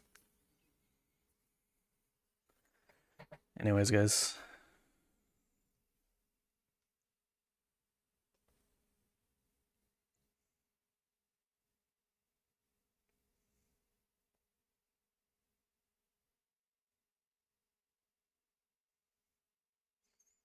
Who the hell is Billy Blade? That's my question.